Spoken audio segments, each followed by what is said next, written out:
How much longer does your master plan to hold them off? I have no idea. We're stuck in limbo here.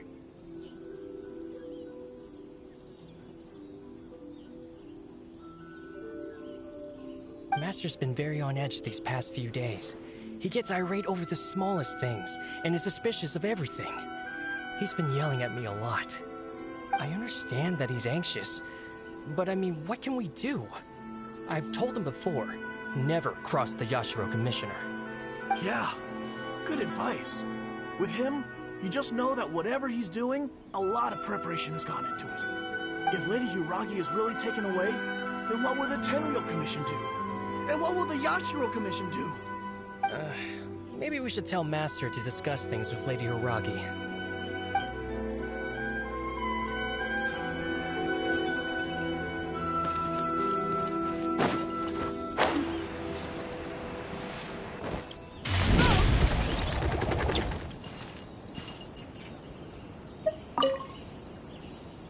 These people from the Tenryou Commission have been here for days now.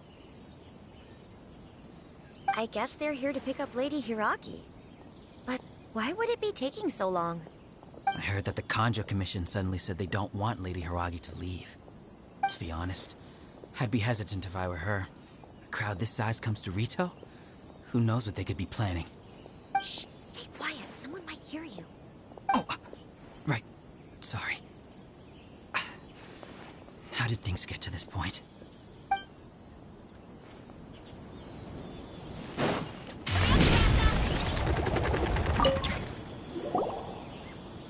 Hello. How may I help? We arrived here 2 days ago to escort... Sir Kujo Kamaji gave us very strict orders, so we have to obey. But every time we attempt to receive the bride, the Hiragi clan always finds an excuse to delay things. Since we haven't fulfilled our duties yet, we decided to stay in Rito until Lady Hiragi is ready to come with us.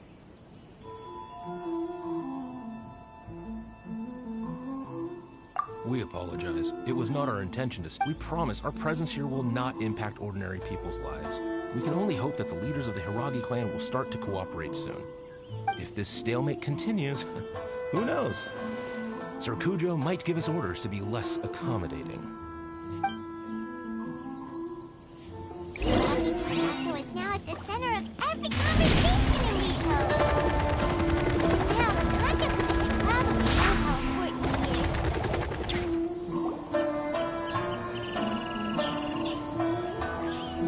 Oh, Traveler! I assume you've heard about everything that's been going on out there. What on earth is happening? Don't worry, we can explain everything. So, what happened was... After the Tenryou Commission arrived, they suddenly became alarmed.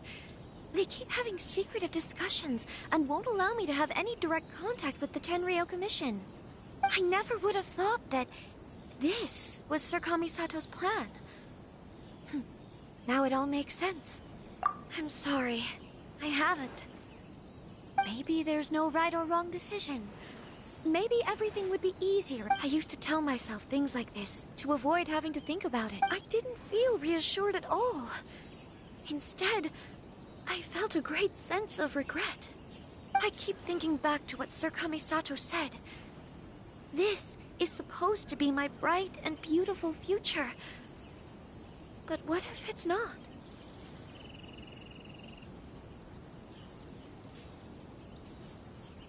I can happily accept that if someone was trying to take advantage of my marriage, I should absolutely refuse to go through with it.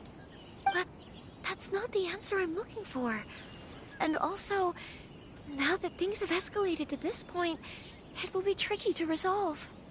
Ah, Lady Hiragi, here you are. You scared me for a second. I thought you'd gone missing. You... Wait, you're the ones who were with the Yashiro Commissioner that... What do you think you're doing here? Are you trying to convince... Calm down. They're my friends. Friends? Are you sure? Just friends? Lady Hiragi, I told you already, these are exceptional circumstances. You need to be more vigilant in everything you do. You are extremely important to us, and to the entire Conjo Commission. Who's to say they don't have a hidden agenda?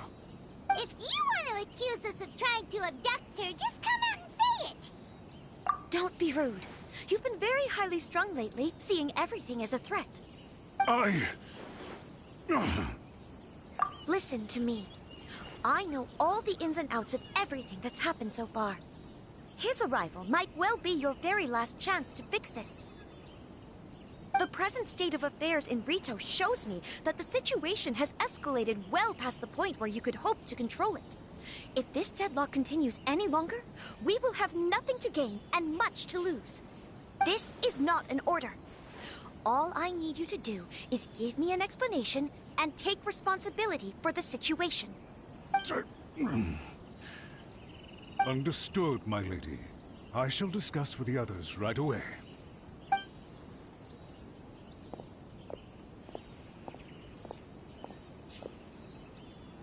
Good job, Chisato. You handled that well. I was so nervous. But I thought things are now so critical that I should at least give it a try. And it worked remarkably well.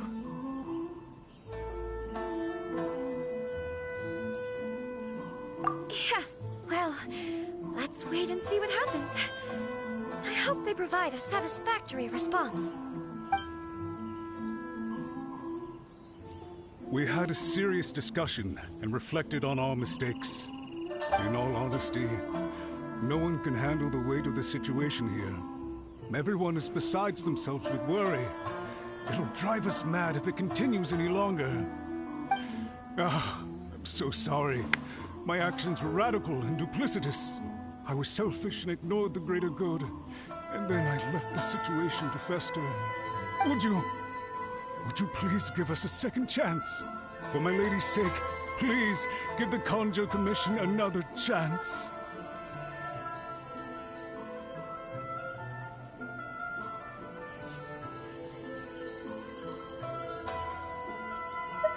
I suppose you're right. The only person who can change the Tenryo Commission's mind will be the Yashiro Commissioner.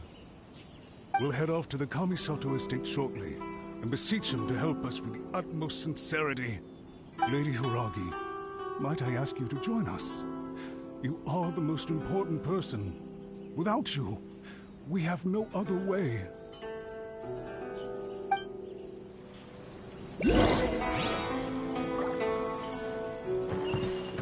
Let's go and see.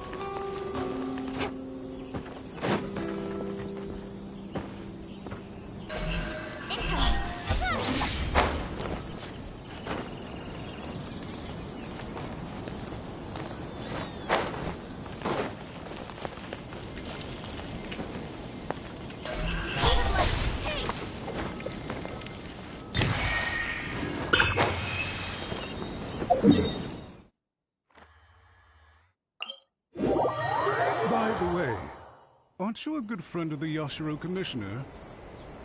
Please put in some good words for me.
Yashiro, Commissioner, I'm sure you've heard the news. The Tenryo Commission has now occupied Rito, refusing to leave until we hand Lady Hiragi over to them. I realize I have greatly offended you with my atrocious actions, and I realize also that this must sound like the very height of absurdity. But please, have mercy, good sir.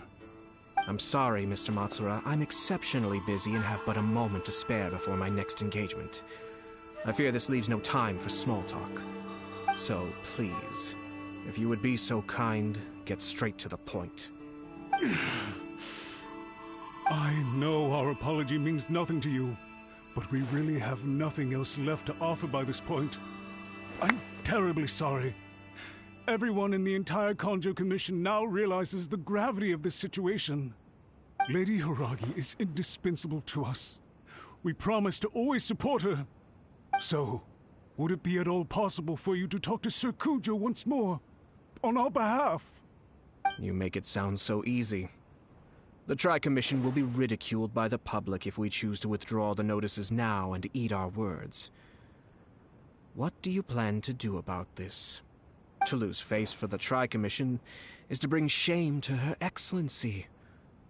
Are you and your associates ready to face the thunderous wrath of the almighty Shogun? We'll take full responsibility. We'll publish a new notice and hold a conference to explain the situation. We will make sure that the public knows this was all a huge misunderstanding. We'll do everything we can to minimize the impact. Everything we can. Master Matsura, you should have known it would come to this. Whatever were you thinking? But the Tri-Commission must always put the interests of Inazuma first, regardless of what Sir Kujo and I may feel at this present moment. If the situation in Rito is left to fester any further, things may get out of control. But Lady Hiragi and the inhabitants of Rito are innocent. If we fail to contain the situation promptly, the rumor mill will wreak havoc on the Tri-Commission's reputation. Try keeping a pet bird. You'll see what I mean. Songbirds who know how to hold a tune can be very pleasant to listen to, but they can also become irritating if they don't know when to stop. And as for the ones with excessively long tongues, well, they're so insufferable that they can't be kept as pets at all.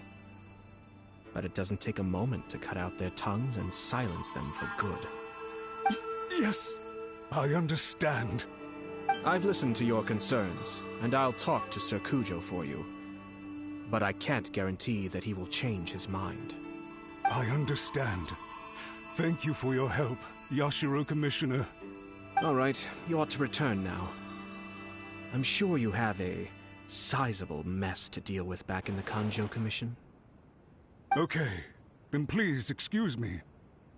Thank you once again, Commissioner.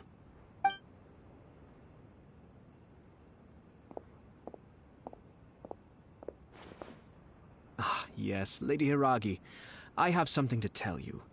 Would you mind? Oh? Why, of course.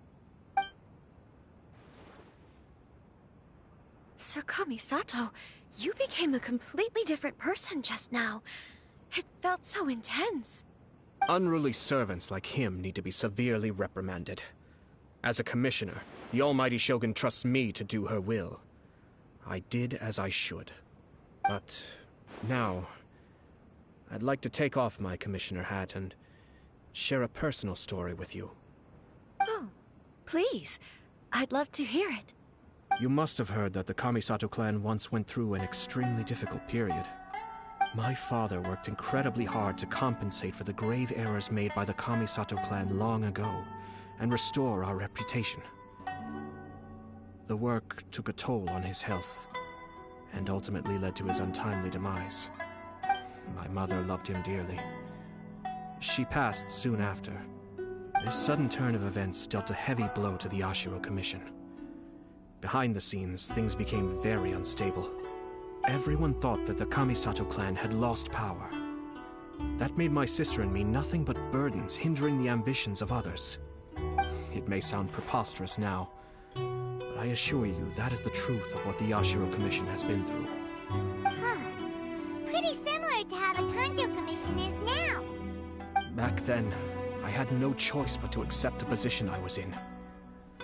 While I desperately looked around for powerful supporters, I endured smear campaigns and attempts to exploit me. I had no other choice. I had to honor my parents' dying wishes, and I also had a young sister to take care of. I didn't mind what became of me, but my family. No one can ever be allowed to trample over my precious family. Fortunately, I persisted, and the Kamisato clan was able to survive this storm. I think I now know where my sense of loss and confusion was coming from. Shinojo once told me that he saw what was in me, in a way that no one else did. That's why he couldn't bear to see me live the rest of my life depending on someone else. I thought the reason I felt unsettled was because of uncertainty over getting married. But the fact is, it's because I felt too young and inexperienced to handle the situation facing me. The reason why Sir Kujo was able to face the prospect of marriage so confidently is because he's prepared for anything. That's it. The situation I'm facing now is the same one he faced back then. When his clan was in crisis, he bravely drew his blade and challenged the almighty Shogun. And now, it is time for me to make a stand and become my own person. Well said. I'm sure once you have grown and gained confidence, your father will be able to let go and allow you to decide how you want to live the rest of your life. It might not sound exciting, but this kind of personal growth is a necessary step in the pursuit of true happiness. And I'm sure I can get there. I will use this as an opportunity to take over the responsibilities of the Hiragi clan. I'll think about marriage again after everything is more settled. This puts less pressure on Kamaji, and means I can support and protect myself without having to worry about becoming a burden or dependent on someone else. My best wishes to both of you were and remain heartfelt. When the time comes for the wedding to go ahead, I will come to congratulate you once more. Thank you, Sir Kamisato.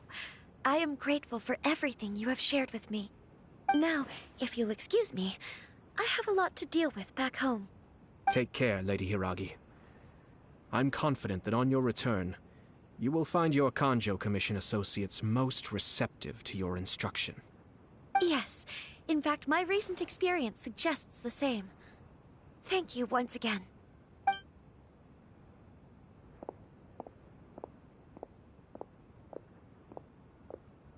She really has the air of a leader now.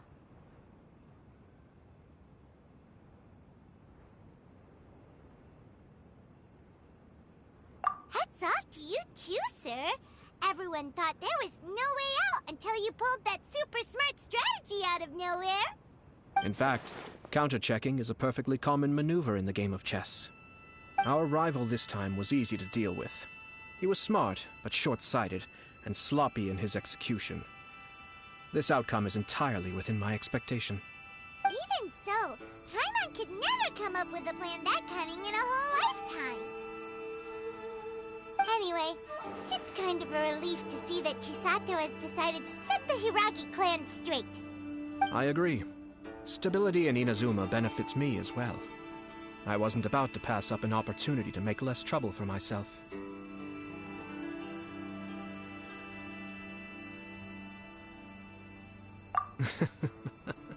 Well, the fact is that I am first and foremost the Yashiro Commissioner. Perhaps for Master Matsura, power is his life's pursuit. But for me, nothing matters more than the stability of Inazuma. A stable nation is the prerequisite for a stable Yashiro Commission.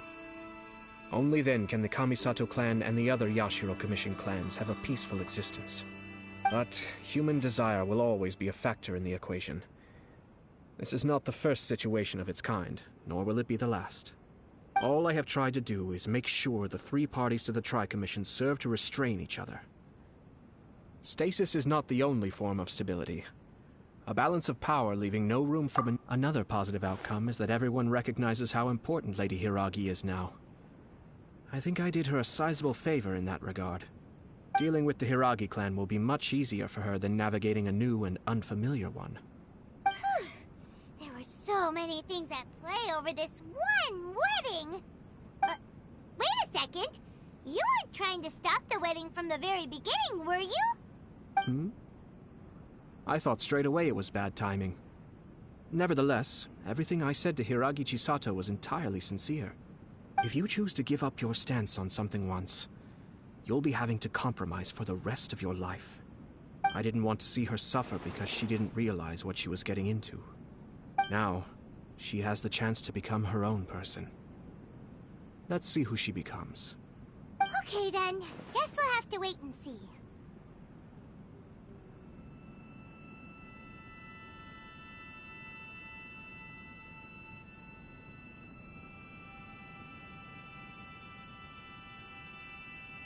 All right. Farewell, and profuse thanks to you both. I shall have to host you at the Kamisato estate when my sister is next available.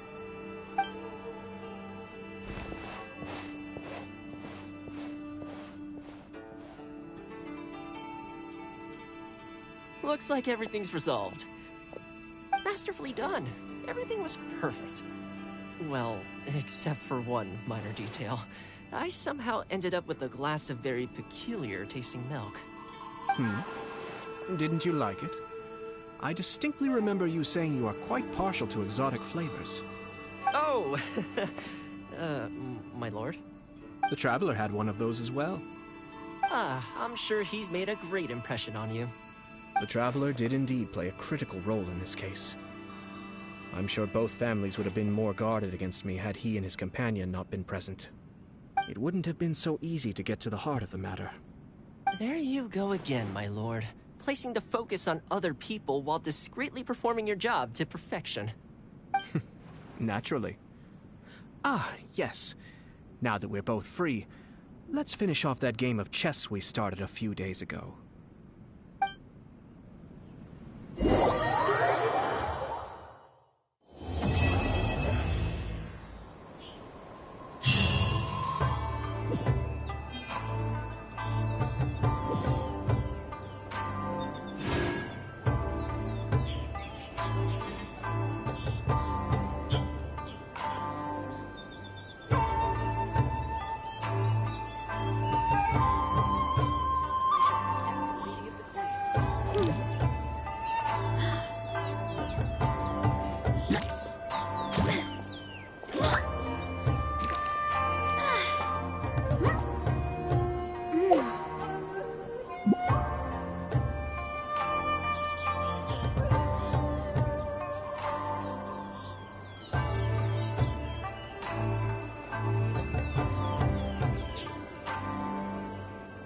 Strength is one of those things where you gotta use it or lose it.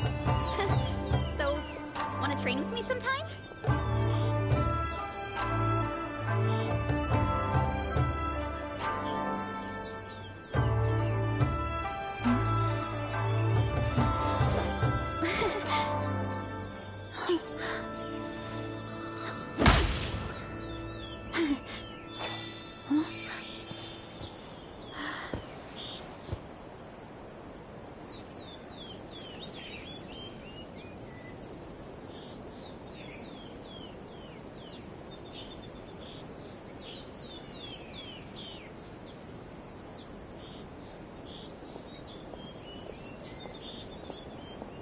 My parents always say, no matter how busy life gets, you should always sit down and enjoy a proper meal when you get hungry. What I like to do is stack my plate up high, then squash it all down, take a deep breath, and wolf it down.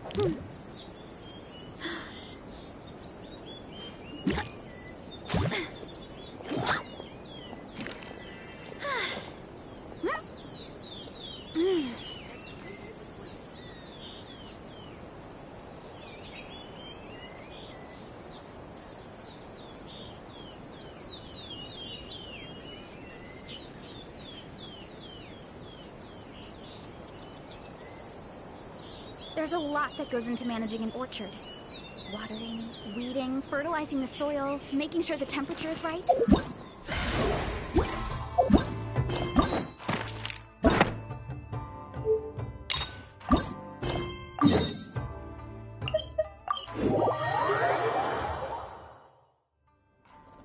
So this is the other Durin, huh? If this had been the dragon that ended up being revived in Mondstadt, there's no telling what kind of calamity that people would have had to endure. So, if you think about it like that, Durin's actually a hero. No, I'm just a little envious, that's all. Not everyone gets a chance to be a hero. Actually, most of the credit belongs to Albedo. Then again, barely anyone even remembers you at this point. So I guess there's not much left to envy. Oh, so you three still remember Durin. Looks like the memory loss hasn't spread to close friends. Yet. I guess that means my memory of you must still be complete as well. Albedo. You're finally here! Oh, boy, do we have a whole pile of questions for you! Oh, you're here too. I think I pieced together some of what happened to him. But what's your take on things?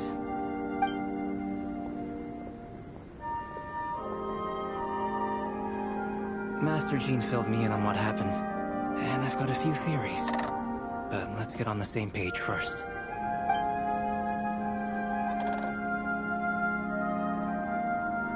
Well, physically, he's doing fine. His body is holding the abyssal power at bay. And there's nothing whatsoever to indicate any risk of collapse. So, from an alchemy point of view, there's nothing wrong with him? The issue isn't so much that the abyssal power within him has gotten out of control. It's that the connection between his will and body is fading. If he ends up losing his conscious will, his body will fall back on its biological instincts. And that's when the abyssal power within it will take over.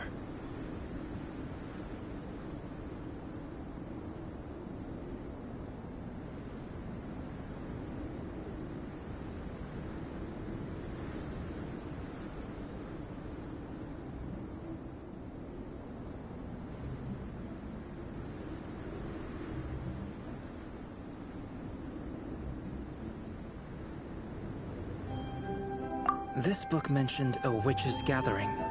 It seems like quite a few of these witches got themselves involved in Durin's case. Which brings me to my theory. Bringing Fairy Tale Durin into this world to replace the Durin on Dragonspine means using one Durin's fate to overwrite the others. But the power of alchemy alone would not be enough to pull off such a feat. It would have required the combined use of Miss Barbeloff's astrology, my teacher's alchemy, and Aunt Alice's magic. After learning of Miss Barbeloff's prophecy, Durin and I finally came up with a way to settle the Dragonspine Durin problem for good. And I took care of the alchemy side of things, which, looking back on it, seems to have been a part of their plan all along. So now, there's only one thing missing. As for the fate theory our friend in the hat just mentioned, I still can't figure out how any kind of magic could possibly influence the fate of Tevat. But I'm certain that the answer lies within this book. So, the reason Alice had us complete this book was to make that magic possible? A form of magic powerful enough to rewrite fate itself. Well, we've no time to lose. I just need to take a look at the book. The next part of the story most likely relates to me. So the memory that unlocks it must be connected to me too. Huh? The giant tree was home to a broken branch, the shape of its splintered arm aligning perfectly with the branch that had burst forth from the castle walls. Join yourself to that broken bough, for there you may take root at last, and henceforth bask in the sun and rain of the world beyond the castle. But first, fetch the stickiest clay and let it bind the scar of the break. I see.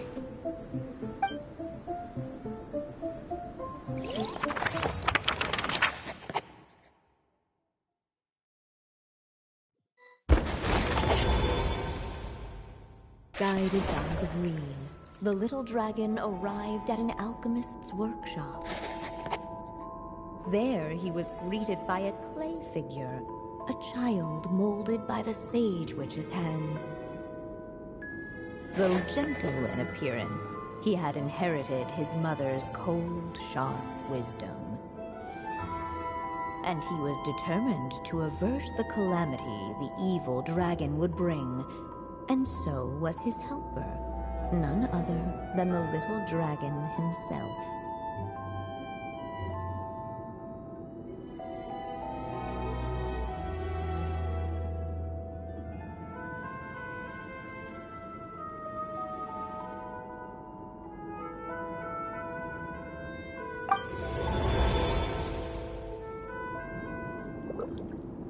What is this place? It looks like it's modeled after an alchemist's workshop. Or rather, a cliched stereotype of one. Albedo? Hold on. Why do I look like this? Oh, yeah! We forgot to tell you. Basically, the characters in the story are reflections of how Durin sees them. At least you're still human-shaped? Well, since Cat Guy has taken on a different appearance too, that must mean the two of us are both characters in the story. But you, Paimon, and Durin haven't changed at all. You must be special figures in some way. I'd like to know more about that too. But seeing as none of them can explain it, let's just concentrate on moving the plot forward.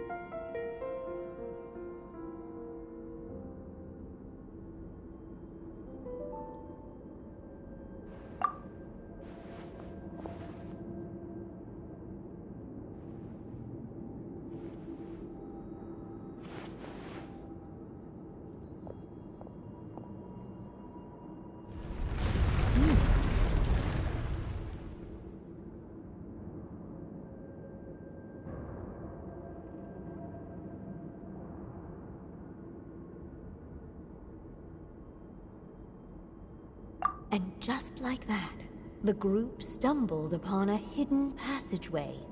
Intricately crafted, it seemed to lead them towards another exciting chapter of the tale. Come on! What are we waiting for? Next chapter, here we come! Ouch! But this was a chapter that had not yet been written. Ahead of them was a storyless void, and they could go no further. What? Then what's the point of having a path here?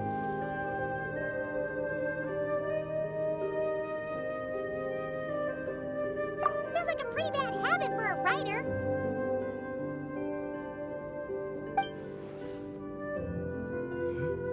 Over here. I found something. What the clay figure found was none other than the evil dragon's heart itself. Though the creature had perished long ago, its heart was still there, pulsing away and growing warmer with every beat. And the clay alchemist knew what it meant. That the evil dragon would return one day, just as the prophecy had foretold. Yet, guided by his mother's wisdom, he foresaw another fate. If only the alchemist could bestow this heart upon the little dragon, he might be reborn in the evil dragon's stead. Only then would the evil dragon's heart grow still, and the little one inherit its tale. Sounds like this chapter's about Albedo bringing me to life? If that really was the solution, though, this would have been over the minute I finished the transmutation. So why is Durin still being forgotten? There has to be some other reason.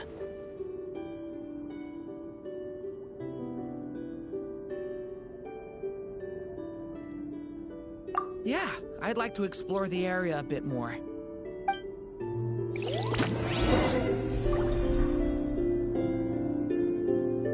Unless the little dragon kept moving, eventually he would be forgotten.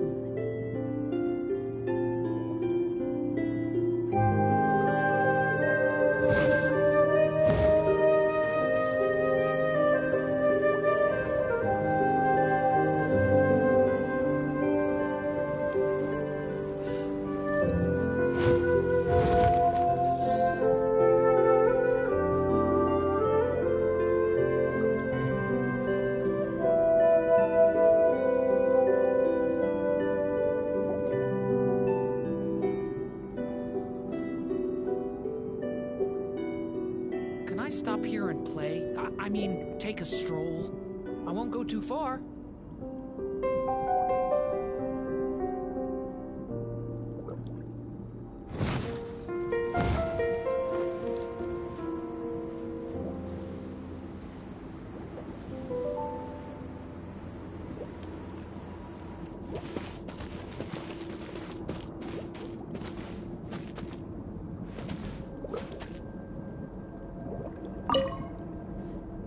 The evil dragon's heart continued to beat, as if waiting for the little dragon to accept it as his own. Looks like we have no choice but to get this done. Whatever happens next, Durin is going to need all of our help. Is everyone ready?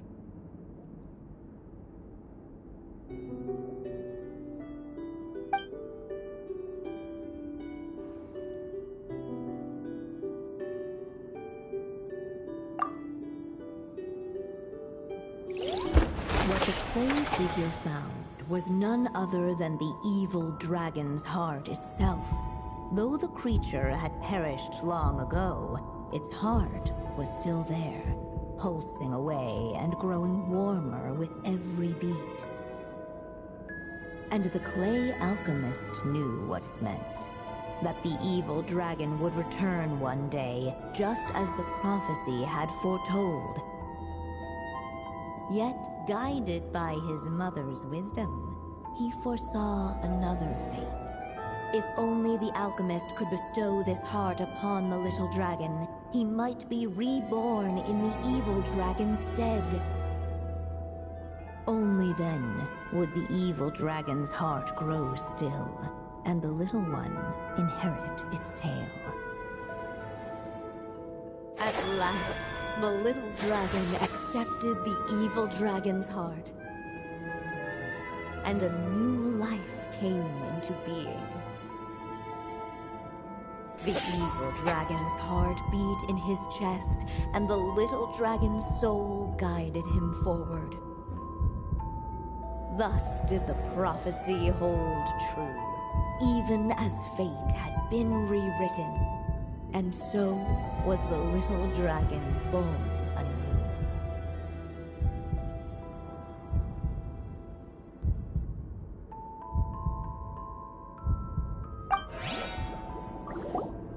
Finally! A happy ending!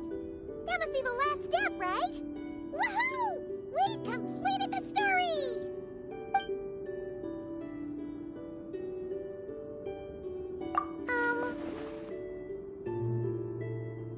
Born anew, the little dragon set off once more, his story far from over. Huh? So, that wasn't the end? What comes next might be the most crucial part of all. The real last step.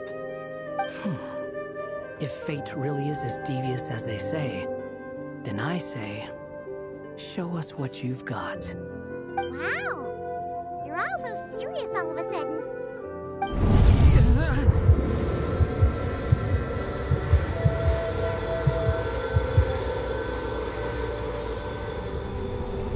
Durin, are you alright? The evil dragon's heart was now one with the little dragon, yet the dark power within it still lingered. Would the little dragon dare to hold this power back, or would he simply give in? Hey! What kind of question is that? Of What choice does he have? Time is running out. So, will the little dragon dare to hold this power back? Or will he simply give in? What's up with the narrator?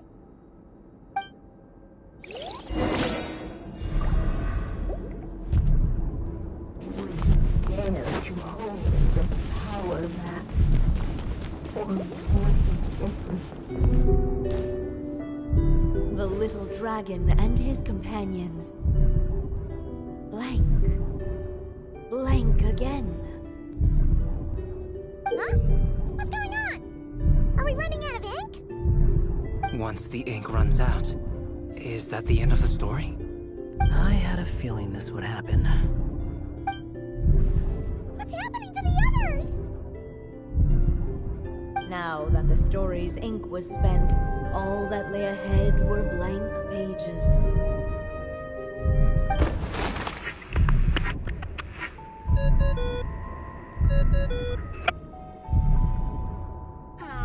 Looks like you've discovered another possible ending. Do not lose hope. You just need to keep searching, for there are possibilities that only you can bring to life.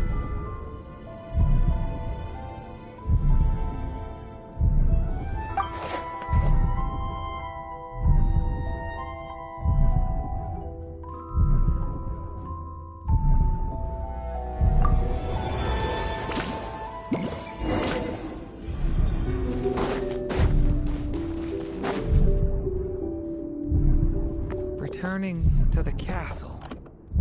I just never thought crossing over into a new world would create so much trouble. All I wanted was to make some friends. I'm starting to think I kinda miss being in Simulanka. You might look back on it with fondness, but if I were you, I wouldn't miss it. Why? Sometimes, moving on with your life comes at a cost. But that's better than going nowhere at all. You don't have to worry, Durin. No matter what problem you face, there will always be a solution. Okay. Sometimes I wish I could just go back and see it again.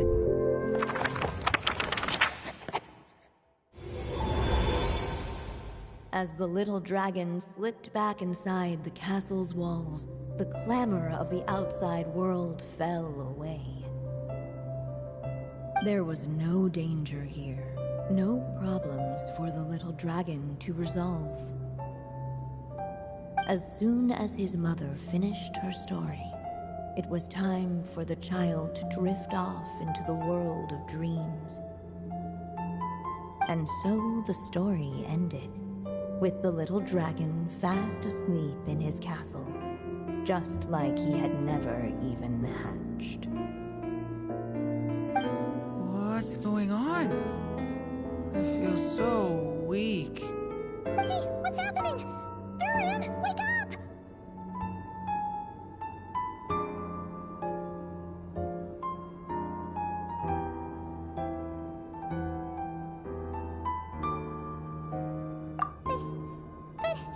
But this can't be how it ends. Durin promised to bring back everyone's memories. There's no way he'd accept an ending like this.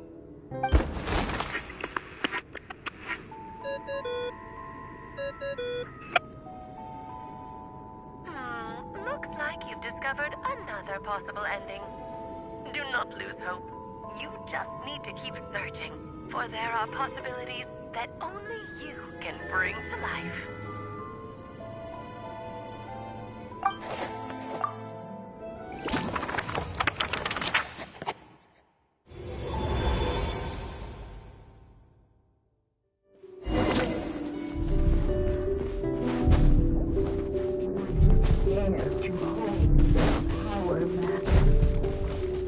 Ahead of them was a storyless void, and they could go no further.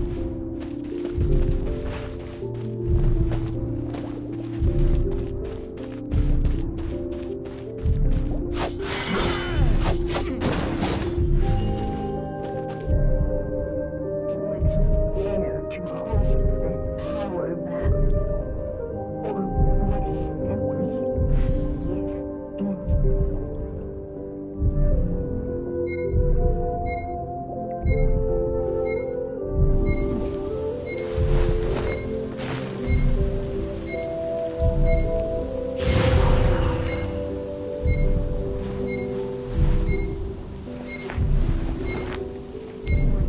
Dare to hold this power back.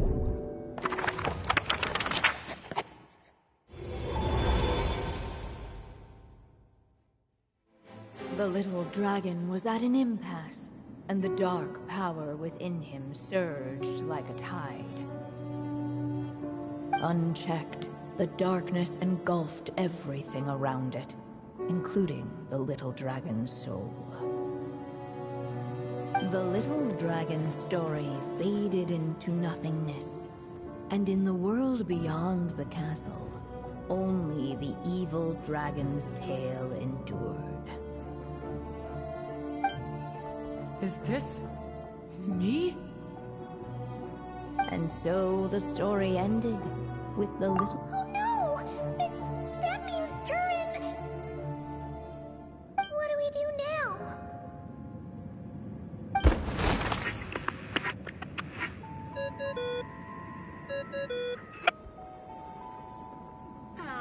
Looks like you've discovered another possible ending. Do not lose hope. You just need to keep searching, for there are possibilities that only you can bring to life.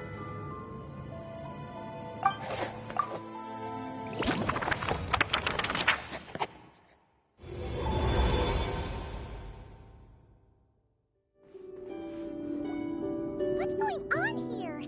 Why isn't the story letting...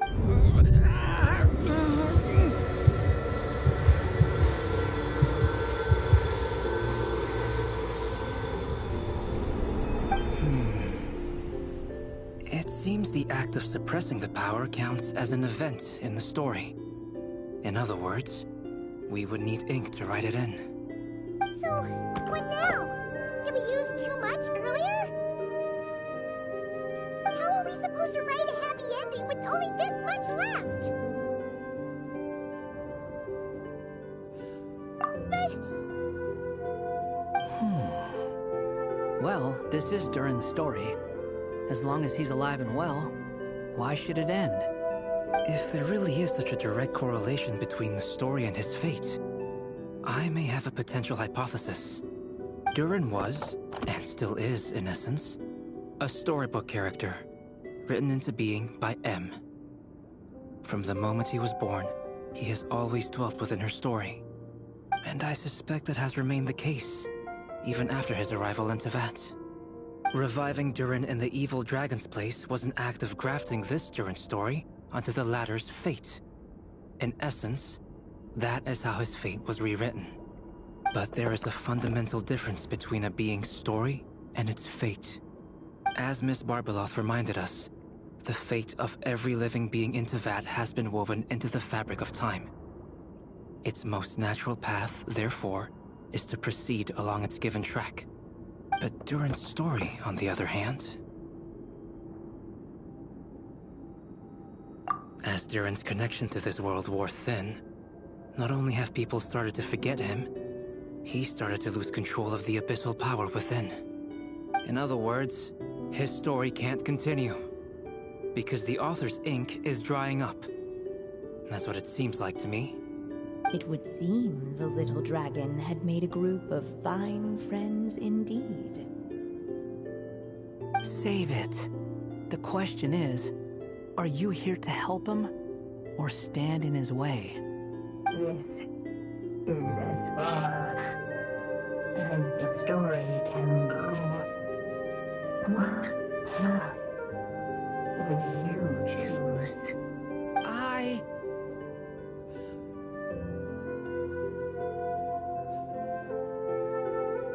I suppose the final decision is up to me.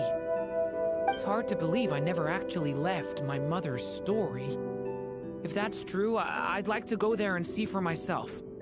By there, I take it you mean the blank pages of the unwritten chapter ahead? But we still don't even know how Alice's magic works.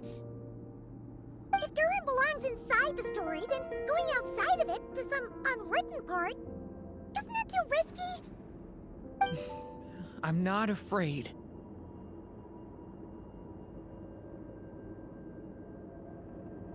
I second that. It would seem this is one answer you need to go seize for yourself. So be it. Whatever obstacles stand in your way, we'll tear them down together.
My consciousness is slipping away.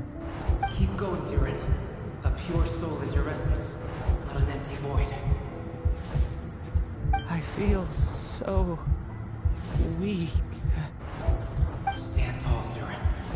You are not some amorphous idea. The body I made for you is flesh and bone. Am I truly alive? Yes, Durin, but you must keep going. You're as alive and real as I am. I can't feel a connection. You're not alone in this world, Durin.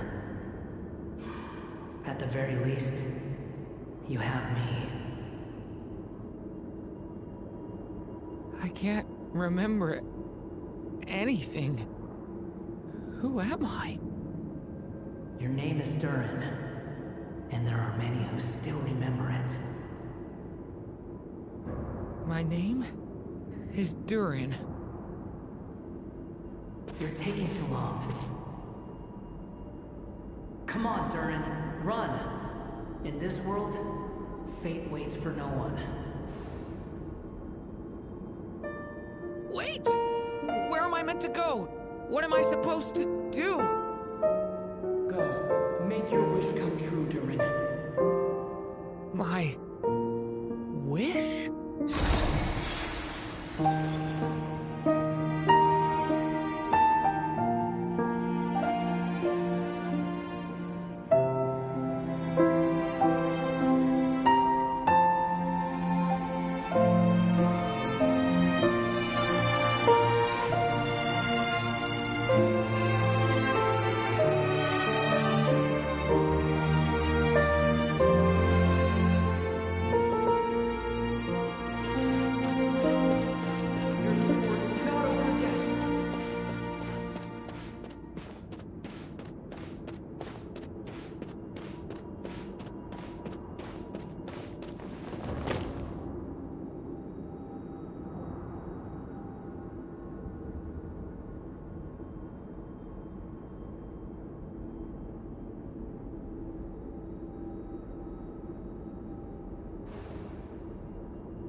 Silence, huh?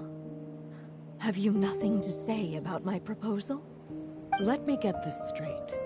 You want to graft your story onto this unfinished thread of fate, and in doing so, not only rewrite that fate, but allow the story to live on. Quite the brilliant idea. Still, the story's survival depends entirely on whether the author keeps writing. Exactly. And the moment foretold by the prophecy is still centuries away. I see. I thought my own ignorance might be the problem. That I'd asked more of the noble science of alchemy than it could ever deliver. Or that I had failed to discern the heavenly signs and grasp the secret truth underlying the prophecy. Little did I imagine that time itself would prove to be the greatest hurdle of all. Well, my friend, this has been a most intriguing experiment. And from an academic perspective, at least, I don't think it was a bad proposal. Someday, the prophecy will come to pass. So remember, my friend, much like the stars themselves, there will always be something that transcends the test of time. Thank you, everyone. You've helped me so much already. But, Alice, I still have one final favor to ask of you. Will you lend me your magic one last time, just enough for me to keep his story alive until the prophecy is fulfilled? You mean you want me to extend your lifespan? No, not in that sense. As Rhine-daughter once told me, the laws governing life and death are among the most unyielding in this world. I'm well aware of that. Whether it lasts a day or an age, the span of one's life is determined by fate alone. If I tried to breach that law by force, I'm afraid I would lose what makes me human. This is not a path I want to go down. If I am to die, then I shall die a human. So, what is it that you want me to do? I would like you to send this pen of mine into the future. I see. Then perhaps there really is a way I can help.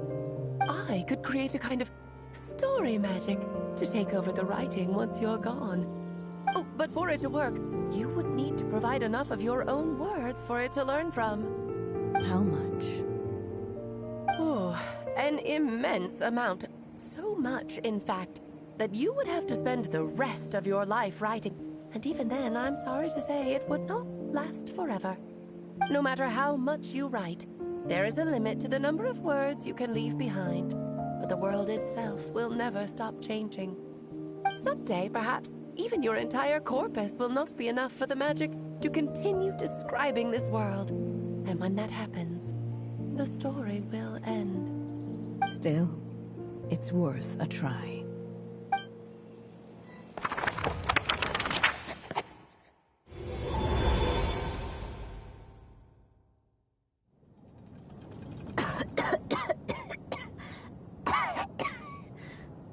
Oh, my dear Anya.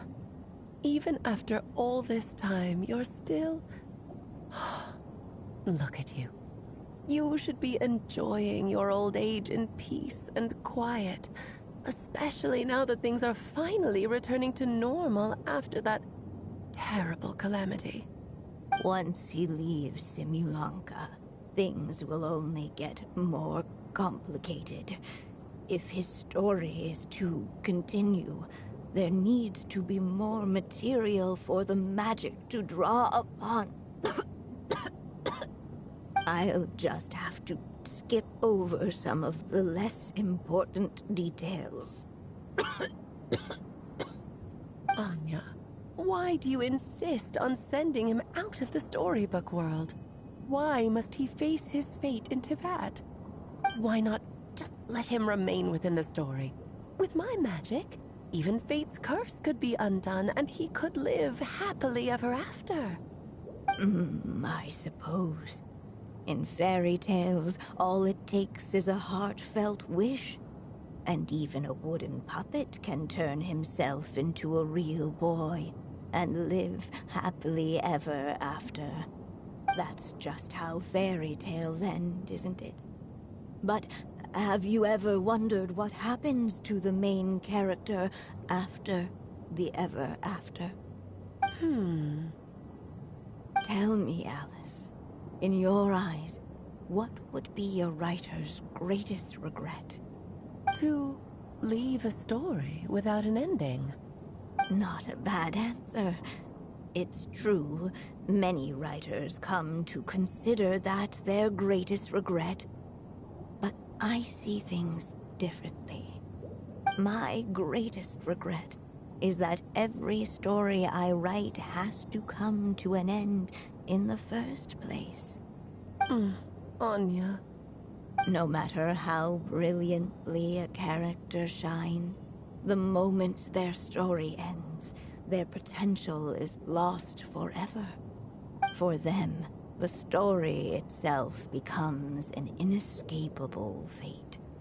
But what if, instead, I could place my pen in their hand and let them continue the story themselves? You mean... You said it yourself. I can only leave so many words behind. Even with your magic, the idea that I could keep the story going until the prophecy comes to pass is wishful thinking at best. But I've found a way to use your magic to transform some of my finished stories into a special kind of ink. This ink is a magical medium he can use to complete the story the way he wants to. For what is storytelling but another kind of magic? And if he can experience the whole tale himself while leaving behind his own wishes and aspirations, even once he reaches the chapter where I stopped, he'll still be able to carry the story forward on his own. And so, by leaving him this ink, I can entrust him with the responsibility of writing his own story. A character with the power to write their own story. That way, he'll finally be free from the cage that is my pen. And like anyone else living in the real world, he can go on to create a life of his own. And you no longer need to worry about the constraints of my magic. What a brilliant idea, Anya. But there are still risks. First of all, once he arrives in Teyvat, he'll have to rely entirely on the story you left him to maintain his connection to that world. As you gradually hand over creative control, that connection will grow weaker, and at some point, he might lose it altogether. But at the same time, he'll also have the chance to forge that connection for himself. The issue is, this method taps into too many of Teyvat's core secrets. Any overt hints you try to leave will be erased in no time. In fact, it'd be hard for you to leave anything at all to guide them. We still have the story itself, though. I can use that to show them the way. It's entirely possible he burns through all your ink, never reaches the chapter you had in mind, and gets stuck, roaming the chapters of his past. But despite all that, I still believe in what this child can become. His hopes and wishes can be his ink, so he won't be trapped by mine running dry. Oh, what the writer you are, Anya. Your imagination never ceases to amaze. And you do know how much I love a happy ending. You shall have my help, my dear. Thank you, my friend. Well then, my child. Do you understand what you must do? Yes, I think I do. It's my turn to keep this story alive. Then what's holding you back? What will become of you after I take up this pen? I will fade away. There will no longer be a reason for me to go on existing. My child, or your mother, I should say, passed away long ago. The voice you're hearing is nothing but a magical echo that has now fulfilled its purpose. You needn't feel so reluctant to let me go. I know my mother died long ago. It's just, when you lose your mom too soon, it's hard to tear yourself away from the stories she used to read. I guess it's a silly way of pretending she's still here, by your side. Durin. But after coming to this world and traveling it with my friends, facing all kinds of enemies together, I suddenly realized I couldn't just sit around listening to my mother's stories because I'd found a new purpose in life. Maybe this is just what growing up feels like. With all my new friends waiting, it's time I finally set aside my mother's storybook. I'm ready to grow up now, Mom.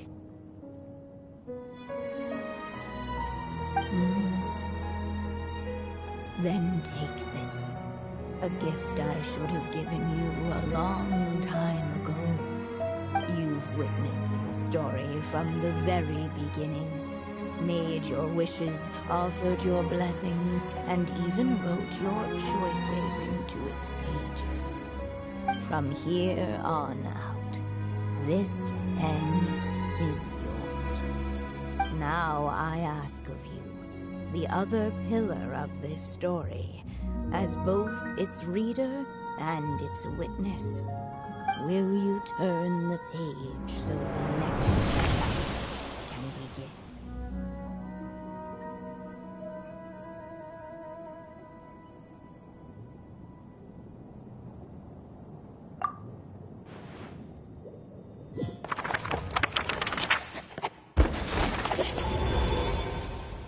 Suddenly, and without warning, the powers of darkness struck.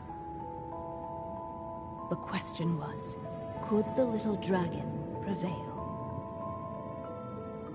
Alas, it was here that the story witch's tale had to end. But Durin's tale, on the other hand, had only just begun. Stepping into his mother's memories, he picked up her pen. And so the story that was ending began anew. He had made up his mind to challenge the fate that barred the way ahead.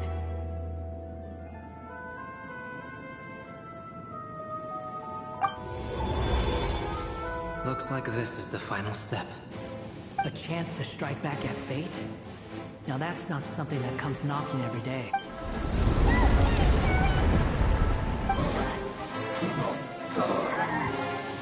No, that fate no longer defined.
So it was that Durin defeated the darkness and rewrote his fate. But his story is far from over.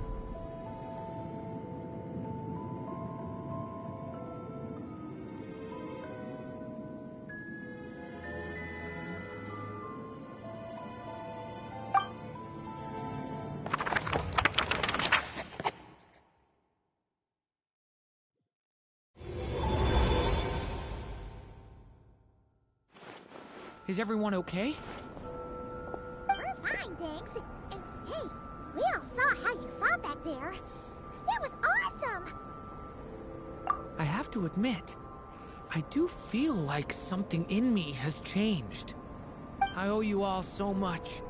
Without your help, I don't know if I could have ever made it this far. Just a shame I could only help out from the sidelines. Like I said before, it's not every day that you get to put fate in its place.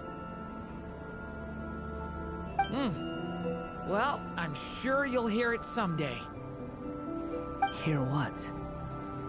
The chance to strike back at fate knocking at your door. Yeah, maybe someday. Allow me to just check one thing.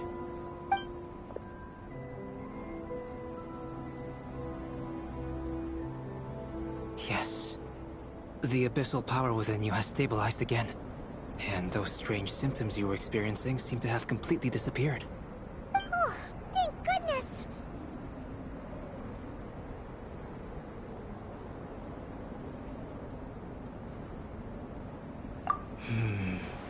I wonder what it means, though.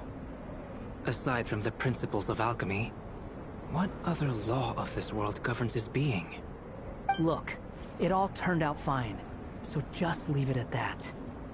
Now that this one's out of danger, it's time for me to get out of here. You're leaving so soon? Don't humans usually throw a party after something like this? A party? Do I look like that kind of guy? Anyway, come find me again next time you're in trouble. That's what friends are for, right? In a way, though, he is right. This is Durin's moment to celebrate, not the time for academic discussions. Hey, I don't blame you for asking. And honestly, I'd be perfectly happy to talk about it. It's just, I wouldn't even know where to start. It's all right. I'm sure we'll get a chance at some point. After all, your story's only just begun. All right then. Traveler and Paimon, we'll part ways here. Given the extraordinary nature of the things we witnessed today, I need to make sure it's all recorded properly. Okay, see ya! So, it's party time next? Huh?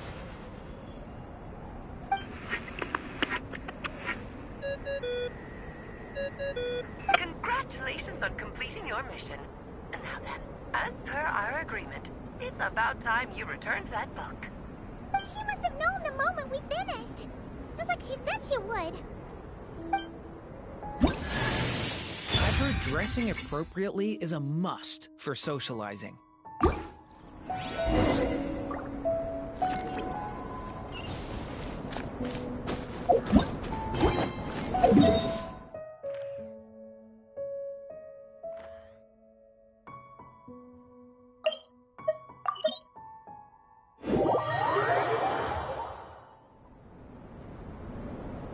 Oh, my writer and witness. It's been quite the journey, hasn't it? You had special plans for... But of course, that goes without saying. For a story to live on, it needs both a writer and a reader. Only then can my magic take effect. I chose the Traveler as the witness because of the special nature of who he is. It's not easy finding someone with that kind of background, you know. For a moment, I even considered taking the role myself.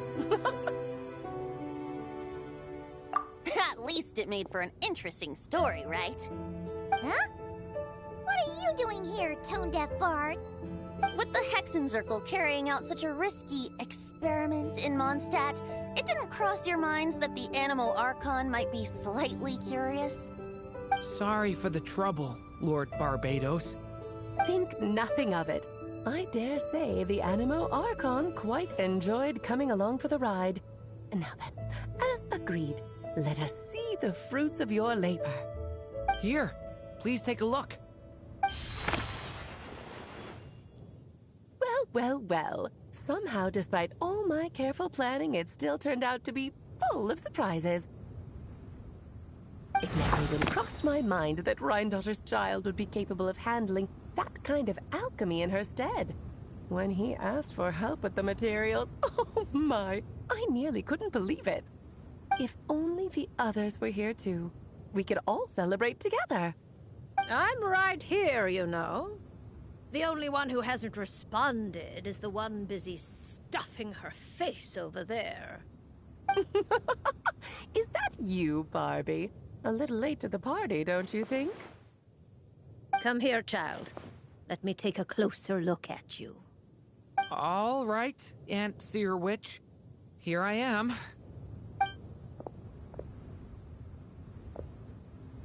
Just as I thought. This child's fate does not appear among the stars. Anya has accomplished what almost no one before her could. What does that mean?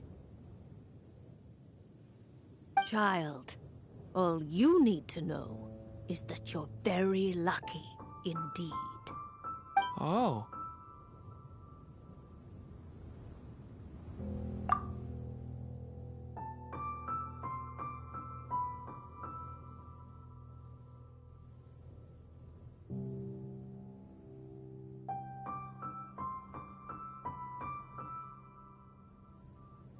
Just like how she was in the story, huh? Tell me, little Durin, what will you do next? I, for one, cannot wait to see how your story unfolds.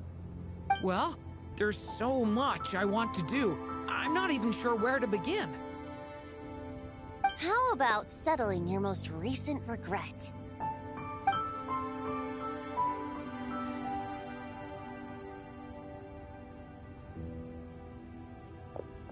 Not so fast, Tone-Deaf Bard!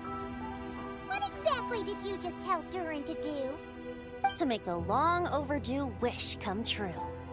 Thank you once again, Alice. How much time do you have left? I believe these should be my final moments. Just enough time to say goodbye to my dearest friend. This feels like having to say our final goodbyes all over again. I don't like it. Not one bit. I don't know how to respond to that. Strange. You were always such a cheerful figure in my stories. I even dubbed you the Merry Witch, you know. Oh, please. You know full well it was your stories that first taught me what true pain and sadness felt like. Huh. Aside from saying goodbye to me, shouldn't you also leave a few words for the child? Since the book will be his to continue, why don't you write him a little parting note? There's no need. His mother already did that long, long ago. All that remains is for me to convey it on her behalf.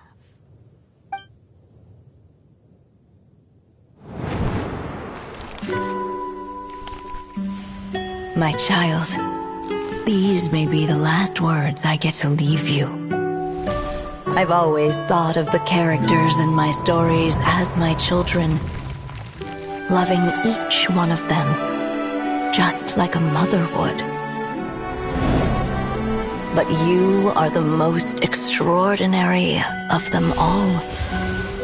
You alone can defy the fate of this world and write the perfect ending to my story. You alone shall leave these pages for a future I will not see. Still I say to you, fly, my sweet child. Just like a forest breeze yearns for the open sky, head into the unknown, and seek an adventure to call your own. If you meet a dragon bright as 1,000 jewels, dance through the air together. You are not alone, for this world has accepted your place in it. Do not lose heart. You still have many wishes left to fulfill.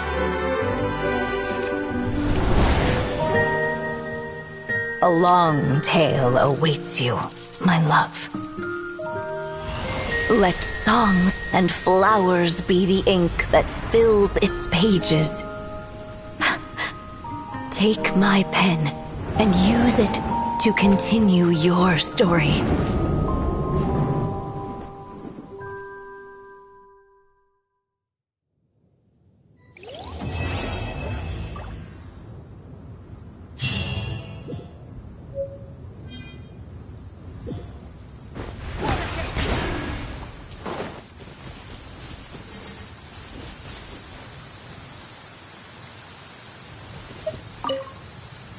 There you go. Your very own copy of the book.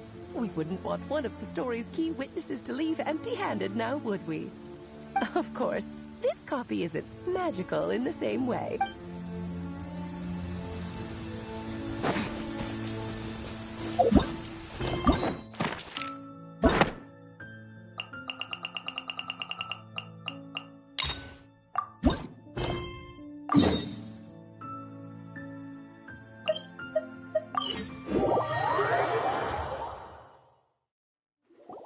Traveler, Paimon, it's been a long time. Oh, hey, Hoishin. Long time no see. Fancy meeting you here. How's work these days? Thanks to the help of people like you and colleagues like Ganyu, better all the time. But I've been feeling distracted at work lately. I just feel constantly agitated.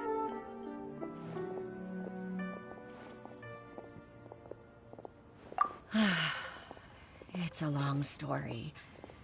But my father, he's thinking of stepping down from the Tianshu position due to health issues. Huh? What's wrong with Uncle Tian? Nothing specifically. He's not unwell. He says he's just increasingly low on energy these days. He's always said, old age comes for us all in the end. Still, I just can't help but feel a little emotional watching it happen to him. Anyway, my father's currently on the 2nd floor of Yangsheng Tea House. Why don't you come pay him a visit with me? He seems very fond of you, too. I'm sure chatting with you will make him very happy. Sure, let's go.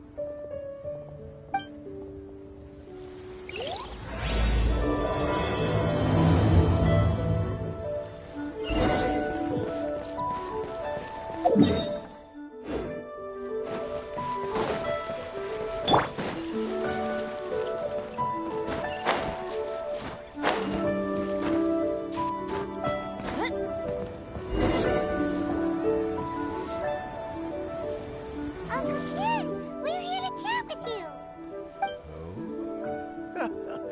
What a lovely surprise. Welcome. Oishi, why don't you go downstairs and get the shopkeeper to make us a fresh pot of tea?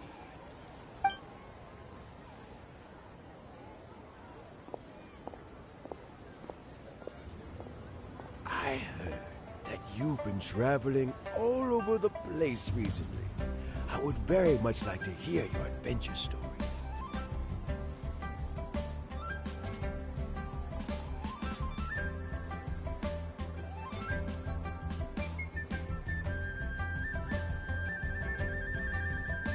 Hoishin told you, didn't she? Don't worry. I'm quite all right. It's just the years gradually catching up with me. As I grow older, I'm starting to find that with many things, though the mind is willing, the flesh is weak. Especially recently, I've noticed a rather drastic drop in my energy levels. I am still very much in good standing as the Tianshu today. Nevertheless, I wish to pass on the position before my mental acuity begins to decline beyond redemption. How difficult is it to transfer the Tianshu position? Oh, well, you see, the Tianshu is a rather unique position among the Liyue Qixing. Historically speaking, the Tianshu rarely appears in public. We stay behind the scenes, planning and giving advice, so a public selection process would not be suitable. We also want to keep any prospective Tianshu candidates free from influence by outside forces, so we tend to be as discreet as possible in their assessment and appointment. For these reasons, the incumbent Tianshu typically recommends their candidate of choice, and this is then approved by the other Qixing members. So in other words, you pick someone, and then Lady Keqing, Lady Ningguang, and the other Qixing appoint them? Correct. Unfortunately, due to my health, I won't be able to assess every candidate myself. Not to despair, however, because I found someone exceptionally capable to act on my behalf as assessment officer. In fact, I believe you recently became acquainted with her yourself. Oh? Who is it? I'm heartbroken. I thought it might take you a little longer than this to forget all about me. It's Shaylon! Jackpot. Uncle Tian here asked me to assess 3 candidates for him. Fancy joining me? You'll be among the first to get to know the next Tianshu. Might be a good opportunity for you. What do you think? Paimon thinks so too. It can't be a bad thing to be on good terms with a new Qixing, right? Alright then. Though, I gotta say, Uncle Tian, you say you're into behind-the-scenes planning? My work's of the covert variety too. Don't you think I might make a good Tianshu? Huh? Yelan, you want to be the next Tianshu? I'm not opposed to the idea, but I suspect Ningguang wouldn't let you go very easily after how long you've been working together. So, how about this? If your investigation reveals that none of the other candidates are qualified for the position, I'll recommend you for the job. Deal. Well, you guys take your time. Everything's all set for the assessments to go ahead. Meet me on the first floor when you're ready. Until then, have a pleasant conversation. Oh, and no need to pay for your tea. As the new owner of this fine establishment, this runs on the house.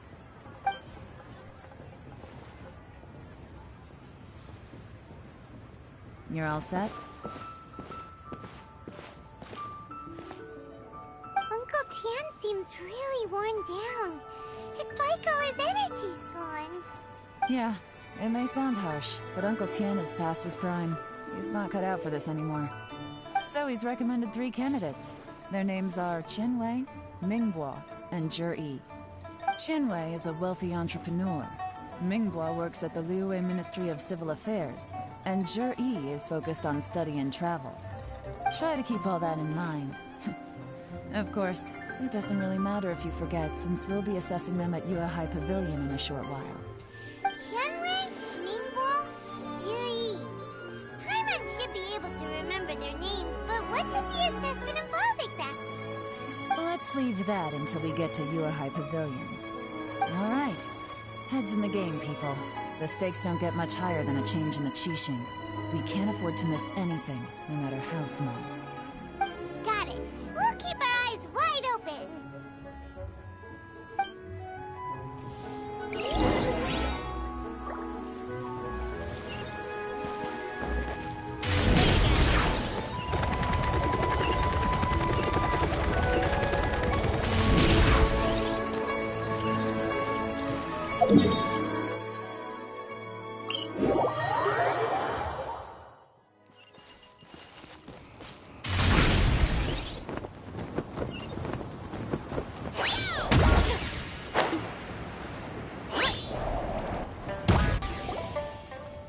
legs are getting sore.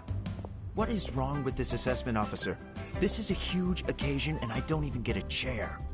I've dealt with all kinds of people in my time, but never have I been made to stand while I'm waiting for an appointment. Oh, I mean, I think it's fun. That's called being complacent.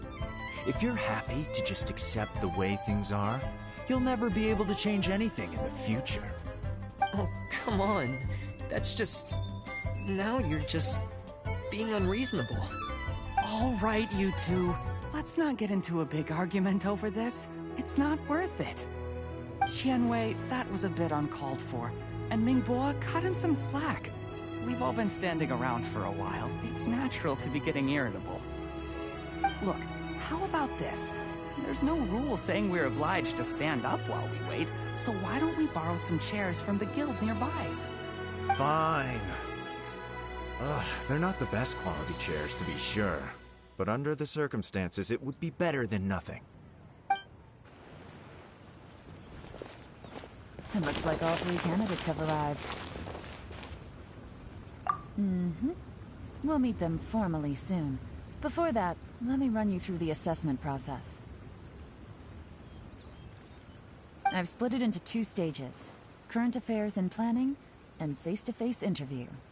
In the first stage, candidates are required to submit a manifesto for Liyue's development. In the second stage, we will ask them some questions in person. Writing a manifesto takes time, so I informed them of this requirement in advance. These are the reports they submitted. Wow, one of them is really thick. It's also worth mentioning a stipulation I gave them. Whoever is appointed as the new Tianshu will be expected to implement their plan as put forward in their manifesto. Failing the occurrence of some cataclysmic event, they will not be permitted to change their plan. Therefore, these 3 piles of documents in front of us represent where each candidate stands on key policy issues. There's still some time. Have a skim through, get a first impression of what each person's proposing. I'll be waiting off to the side. Just let me know when you're done.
Finished, huh?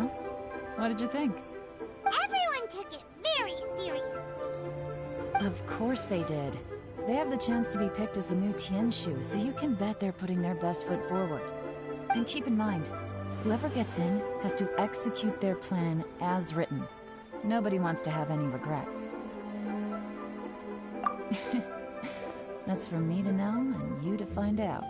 We can talk more after the interviews. We'll see the candidates now. Let's do one at a time. Start with Chenwei. Yes, ma'am.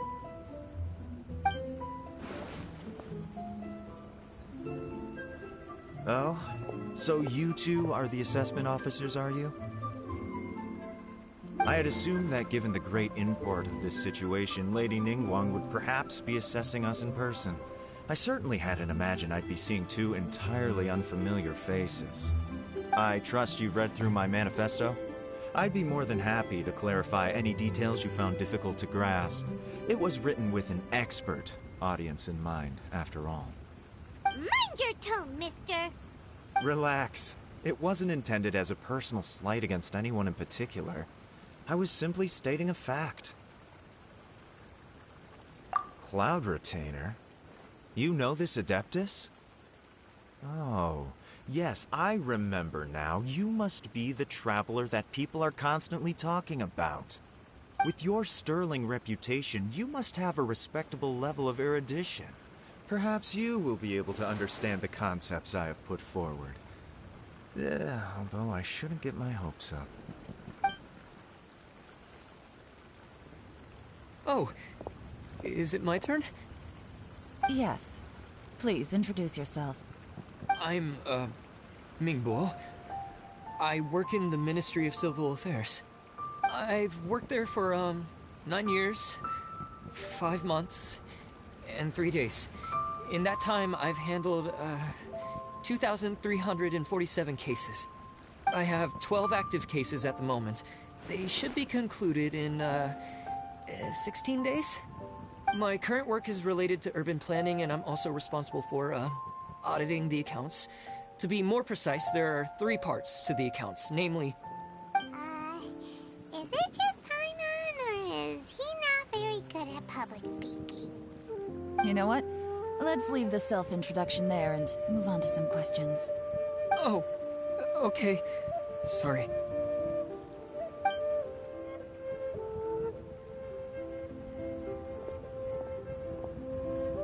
Hello. Not gonna lie, I'm feeling a little nervous. What would you like to know? You're here to assess me, so ask away and I'll answer your questions to the best of my ability. Your manifesto is very wide in its scope, but you don't seem to be personally involved in many of the specific fields. How can you be sure that you have the ability to put your plan into action? Very fair question. I completely understand where you're coming from. But I'm confident in my plan. I've visited many different places, talked to lots of people with far more expertise than myself, and my manifesto is the conclusion of these efforts. Of course, 2 different problems can be interconnected in very complicated ways, and you might reach 2 very contradictory conclusions depending on which one you're focusing on. What I've tried to do is strike a balance. In other words, present an optimal solution to all the problems as a whole. How do you plan to determine whether you are right or wrong about your proposed solution being the optimal one? A great question. Well, I'd start by having my colleagues and the secretaries of the Yuehai Pavilion evaluate any proposals before implementation. Post-implementation, it would all come down to the results. If it turned out that my judgment was to blame for poor results, I would take responsibility. Nice answer. Yo Dylan says Pierre. Next question. He seems like a great guy. Everything he said was thoughtful and logical, and he was just a pleasure to listen to.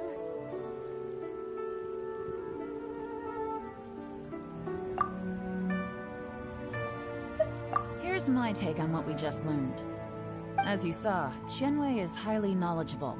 He proposes many excellent ideas in his manifesto, which effectively target the big issues. But he is very proud and incredibly stubborn. He doesn't care much about other people's feelings. Ningguo's plan is more thorough and more measured. You can tell he's meticulous in his work, very detail-oriented. But he and Shenwei are otherwise polar opposites. Minghua is not very articulate and comes across as very timid in conversation. Perfect summary! Paimon couldn't agree more! You're good at this, Yuan. Last but not least, Jur-E. His manifesto is full of pertinent details, his methodology is sound, and his proposals cover a broad range of fields, which is quite a rare feat. The depth he goes into in each and every area means it can only be a product of painstaking work. Plus, he is modest and good at dealing with people. But what really interests me is that many of his views happen to coincide with Uncle Tien's. Having someone like Jur-E take the position would certainly put Uncle Tien's mind at rest. Great! We'll see. Let's go back and report to Uncle Tien.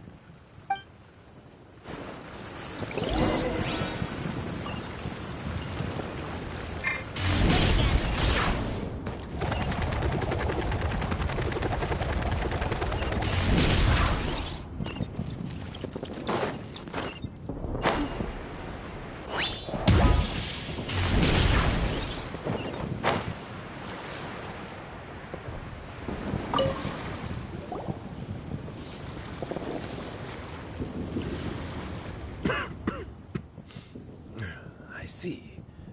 Then it's more or less as I anticipated. All right. Then let me ask this. The ideas in Jur-E's manifesto are very similar to your own. Is there any particular reason behind this? Oh, I didn't want to say anything when I gave you the list of candidates, for fear of affecting your judgment. But I can tell you now. Those 3 candidates have all studied under me in the past. It's only natural that they share some similarities with me.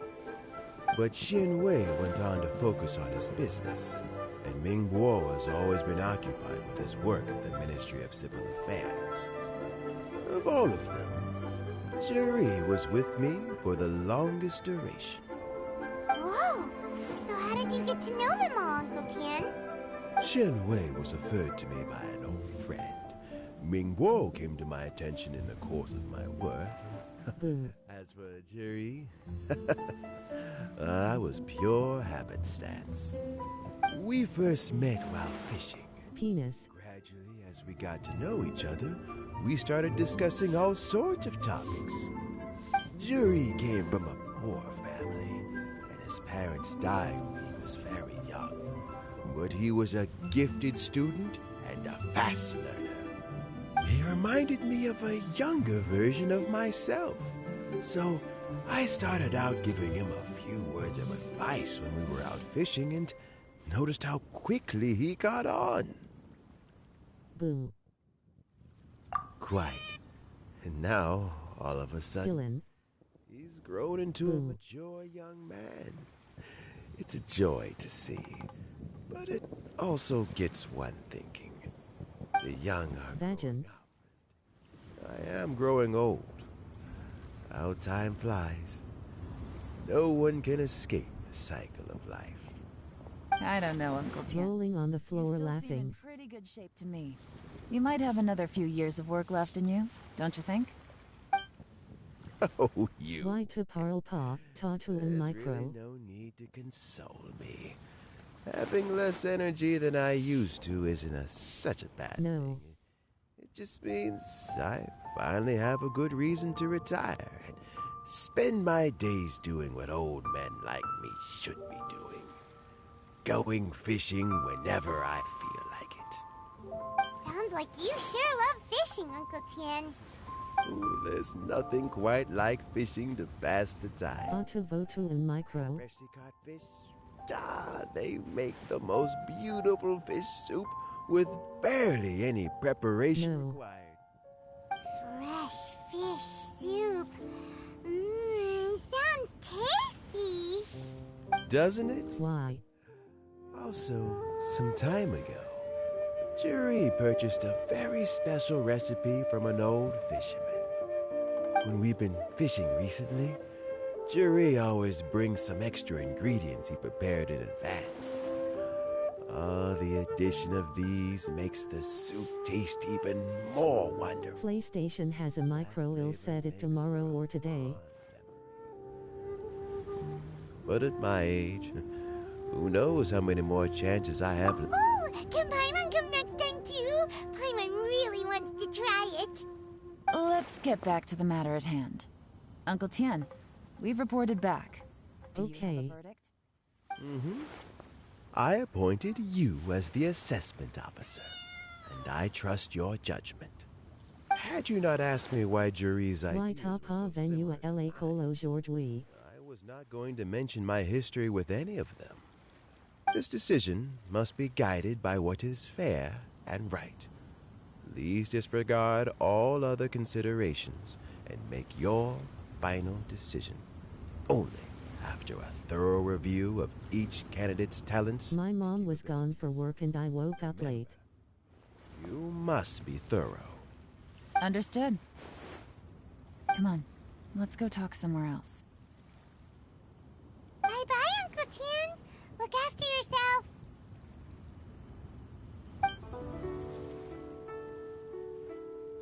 So, it's gonna be Jiri, right? His manifesto was written well, and he's the best speaker. Okay, to bien to oven derviner. There's no time limit for this assessment. Huh? So, are you gonna give them more tests or something? No, nothing like that. The assessment itself is complete. But let me give you a word of advice. Things are not always as they appear. Po eater just says pa. In intelligence work is to only get information from the person of interest themselves. The truth is almost always hidden beneath many layers of deception. You have to get information through many different channels. For example, Wenyuan, Shanghua. Yes? Lady Yelan, what are your orders? Ugh! Who are they? Where did they come from? Did they scare you? These two are Wenyuan and Shanghua. They work for me. As my trusted assistants, they are always standing guard nearby. They also perform various assignments as required. Shanghua is a business expert who gets his information by trading. Wenyuan relies on word of mouth. And there's also Upei, who's not here right now.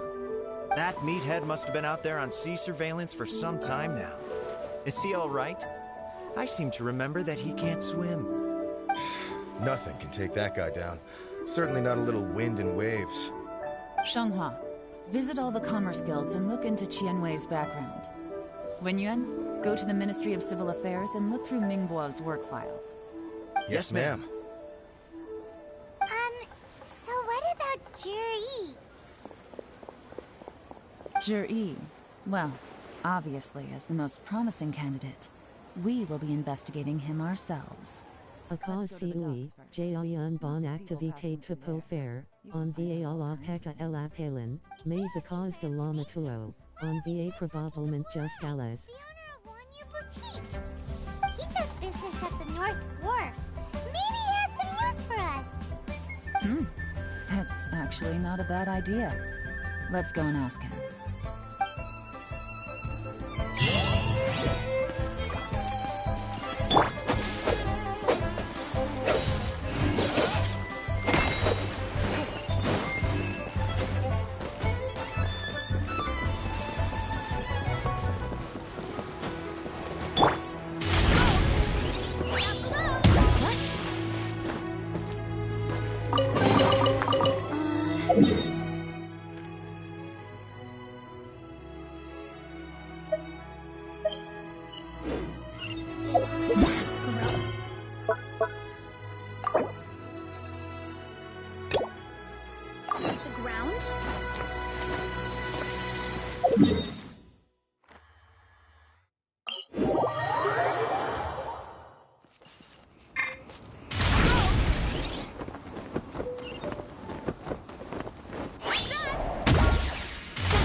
Your grandfather is of the same opinion, Miss Lanyan? Yes. On Lantern Rite, the moon shall go dark.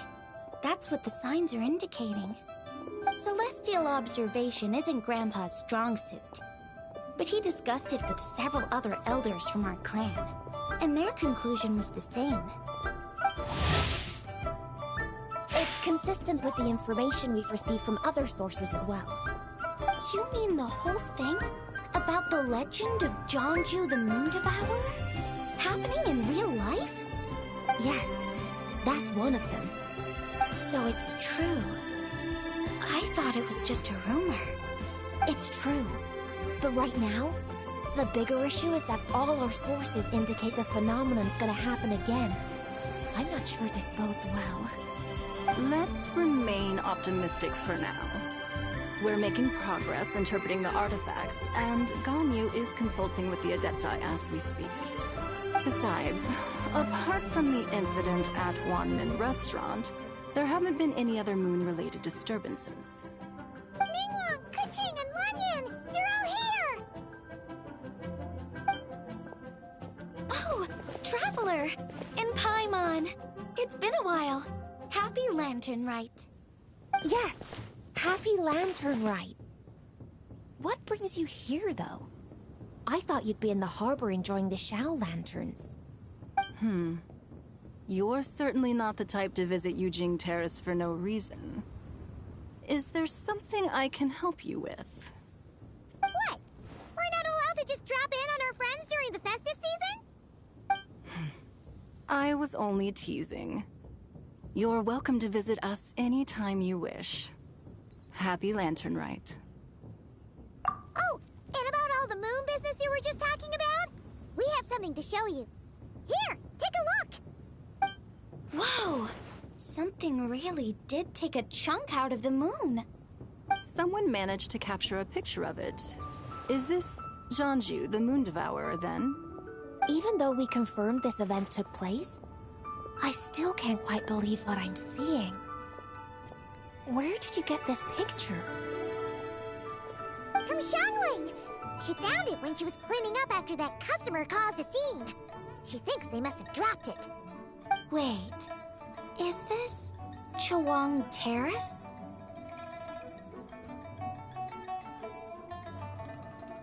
No, it's just where I'm from. It said that Chawang Terrace was where the ancient people of Chenyu Vale communicated with the heavens. And in this picture, the moon happens to be right above Chawang Terrace. I was just surprised, that's all. It's probably just a coincidence. That's interesting because the ancient people of Chenyu Vale migrated there from the chasm area. The chasm? So, that place is involved too? According to our investigation, that customer you just mentioned, Lu Xiangxiang, her father and grandfather are merchants in Liyue Harbor, and her mother and grandmother grow tea in Chaoying Village. A few days ago, she left her home in Chaoying Village to join a civilian archaeological team funded by Hoishan Hall, and ended up excavating some artifacts in the chasm area. These artifacts were then entrusted to Shigu Antiques and are set to be featured in an upcoming exhibition. Then, of course, the incident at Wanmin Restaurant occurred. We suspect something happened during the excavation that left her with quite the shock. And now, it seems like she also went to Chawang Terrace and took that picture of the moon disappearing. The chasm? Chawang Terrace? Things are getting pretty complicated.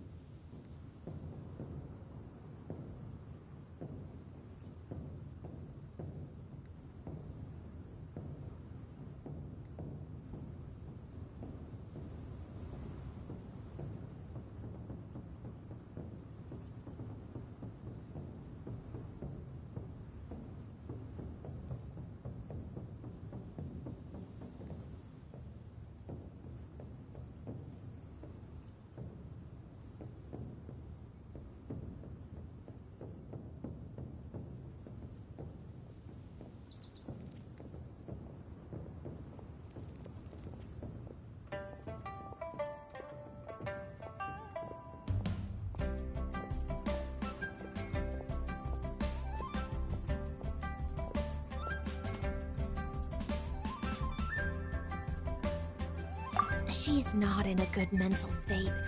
So we took her to Boo Boo Pharmacy to get some help. Why don't you come with me to check up on her? At this point, you seem invested in this case too. Then let's head there now.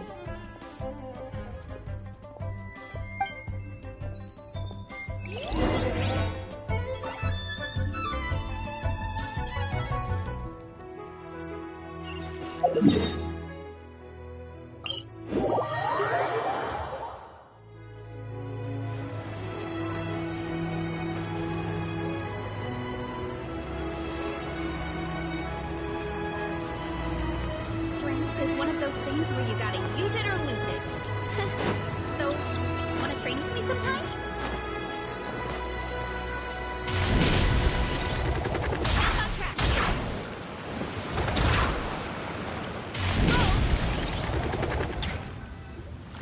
Ah, Lady Yuhong. Oh, and the Traveler and Paimon are here as well. What a pleasant surprise. Happy Lantern Rite.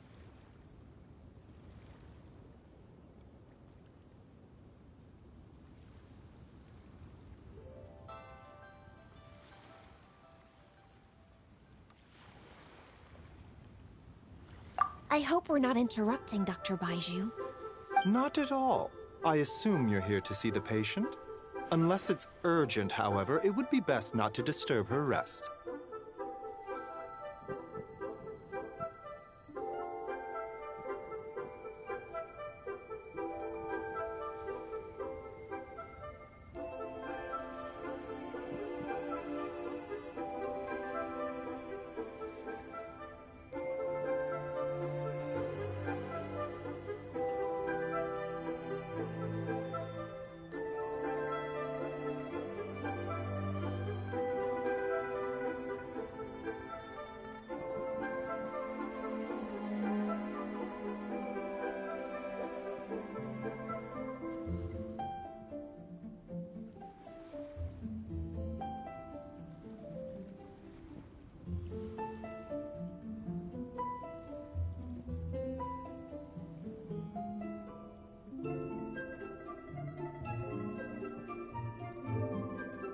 It's quite unstable. She's even more agitated than when she first arrived. And she refused to cooperate when we tried to check her over. I had no choice but to prescribe a calming draught and to have her rest for 2 days. So she's getting worse? That isn't the news I was hoping for. It's just a precaution. Based on an earlier conversation with her, it seemed more like a fixation than anything else. She hasn't lost her mind. That's right. When we asked about it, she kept insisting she was going to be famous far and wide. Well, it might not be far and wide, but she certainly made a name for herself around Yujing Terrace. Even some of the Qixing know who she is. Not often, that's for certain. From my initial assessment, the patient appears to have experienced some sort of shock, and whatever it was seems to still be haunting her. But what could have caused such a thing? The relics from the chasm? Or the moon above Chuang Terrace that night? Come back in 2 days, and you might just have your answer. I suppose that's all we can do for now. We'll take our leave then, Dr. Baiju. Of course. If you need anything else, don't hesitate to stop by.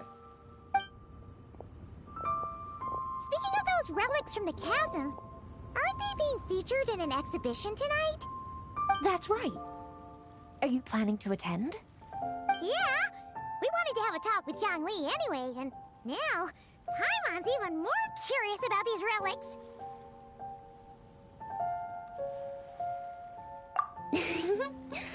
I would, except every item in the exhibition had to be registered with the Ministry of Civil Affairs.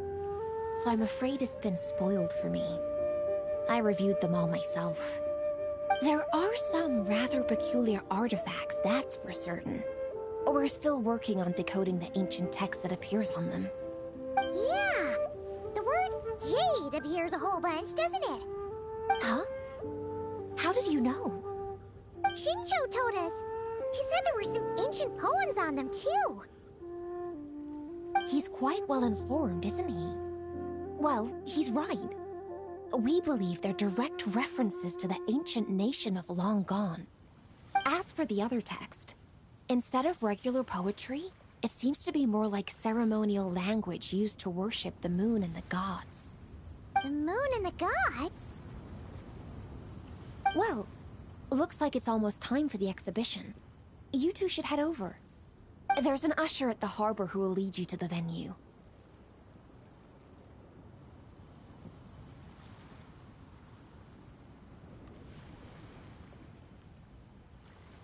Not at all.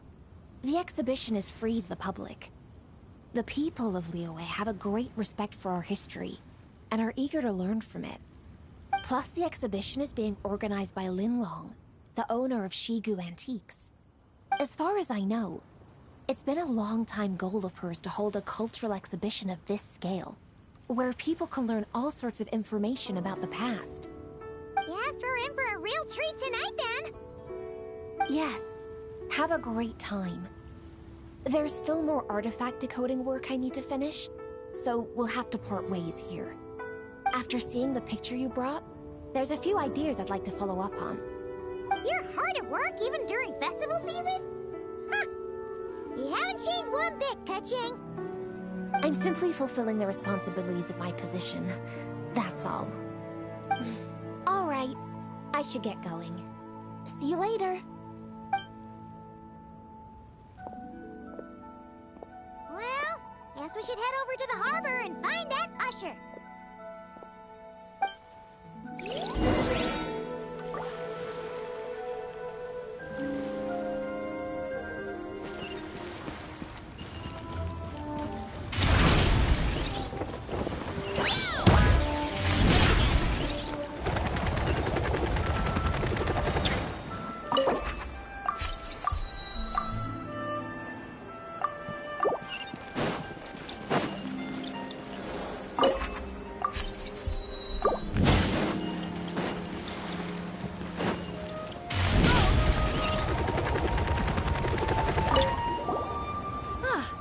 Here for the exhibition? After you.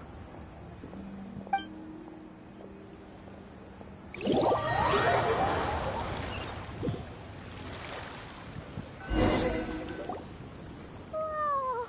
Look at all the antiques on this ship! It's almost too much to take in! Greetings. I trust you've been well since last we met? Aha! Speak of the devil! You're right where Hu Tao said you'd be! Ah, so Director Hu gave me away, did she? Don't act like you're up to some super secret business! We know you just do whatever you feel like.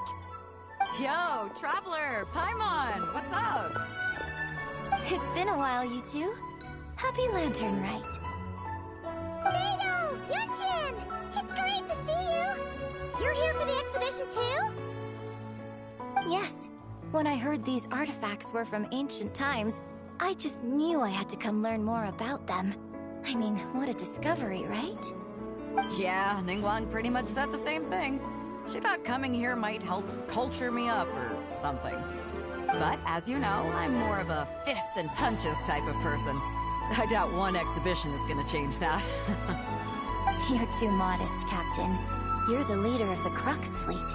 That takes far more skill than just fists and punches. Plus, at the end of the day, you still decided to come. Even though you didn't have to listen to Ningguang. Well, she's the Tianquan. If she can't even get an average ship captain like me to do her bidding, how's that gonna look? You sure know how to think from her perspective, huh? I guess I do. Anyway, how's everyone enjoying the exhibition? I heard that if you see something you like, you can negotiate the price with the owner and take it home.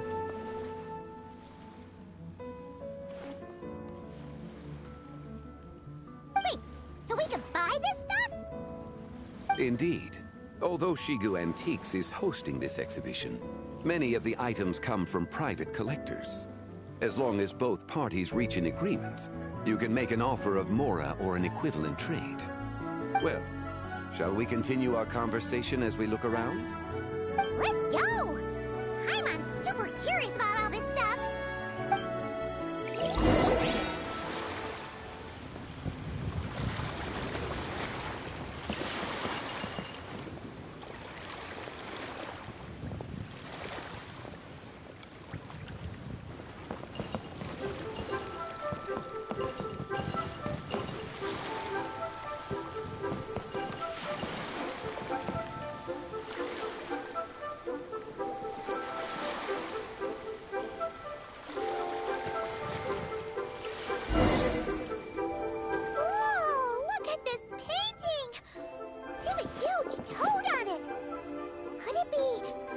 Huh. This material is quite unusual. It doesn't look like paper. More like silk, or some other kind of fabric. Yeah, I was thinking the same thing. Well spotted. This is a painting of Janju, the Moon Devourer, made primarily with mulberry silk. Such craftsmanship is rarely seen in modern-day Liyue. Ha! Janju the Moon Devourer! Paimon knew it! That toad made it super obvious. What's that? A new dish at Wanmin restaurant? No! It's a kind of lunar eclipse! You heard about how the moon disappeared recently, right? Oh, yeah. You're saying a toad did that? That's what the legend says! So, nothing to do with food then. Noted. And the figure next to the toad. Is that the White Horse Adeptus? From the stories I've heard, her palace lies on the moon. That would seem to be a logical assumption. No. In fact, this item was discovered in Chenyu Vale, and many years ago at that. Oh, so it's from Chenyu Vale? Actually, that's not quite right. You see, this painting is primarily comprised of mineral-based pigments, such as cinnabar and azurite, which are usually found within stratified rock. This suggests its place of origin may very well have been the chasm. You could have just started with that. You're as knowledgeable as ever, Mr. Zhongli. I had only ever heard the legend of Janju the Moon Devourer. But now, seeing it depicted in this painting, I wonder... if I purchased it, perhaps it could serve as inspiration for a new opera. Though I'm not quite sure who the painting belongs to right now. A splendid idea, Miss Yoon. Perhaps in lieu of Mora, you could offer the lyrics to said opera as recompense. The lyrics? But to whom? Why, to me, of course. I am the owner of this painting, after all. Wait, so you're one of the private collectors of the exhibition? Boo. No wonder you knew so much about the painting. But Boo. lyrics in exchange for a precious antique? My work could never possibly be of equal value. Penis. I don't know about Caca. that. I'm not much of a scholar, but even I know your operas are in a league of their own. An astute observation, Captain Beto. In my possession, this painting is nothing but a lifeless artifact. In your hands, however, it could be transformed into a new piece of art entirely. Quite the worthy exchange, no? But I'm not sure when I'll be able to finish writing it. It certainly won't be ready this year. Allow me to be equally forthright, Miss Yoon. This silk painting is merely a copy I made of the original work. There is no need for such concern over its value. Javier Eater Lala Vendriver. I had no idea you were such a skilled artist, Mr. Zhongli. I pride myself on having some knowledge of antiques, but I didn't notice anything that would point to it being a replica. You never cease to amaze me, Mr. Zhongli. You flatter me. All that said, Miss Yoon, you must accept. Truly, I insist. Huh. He's gone from handing out fake Mora to fake paintings now, huh? Your kindness is impossible to refuse, Mr. Zhongli. Rest assured, I'll be sure to return the favor. I shall look forward to it. Man, that was quite the find. I should buy something too, if only so I can show it off to Ningguang. Let's keep going and see what we can find.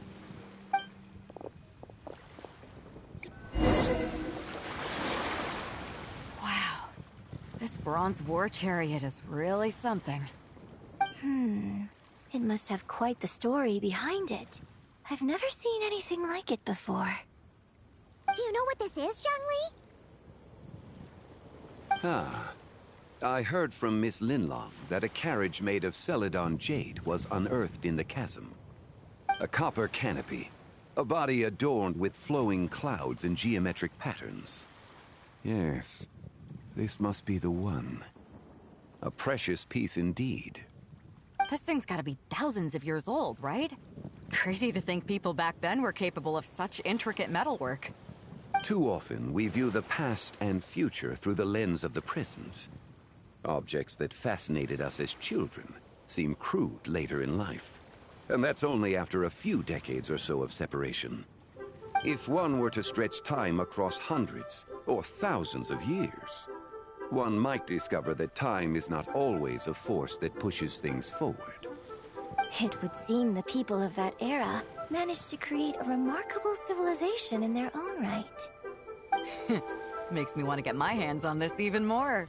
Ningguang's gonna be so jealous, don't you think? Ah, has this war chariot caught your eye, Captain Beidou? Oh, you must be Linlong from Shigu Antiques. Nice to meet you. This exhibition has been amazing so far. Well, that's all thanks to supportive patrons like you and Mr. Zhongli, of course. As for this war chariot, it was discovered by an archaeological team sponsored by Huishan Hall. The price comes in at 90 million mora. How much? 90 million? Woo, looks like my eyes were a bit too big for my wallet. Quite a bargain. A bargain? 90 million mora could feed Paimon for like 1,000 years! And if you actually went on an eating spree that long, perhaps you'd be considered an antique worth that kind of mora, too. What, 90 million? Nuh-uh! Paimon's worth way more than that! Well, if Mr. Zhongli thinks it's a good deal, I'm sure it's worth it. Beidou's putting way too much faith in Zhongli. What if he's only here to drive up sales?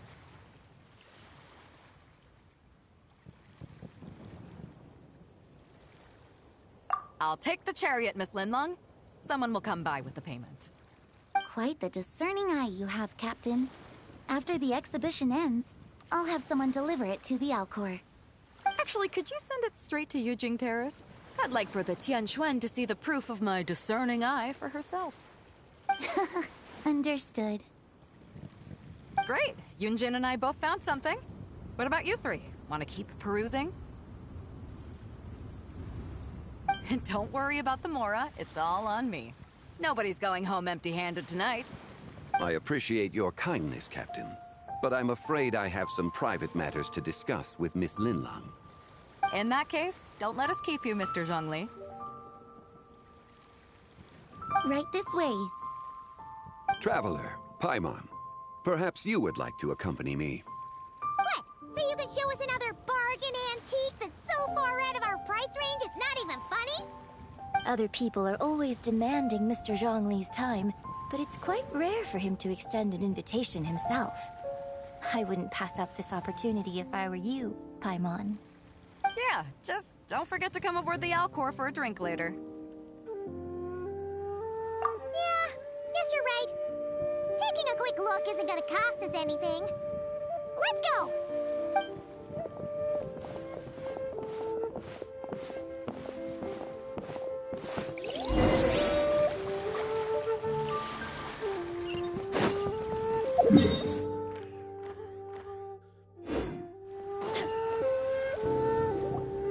These are all the jade pieces that were found, Mr. Zhongli. Wow! So many styles! What kind are these? These are a type of ceremonial jade. You're familiar with Chenyu Vale's rain jade, right, yes? Oh, yeah! So these pieces are all used in the rain jade ceremony? Well, you may not know, Paimon, but before the rain jade rite came into practice, Chenyu Vale was known for a different ceremonial tradition that also involved jade. The bee is used to honor heaven, the Tsong to honor earth, the Gui to honor the east, the Jiang to honor the south, the Hu to honor the west, and the Huang to honor the north. These form the 6 ritual jades. It's unfortunate, however, that Miss Linlong's set is missing both the Gui and Hu pieces. Oh, I know. These jade artifacts are from such an ancient time. It's proved difficult to track them down, even for our establishment. No matter. You happen to have precisely the piece I was looking for. Huh? This broken jade token? I didn't expect this to catch your eye, Mr. Zhongli. It isn't one of the 6 ritual jade... An affect belonging to an old acquaintance of mine. An old acquaintance? One of your collector friends, Mr. Zhongli? You could say that. Traveler, take a closer look.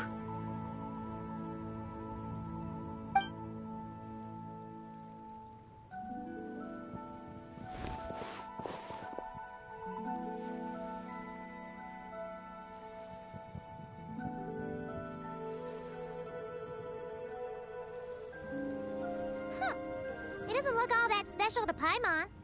Just seems like a broken artifact.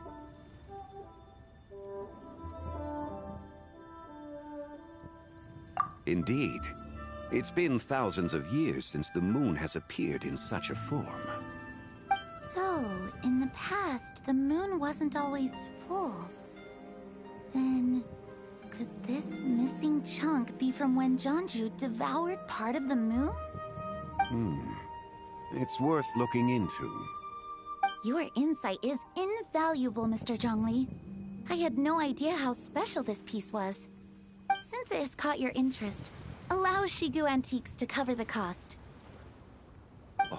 That is far too generous, Miss Linlang. Not at all.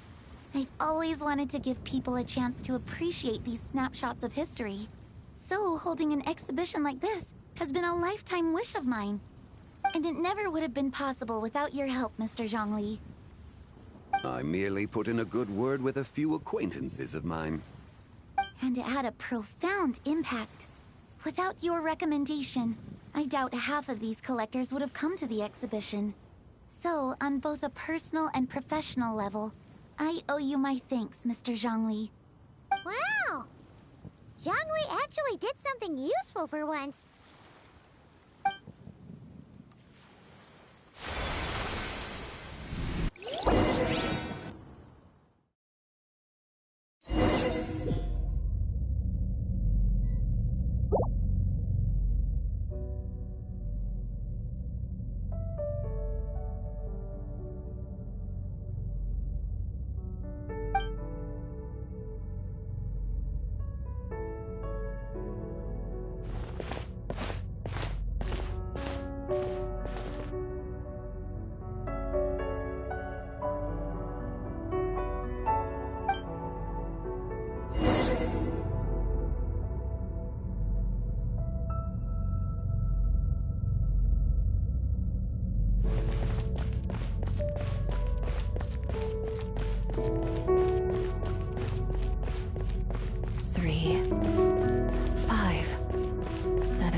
Eleven, 13, 17,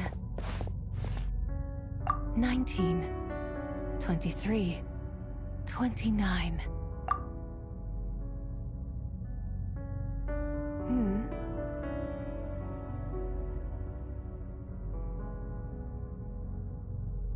You also enjoy counting in such a fashion, lost child?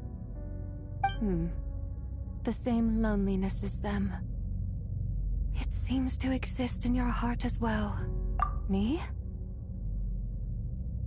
I'm sorry, I don't remember. The shadow of the moon?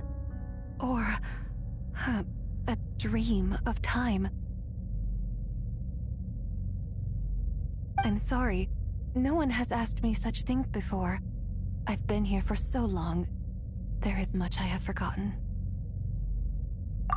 I know nothing of your arrival. All I know is the longing in people's hearts. Yet, I sense the moonlight's guidance within you, child. Perhaps that is what brought you here.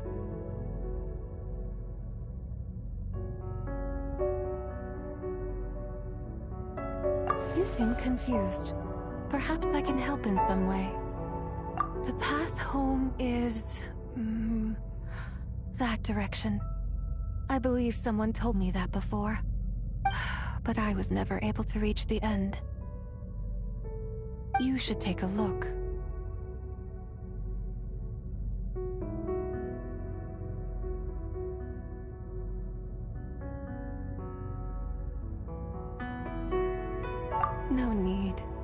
It would seem my time has already run out. Farewell. May the moonlight ever shine upon you.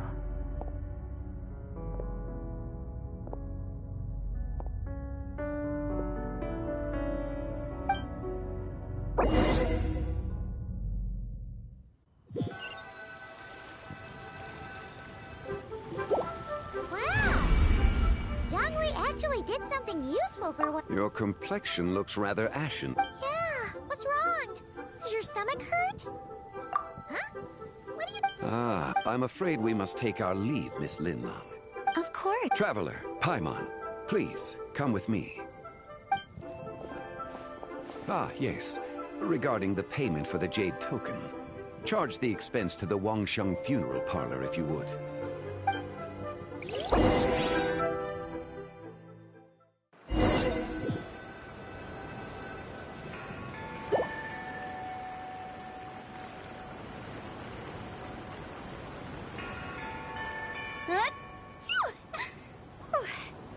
Guess someone's thinking of me. Huh, but this late at night? Must be that consultant of yours. I bet he's out there spending all year more at the exhibition. Yeah, he'd be the perfect employee if he just knew how to rein in the spending. But never mind him. Let's focus on the moon. We gotta see if it gets eaten tonight. I don't think it's going to happen. We've been out here all night, and the moon's the same as ever. It is quite late, and Chongyun's getting tired. How about we head back? We can come back another time. Head back? Already? Actually, I do have a new dish I'm testing out tomorrow. And as part of my New Year's resolution, I'm trying not to oversleep. All right. Guess it just wasn't meant to be. Let's go.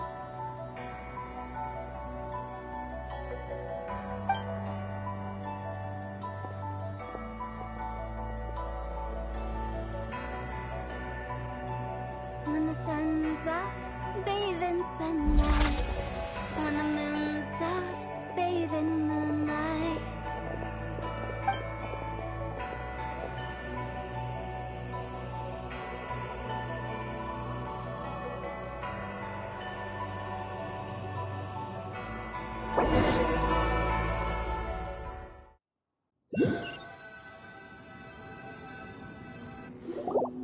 Wait, aren't we going to rest?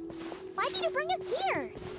Because I imagine the Traveler would like to know what just happened to him. Oh, right. Ugh, Paimon's confused, though. She could have sworn you were there the whole time.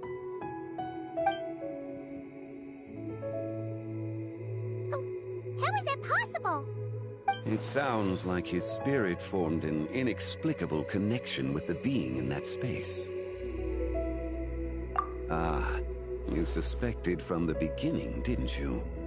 Indeed, the being you met is the fabled White Horse Adeptus, and the original owner of this Jade Token. Her name is Zibai. Wait, does that mean she's inside this token?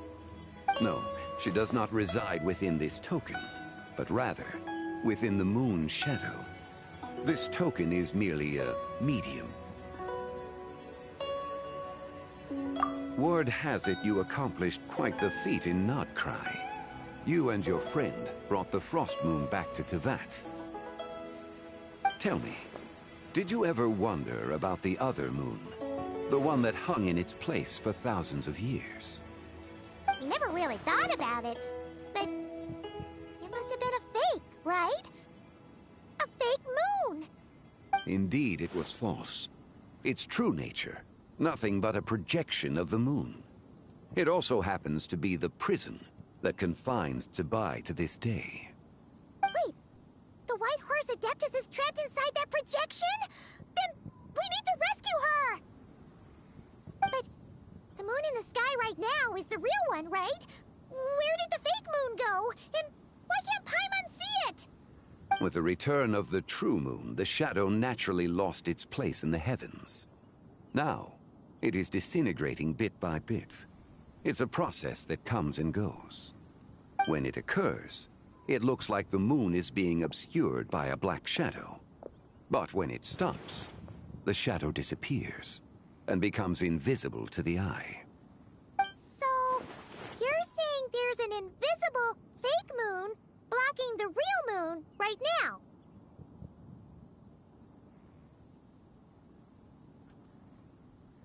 Indeed. Okay, this is not what Paimon was expecting.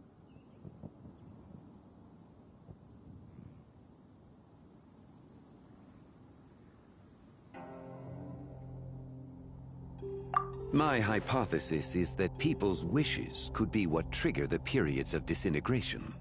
After all, when you experienced that episode just now, it was precisely when Miss Linlong spoke of her own wish. Wait, is that because the White Horse Adeptus answers people's wishes? The legend must be true then! So, that means the more wishes we make, the faster the fake moon will disintegrate, right? Then it won't be long before the White Horse Adeptus is free! Quite the contrary. After countless years trapped inside, the two have merged into one. When the moon shadow is gone, Zibai will cease to exist in this world. Oh no! So, by bringing the moon back, we actually hurt the White Horse Adeptus? Do not burden yourself with such thoughts. Because of your actions, a promising opportunity has presented itself. Yes, and that is why I invited you here tonight. Your connection to that broken jade token confirms that you can do what I envision. However, while I had hoped to receive your assistance, this matter could have significant ramifications. I must admit a certain reluctance to implicate you in more of Tevat's secrets. Often, the deeper one's knowledge of such matters, the harder it becomes to extricate oneself from them. You are someone who once traveled through the boundless sea of stars. I cannot help but wonder, perhaps it is wrong for your fate to become too entangled with the fate of any one world.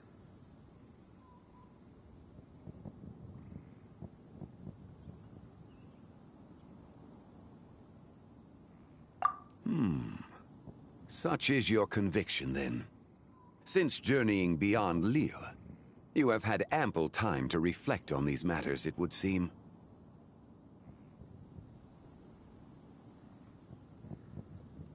Very well. The first secret I must reveal is that Zibai has long since passed away. The being within the Shadow Moon is merely one of the 3 deadly selves she severed before her death. Wait, the White Horse Adeptus is dead? Weren't you supposed to tell us how to fix this? Now it just seems even more impossible! Please, remain calm, Paimon, and allow me to explain. The 3 deadly selves is a practice used by those engaged in spiritual cultivation. The intent is to sever the 3 vice-laden mortal selves to reveal one's true, pure self beneath. However, Zibai's 3 selves are more complicated in nature.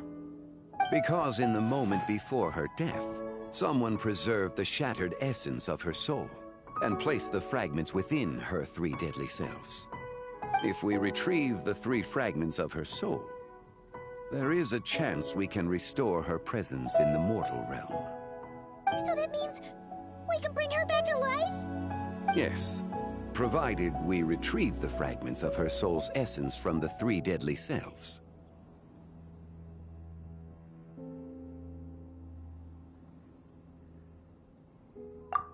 Indeed, the being you encountered was Zibai's first deadly self, Ziju. After Zibai's death, she ascended to the heavens and became one with the Shadow Moon. The essence that resides within her is a heavenly soul, also known as Taiguang. Thus, this self is the closest to Zibai's true nature.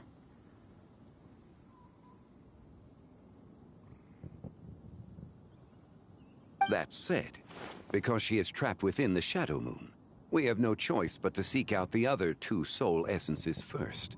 Then we can unite them as one. Her second deadly self is called Ziju. After Zibai's death, She fell into a slumber deep beneath the earth in what is now known as the Chasm. The essence within her is the Earth Soul, also known as Xuangling. She is the self that inherited most of Zibai's memories and wisdom. The chasm? So, do we have to go there to find her? That won't be necessary. I sensed her presence on the jade carriage from earlier, the one at the exhibition.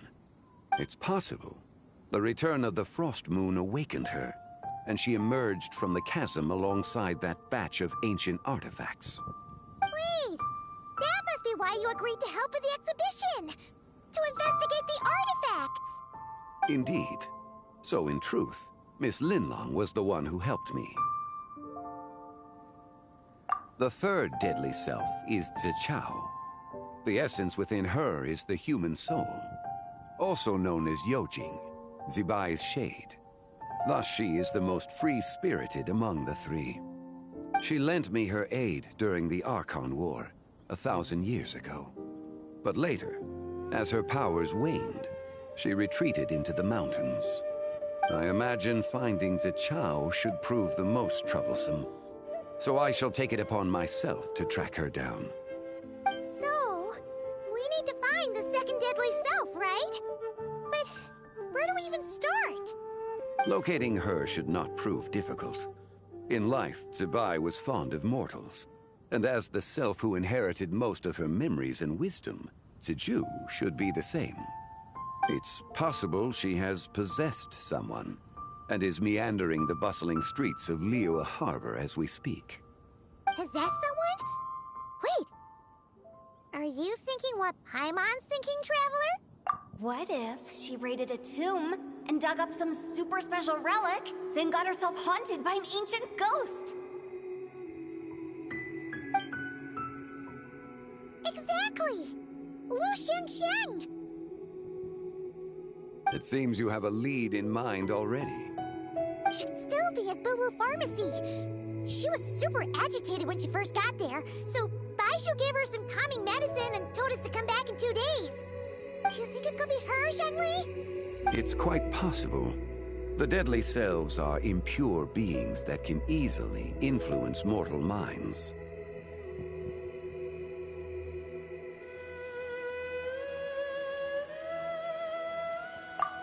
A sound plan. Well, I should get started on my own investigation then. But you're leaving already? I must. Zichao went into hiding after the Archon War.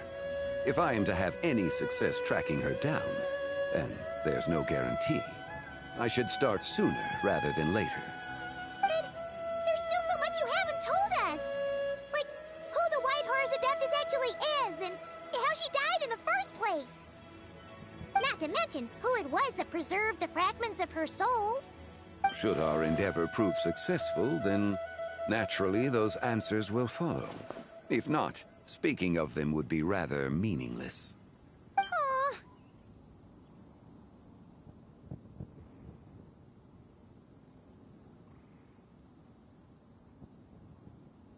It would seem that this is a question you are unwilling to set aside. Very well. I shall tell you. It was the Avatar of Time. Ah, so you know of her existence. The ruler of time saved her soul. Indeed. Preserving what remained of Zibai's soul in the moment before her death. Only the power of time could be capable of such a thing. Boo. However, there is Penis. no telling what effect it has Kaka. had on the three deadly Eater cells. Lala Vendor In other Ever. words, K. you must exercise caution when seeking out Zija. On the night of Lantern Rite, countless Shao lanterns, and the wishes written upon them, will be released into the sky. I estimate that this event will trigger the Shadow Moon's collapse. When that happens, the cage that confines the first deadly self will open. That is our moment to act, but also the moment where all could be lost. For if we fail to retrieve the other two soul fragments in time, Zibai's resurrection is hopeless.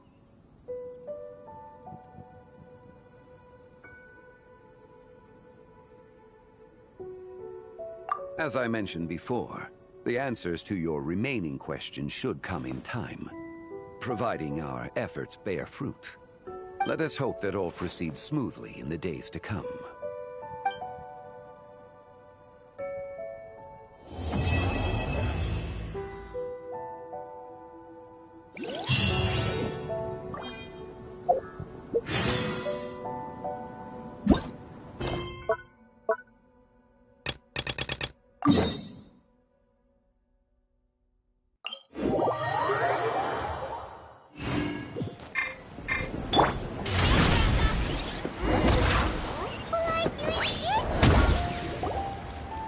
Look, your asking price for this batch is just too high. I can't buy in at this price. How am I supposed to turn a profit? Come on, hear me out. I'm telling you, this is the single best batch of Sunsettias ever. You won't find anyone who disputes that. I accidentally dropped one into a well, and even the water turned sweet. Even so... All right. I'll let you in on a little secret. The boss of Second Life also wants to buy from me, but I haven't responded yet. If you won't take him, I'll just have to partner with them instead. And neither of us wants that. Okay, well, when you put it that way, I'll accept your asking price. I'll take all your stock. Don't sell a single one to Second Life.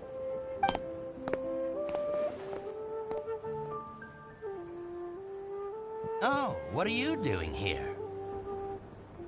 And to be clear, these Sunsettias are mine. I got to them first. Don't get any ideas. Actually, we want to ask you about a guy called Juri. Have you heard of him before? Juri? Yes, he's quite well known. I've heard a story about him. They say he was born into poverty. His parents died when he was young, and he was treated cruelly by the local community. One of his neighbors was terribly rude to him all the time, but Juri never retaliated. And when his neighbor went bankrupt, he even helped support the family. He returned cruelty with kindness, injustice with peace offerings. A gentleman of talent and character, and... oh, how did I not notice him sooner? In fact, maybe I'm not too late. If I could hire him to be the brand ambassador for Wanyo Boutique. He sounds like a decent man. We can finally breathe a sigh of relief. Why are you asking about him anyway? You aren't looking for a brand ambassador too, are you? Well then, in that case, the higher bidder takes the... Ah, that's Juri right over there. Why don't we go and talk to him? Where? It's him, all right. Looks like he's chatting with Linlong. Come on, let's follow them and listen in. Try not to let him see you. We want this information to be as truthful as possible. I'll just go and fetch an employment contract. And hey, don't try and cut me out of this. Hey! I understand. Let's walk and talk. What's the hurry? Don't get too close, or he'll see you.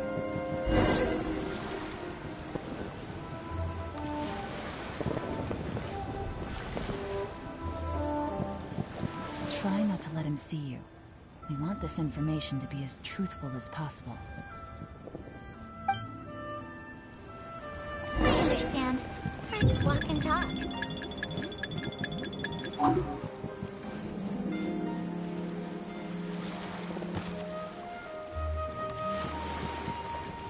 So, you're looking to buy a wine? What's the hurry? Don't get too close, or he'll see you.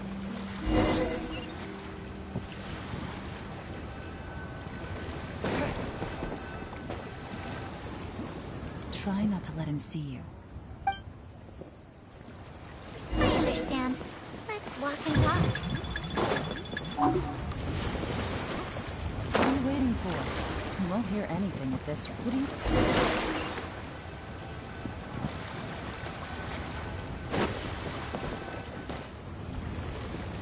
Try not to let him see you. I understand. Let's Let's walk and talk.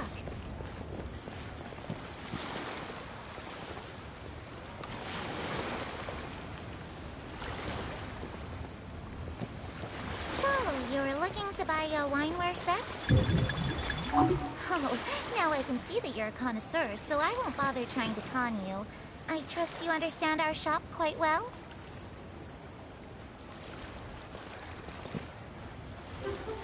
The truth is, an old friend of mine who likes to have a drink now and then. He fancies himself as a man of culture, but doesn't care for needless extravagance. So I thought I might buy him a set of high-quality fates. How very thoughtful of you. Leave it to me, then.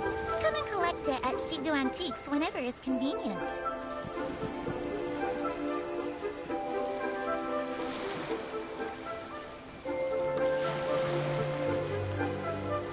Thank you very much. It's my pleasure, Mr. Jerry. These days, it's quite rare for someone of your standing to still keep up with their old friends. It's nice to see. I'll be sure to pick out a good set for you. You can count on me.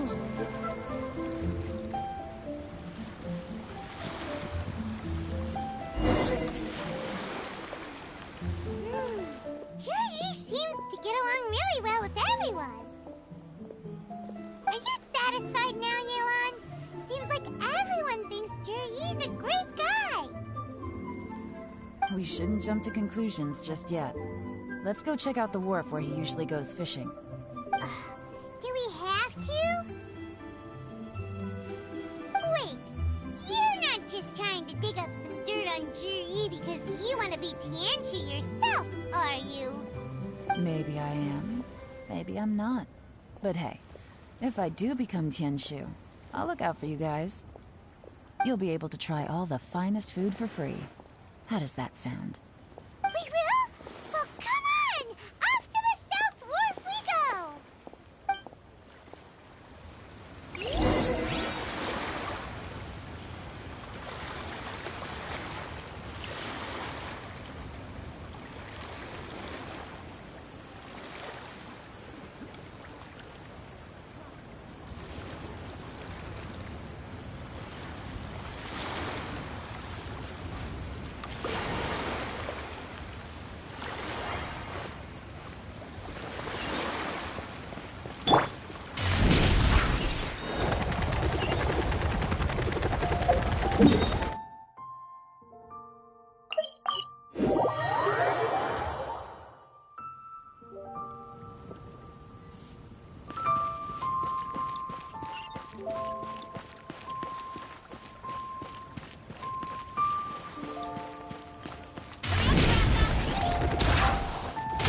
Clear of other people.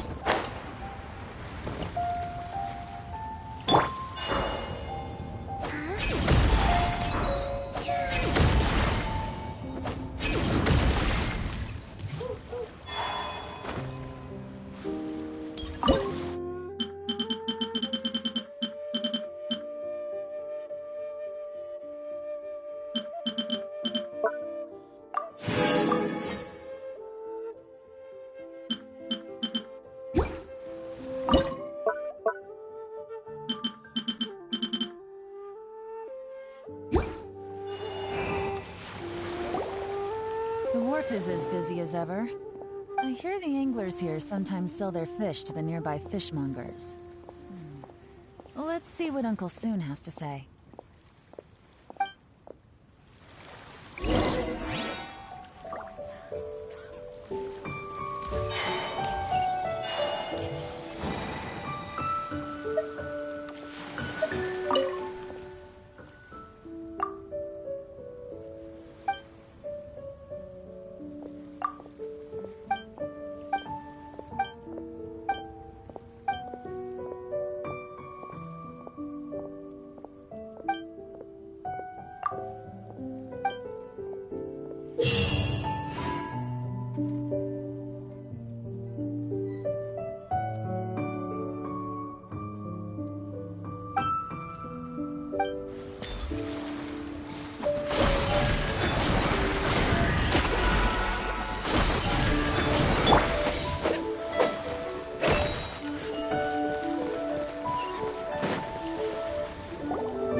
like to buy today.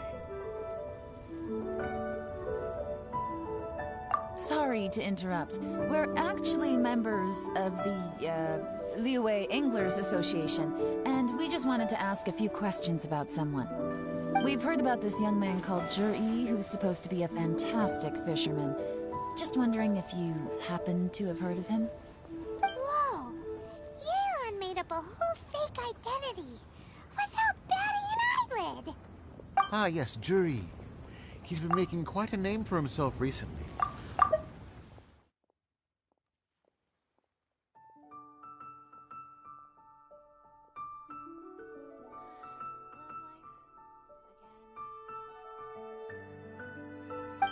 Apparently, he had a rather tough time growing up. Had to work several jobs alongside his studies to make ends meet. How does that saying go? What doesn't kill you makes you stronger. Well, if there's anything to that logic, he's sure to be phenomenally successful one day. Yeah, we think so too. But I'm afraid your Anglers Association might be in for a disappointment. Oh? Why is that? He's good at a lot of things, but fishing isn't one thing. He fishes at the wharf and sells what he catches to me on occasion. His catches are always mediocre. Not terrible, but equally nothing to write home about. If you're looking to recruit some new members, though, I do know a few top anglers I could put you in touch with. That sounds fantastic. I've got a couple of other things to attend to right now, though, so why don't I come back some other time and we can chat over a drink? Sure thing. See you. Everywhere they go, they meet someone who's heard of him. Come on, let's keep asking around.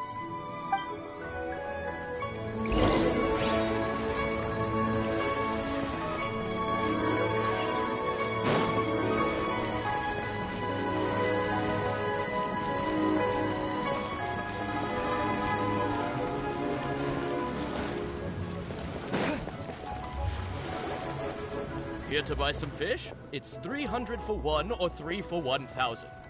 You better hurry. When they're gone, they're gone. Hello, we're from the Society for Fish Price Research. We'd just like to ask a few questions. Wow, she switched identity again! Society for Fish Price Research? I haven't done anything illegal. Stay out of my business. Please, don't worry. We're just here to conduct a simple survey. We've heard about a certain Zhi who's been selling fresh fish at low prices in this area recently. Do you know anything about this? So this isn't about me. You should have said something, you know. I know the guy. I can tell you what I know. I haven't heard anything about him selling fresh fish at low prices, but it wouldn't surprise me if it was him. Oh? Why is that? Because he's so poor. His parents died when he was very young, and his alcoholic father still owed a huge amount of debt. No one wanted anything to do with him. He was still a kid when he first came to the wharf. His clothes were ragged, and he had a bandage wrapped around his head. He managed to survive, thanks to Uncle Tien, who gave him some food. But still to this day, he doesn't have a lot of mora to his name. I mean, he can afford to eat and everything, but you'll often see him haggling with others over just a few mora. So, I wouldn't be surprised to find out he's been selling a few fish. It's not like he catches much anyway, so it's not going to affect my business. Don't tell him I said that. You'd rather he didn't know? Well, I spoke to him once, briefly, and I just had a feeling that he really cares what other people think of him. I think he has pretty low self-esteem, but hey, it's hardly my place to say anything. What he's achieved already puts most people to shame. But nobody's perfect. I just wouldn't want to upset him, that's all. I see.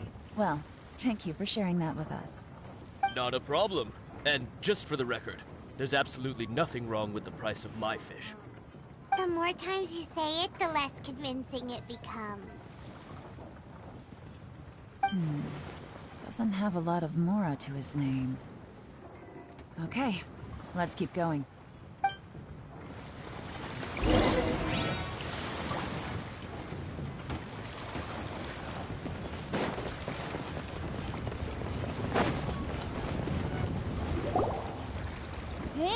It's you guys! Wait, what's the phrase? Oh yeah. Honored to meet you. What brings you to me? The truth is, we are but newcomers to this territory. We heard tell of a great martial artist, Master Dugu, who knows everything there is to know. Hence, we sought you out to ask for your guidance. Really? People said I know everything there is to know? But of course. We also heard that Master Dugu is a kind and virtuous swordsman who never turns away anyone who comes with questions. Great! So what do you wish to know? Nothing happens on this street that I don't know about. Now she's lying to a kid.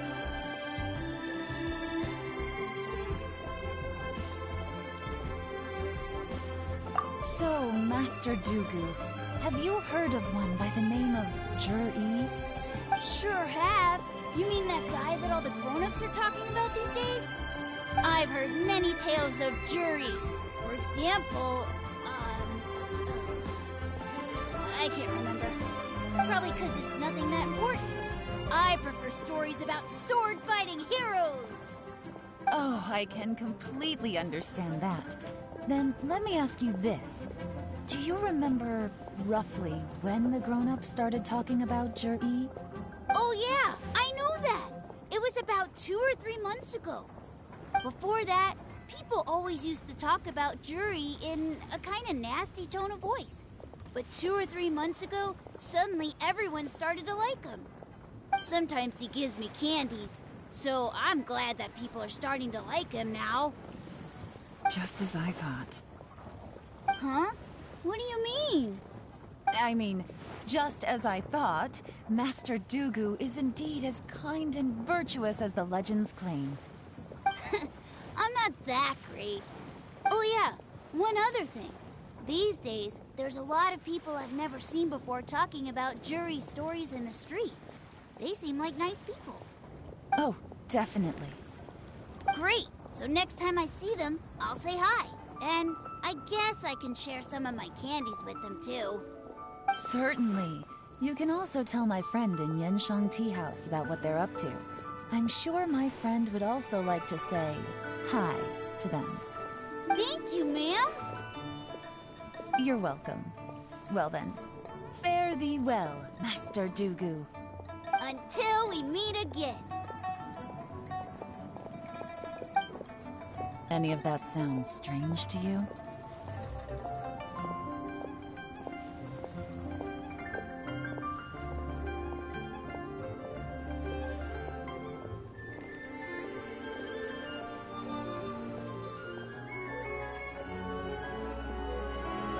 Strange?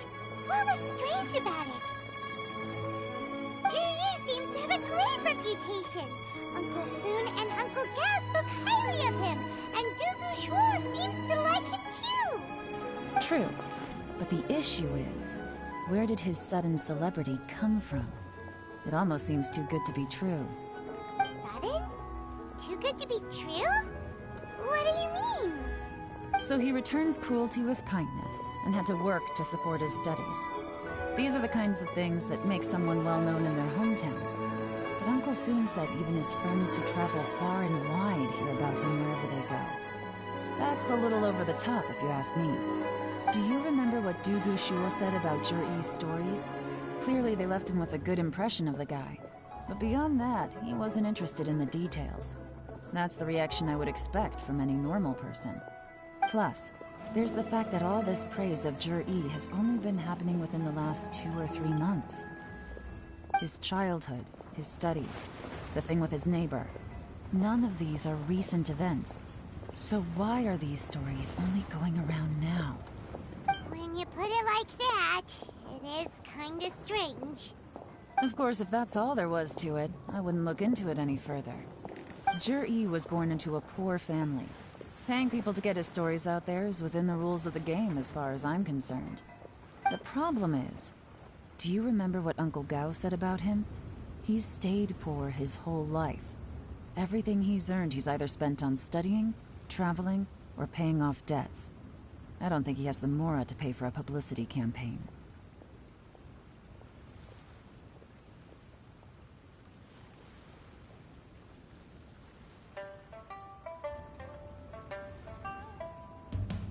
Right. And that changes everything. It can mean a powerful faction is trying to gain influence over the Liu at Xixing. That's the worst-case scenario. But all too often, the most pessimistic speculation turns out to be closest to the truth. Someone's trying to gain influence over the Qixing? That sounds serious. What should we do? Even if we asked Juri about it, surely there's no way he'd admit it. First, we need to find out who's supporting him. Don't worry, I've got a plan.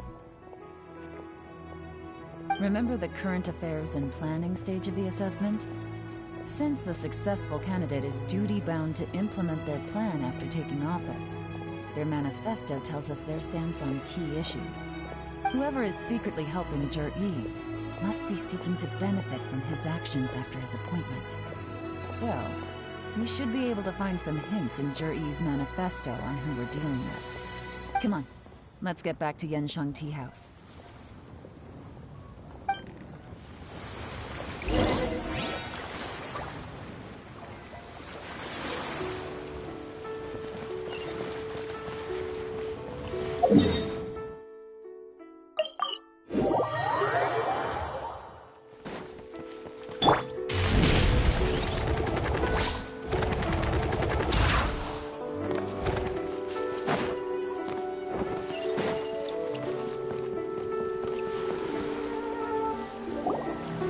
Jur-E's manifesto covers a huge range of topics. Looking for details that don't add up will be like trying to find a needle in a haystack. I'll divide the reports into 2 piles. You take one, I'll take the other. When we're finished, we'll put our heads together. Officially, the assessment is already over, and I'll be expected to announce the results before long. So we have to get to the bottom of this as quickly as we can. Yikes! We better hurry! Whatever else Uncle Tian might think of Jur-E, the fact remains that he's one of his favorite students. Any evidence he's left is not going to be immediately obvious. We'll have to look carefully and think critically.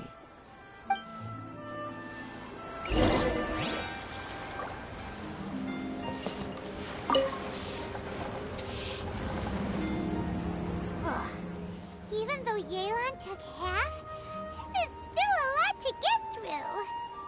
Well, we gotta start somewhere.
this reading is giving Paimon a headache. Let's take a break.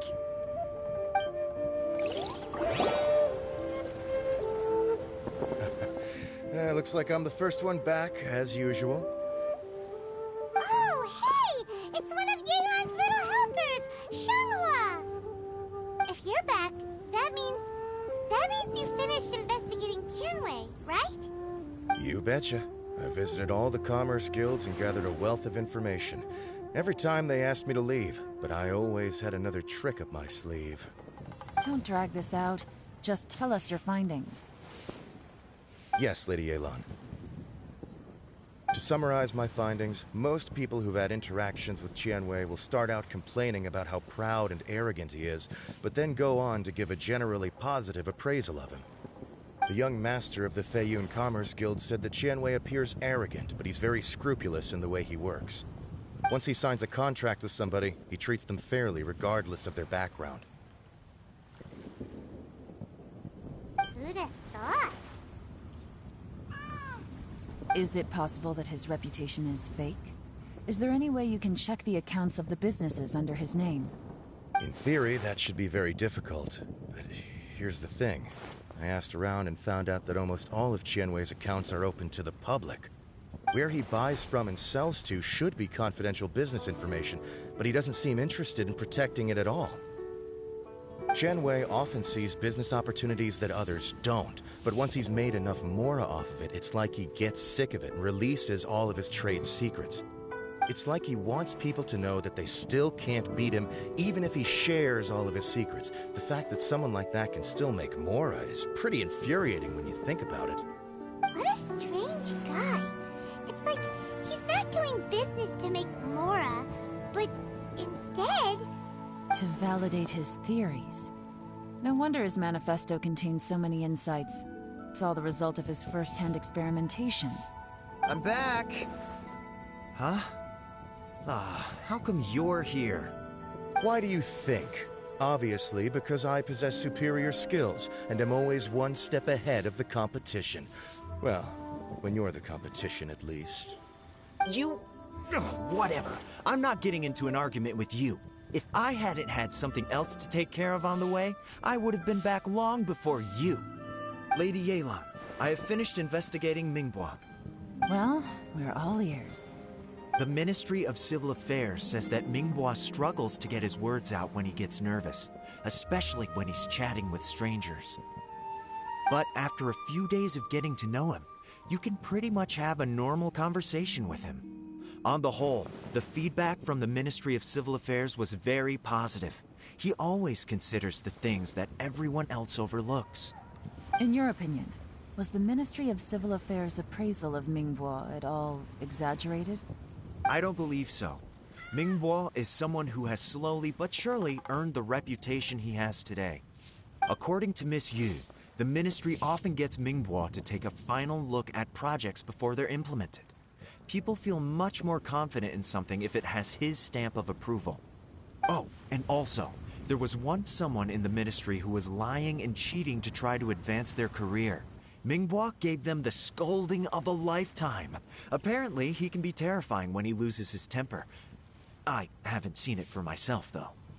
Whoa, that's hard to imagine. Like I said before, things are not always as they appear. Ah, so that's what you meant by that.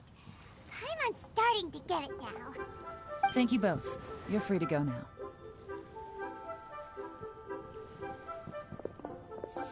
So, have you finished reading the manifesto? We still have a bit left.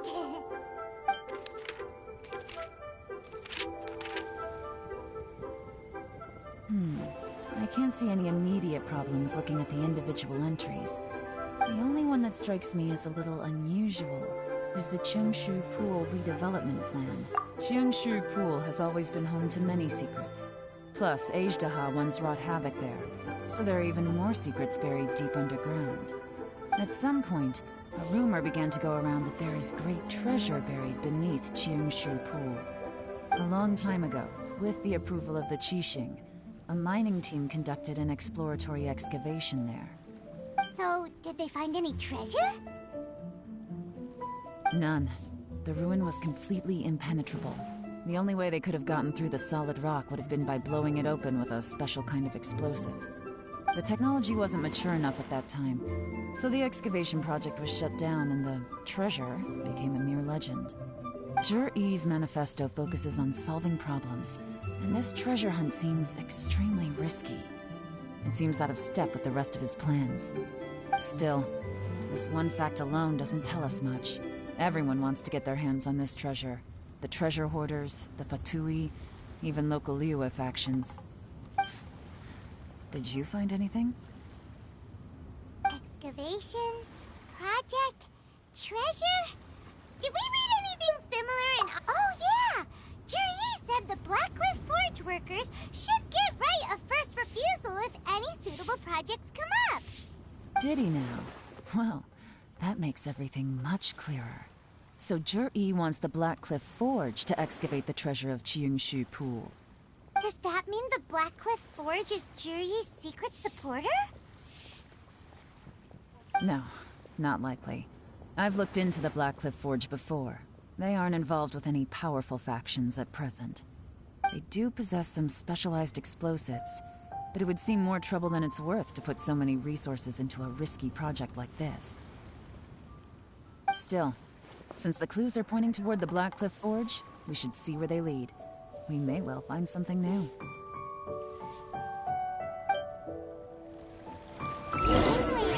But both turned out to be completely different than what we thought. What about you?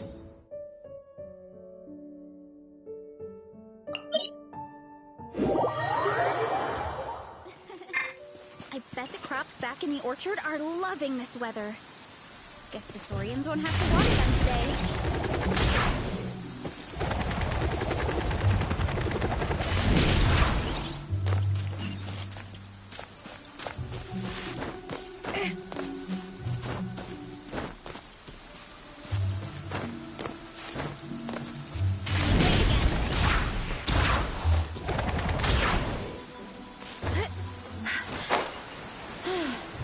This is the Blackcliff Forge. Let's look around for clues.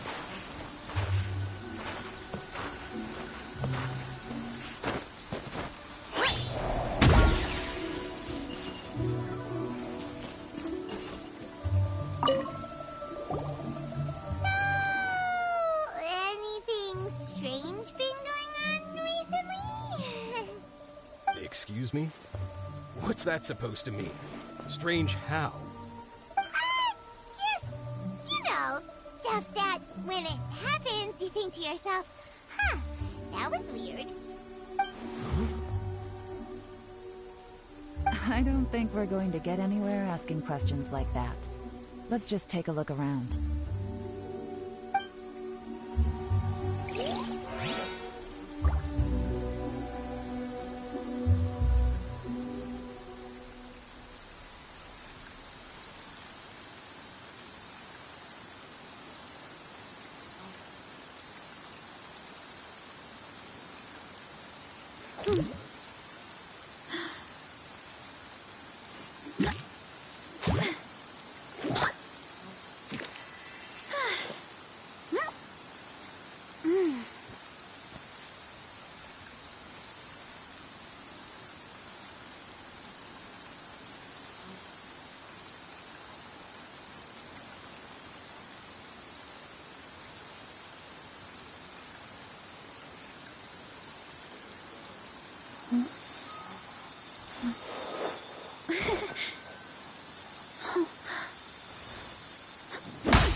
Should we head to Boo Boo Pharmacy today? Fingers crossed we learned something useful.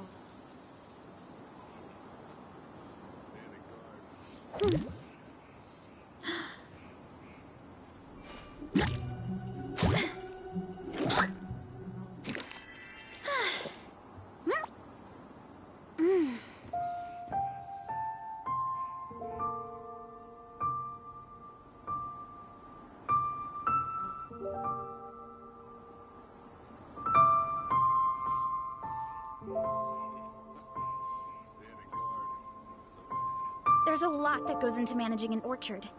Watering, weeding, fertilizing the soil, making sure the temperature is right. But most importantly, you have to keep the fruit in a good mood.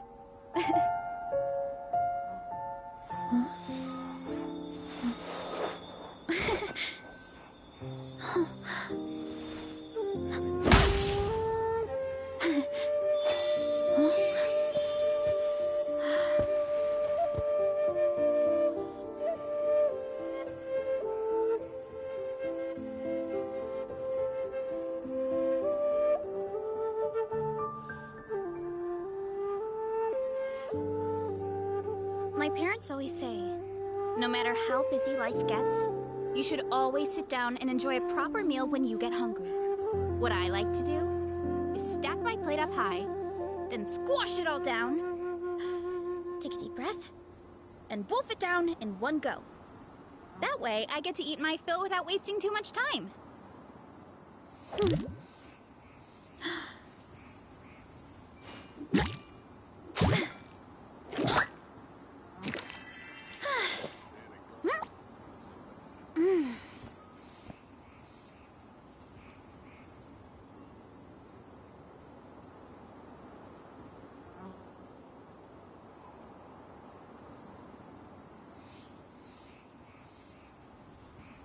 There's a lot that goes into managing an orchard. Watering, weeding, fertilizing the soil, making sure the temperature is right. But most importantly, you have to keep the fruit in a good mood.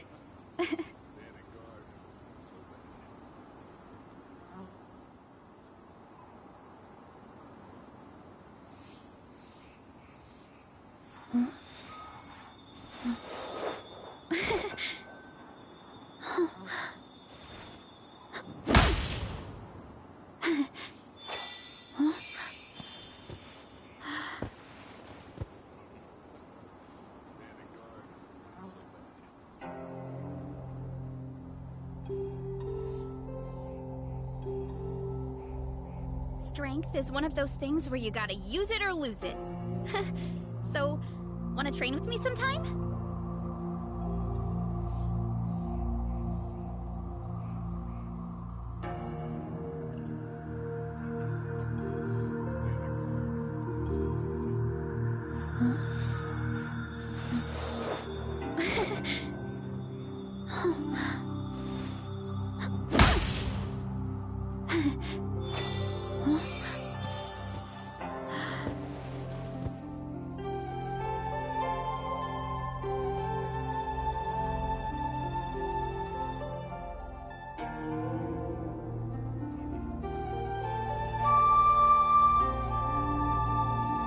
There's a lot that goes into managing an orchard.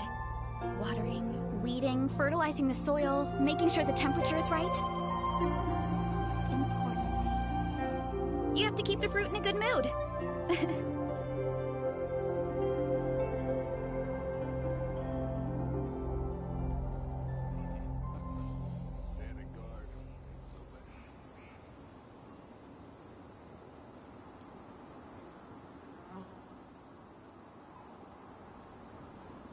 My parents always say, no matter how busy life gets, you should always sit down and enjoy a proper meal when you get hungry. What I like to do is stack my plate up high, then squash it all down, take a deep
Strength is one of those things where you gotta use it or lose it.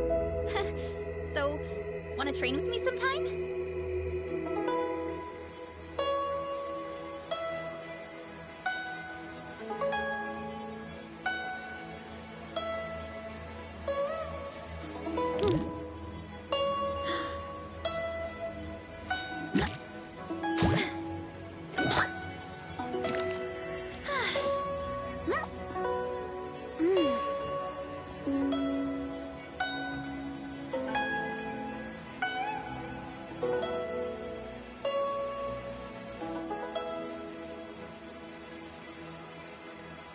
My parents always say, no matter how busy life gets, you should always sit down and enjoy a proper meal when you get hungry.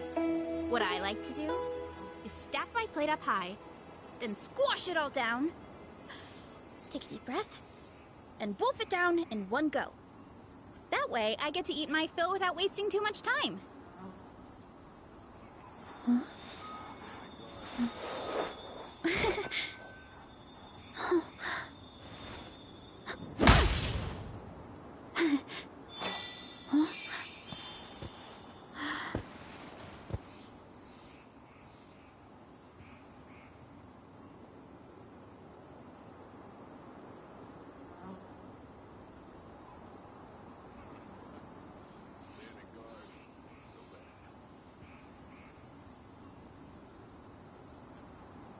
Strength is one of those things where you gotta use it or lose it. So, wanna train with me sometime?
My parents always say, no matter how busy life gets, you should always sit down and enjoy a proper meal when you get hungry. What I like to do is stack my plate up high, then squash it all down, take a deep breath, and wolf it down in one go. That way, I get to eat my fill without wasting too much time.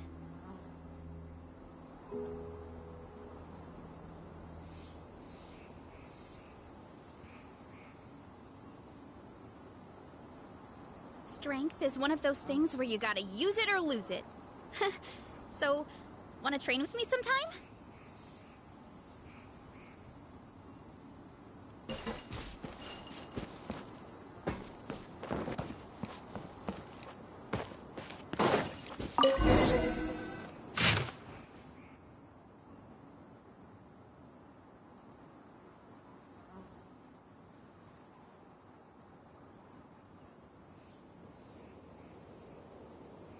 What's this?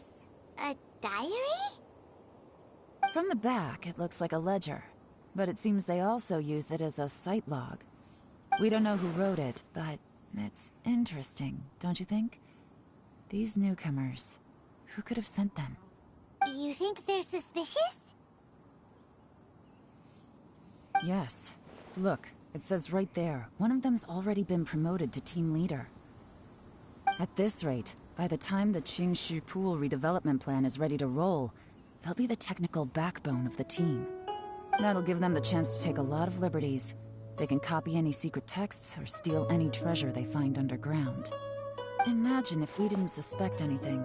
By the time Jur-E recommends the Blackcliff Forge for the excavation project, at most we would maybe do a fresh background check on the place.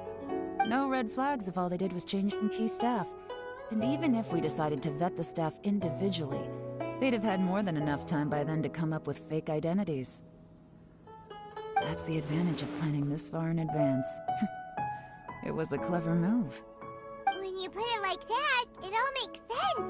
If we hadn't found this out, someone else would have stolen the treasure.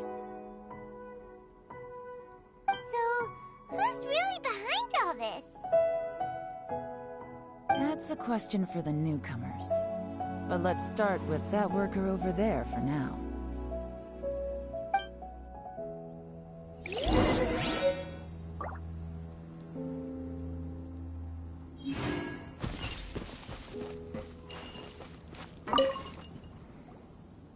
Excuse us. We want to ask you about the newcomers. You want them to teach you or something? I gotta say, these newcomers are in tip-top shape. Fast learners, too. They're picking up all the skills unbelievably fast. My only complaint is that they're always going out drinking at night. But they never let us join them. I guess they just need some time to adjust. I'm sure we'll get to know each other over time. They go out drinking. This area isn't exactly renowned for the nightlife. I'm guessing it's a long trip to the nearest tavern. You got that right. They tell me they go all the way back to Liyue Harbor to drink at Wanmin Restaurant. It rained after work today, so they actually stuck around at the site for a while. But as soon as the rain stopped, they went out drinking again right away. Hey, you're only young once, right? I say, if they can hack it, let them at it. Interesting. Let's go talk somewhere else.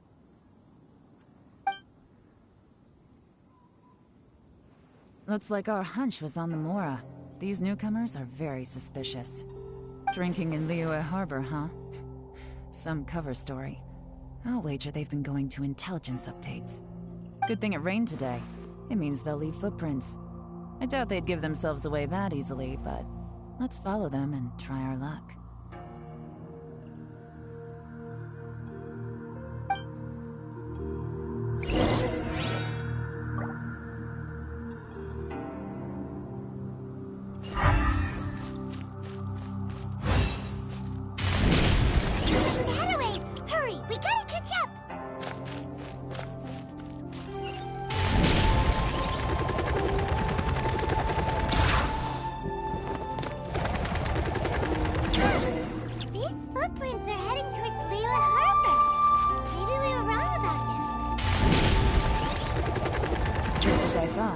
They didn't go to Liyue Harbor. They went that way.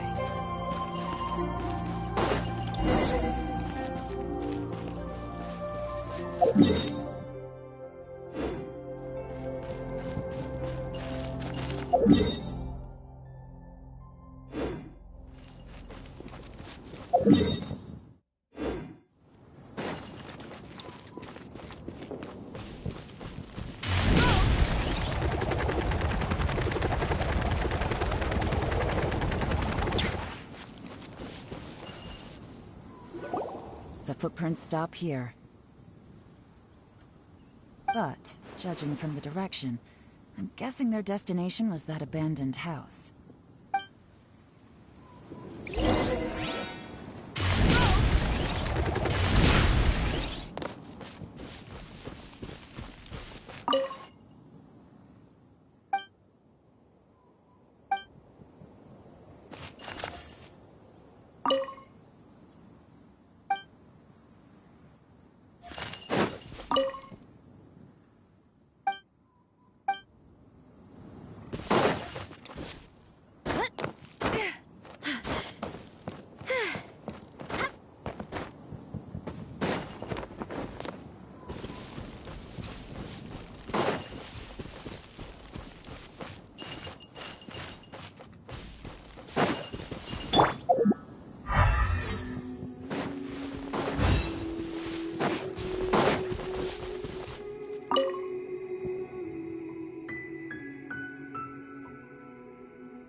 Looks like we were too late.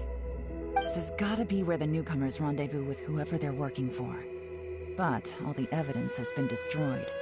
Look at these ashes. Someone was burning documents not long before we arrived. Could there be anything left? Maybe the wind could have blown the fire out before everything was finished burning. The odds of that are very slim. It's practically impossible. I've checked. All the paper's been burned. There's only ash left now. Why don't we wait for them back at the Black Cliff Forge? They've gotta go back there sooner or later.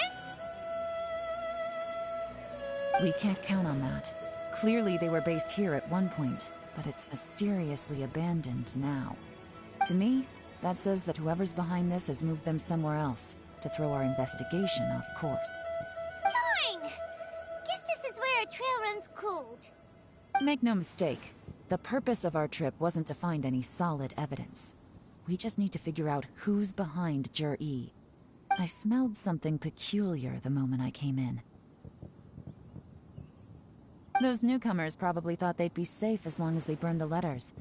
But what they failed to consider is that paper and ink from different regions produce different odors when they're burned. Really? Paimon can't smell anything. Do you smell anything? There is a certain place with a freezing cold climate where there's nothing but ice as far as the eye can see. Some wealthy people there put floral fragrance in their ink as a way of injecting a little romance into their writing. When that fragrant ink is burned, this is the exact odor that it leaves behind. Exactly. The evidence will soon be blown away by the wind, so it's nothing we can arrest anyone with. But it's all I need. Now I know who we're dealing with. I can plan our next move. Lady Yelan! Oh, thank goodness I finally found you. I thought I'd never see you again. Who are you? Don't be alarmed. This is Upei. He's Wenyuan and Shanghua's colleague. I sent him to look into Jur-E's regular contacts. Since Jur-E likes fishing, Upei thought he might know some of the fishermen and sailors, so he took a boat out to sea to ask around. I left him a note at Yanshang Tea House telling him to look for me at Black Cliff Forge when he got back. If there'd been an ambush waiting for us there, it means we'd have had some backup. So, what did you find out at sea? Forgive my incompetence. I'm afraid I've come up empty-handed. I asked all the fishermen multiple times, but none of them had any interactions with Jur-E before. Then the waves got so choppy I ended up falling overboard. Fortunately, someone managed to drag me out. When I got back, I heard that you'd gone to Black Cliff Forge and might need backup, so I went straight there as fast as I could. Didn't even stop to change my clothes. Well, Uncle Tien said that Jur-E once bought a recipe from one of the fishermen.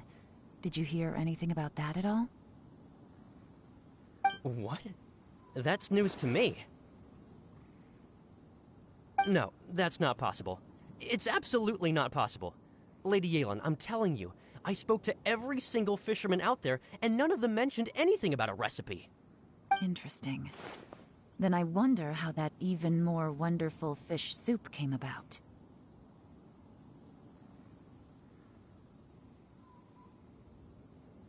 Fish soup? What fish soup? Nothing. Our priority right now is to find a way to get our hands on some solid evidence. Well, any suggestions?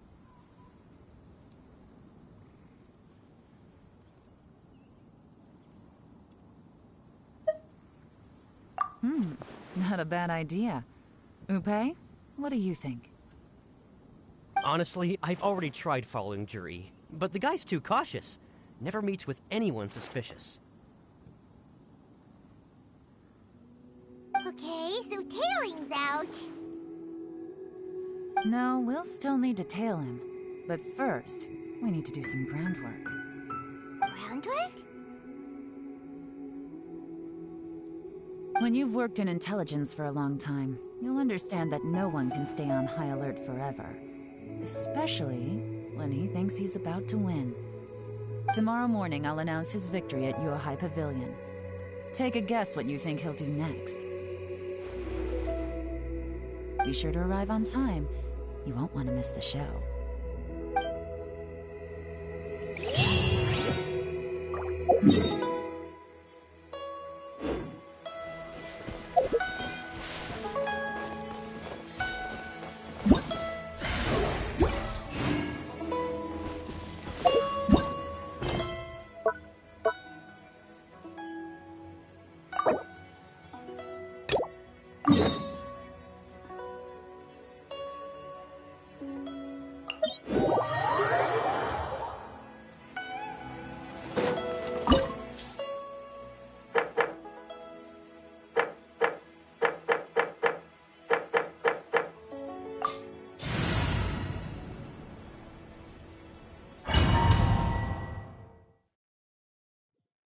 This opportunity is quite hard to come by. Well,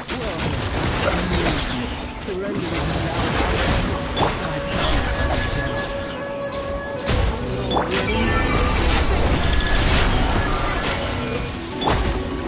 poor time.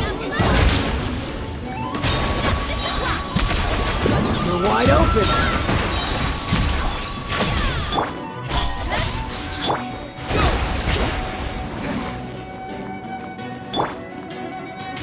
How unbecoming.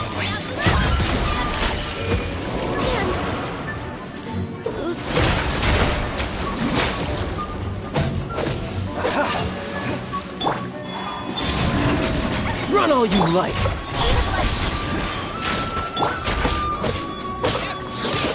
Not bad, not bad. Not bad. You've got a trick or two.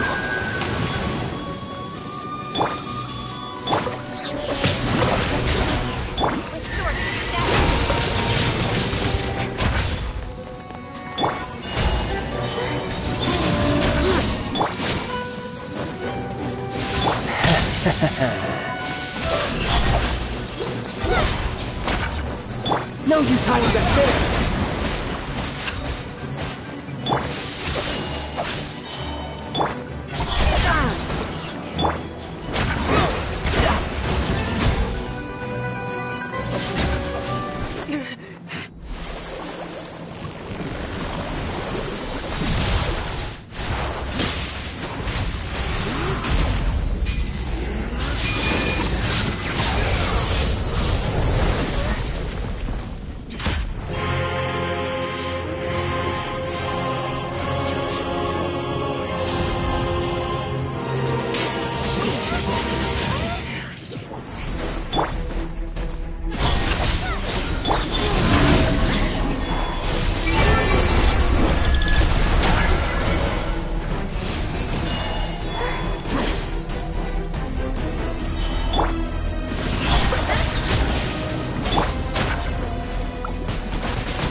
Die here.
The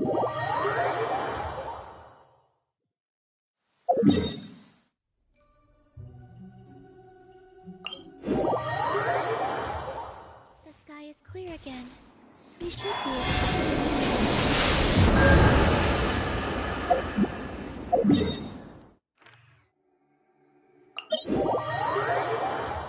Taking shelter unless...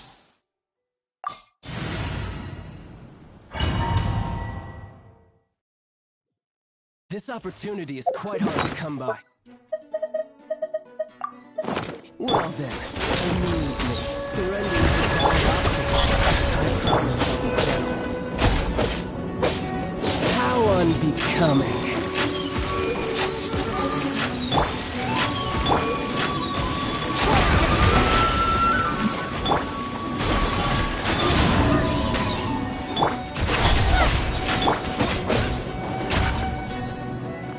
Cowering already?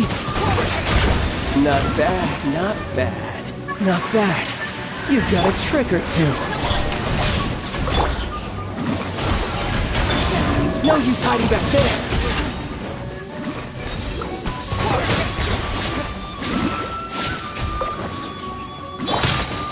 Something else catch your eye? All you do is run.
Die here.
The sun is out. Our work's done for the day.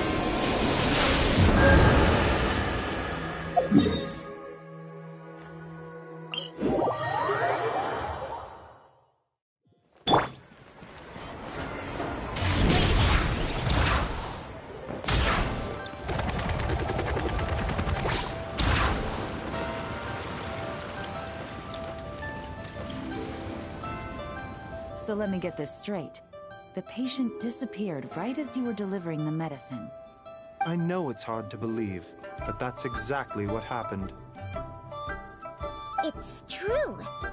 1 minute she was there, and the next she was nowhere to be seen.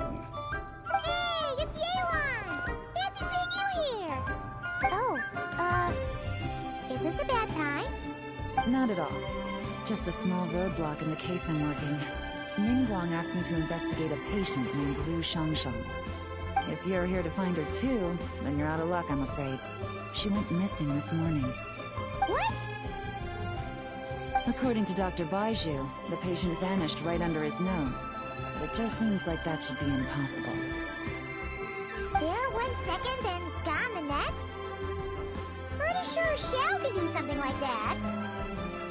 Then you're suggesting this Liu Shangsheng is the vigilant Yaksha in disguise? Or some other adeptus? Guess not. But this is so weird. How can a living person just vanish into thin air? Unless... Linny decided to take his act to Liyue? Who is this Linny you speak of? He's... Oh, never mind. Paimon's just grasping at straws. Let's set aside the how for now, and focus more on the where. You mentioned this patient has a strong obsession with achieving fame and recognition? Yes. She kept talking about becoming a renowned archaeologist and making a name for herself. So, are we looking for a place where it's super easy to become famous? Paimon, coming in! I think we should check out the Xiao Lantern crafting stalls. Because it's easy to become famous by making Xiao Lanterns? Not exactly. When the people of Liyue need a solution to a problem, their first thought would be to pray to the gods and the Adepti. If her wish is to become famous, she might write it on a Xiao Lantern in the hopes that the fabled White Horse Adeptus might make it come true. That certainly sounds probable. Turns out, the White Horse Adeptus might be a lot closer to home than she thinks.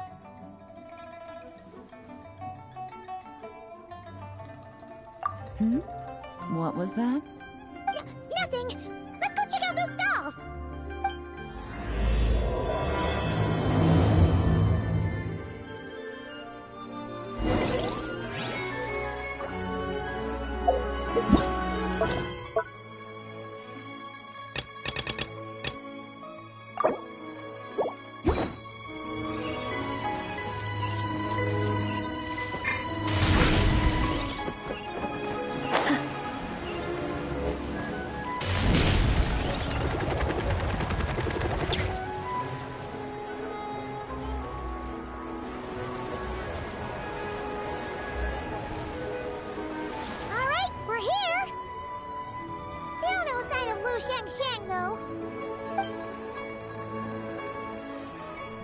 As long as you're patient enough, Paimon, you'll find that hunting down people is no different from hunting boars.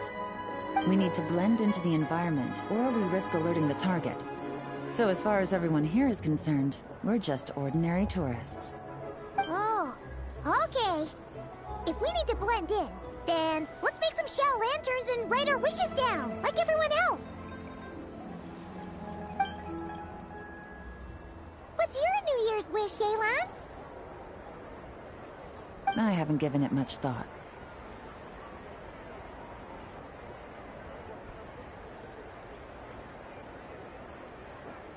Oh, and it can't be work-related. You gotta take a break once in a while, right? You're always sticking out this suspect, tailing that criminal, hunting down this gang or that. Which is super amazing and all, but it's gotta be exhausting.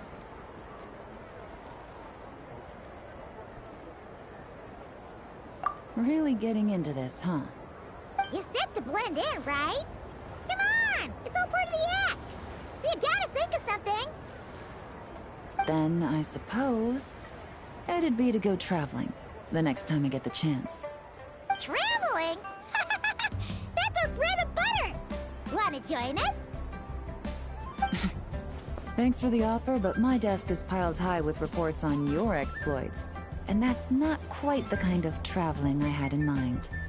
I was thinking more the lie down and do absolutely nothing kind of travel. Ah, something a bit more easy and breezy, right? Hey, wait! We know just the place! The Easy Breeze Holiday Resort in Netland. It's super relaxing and full of fun activities. You've got the beautiful ocean and tons of creatures called Asha. Seriously, you gotta go! I suppose I'll have to check it out. Hey guys, happy Lantern Rite!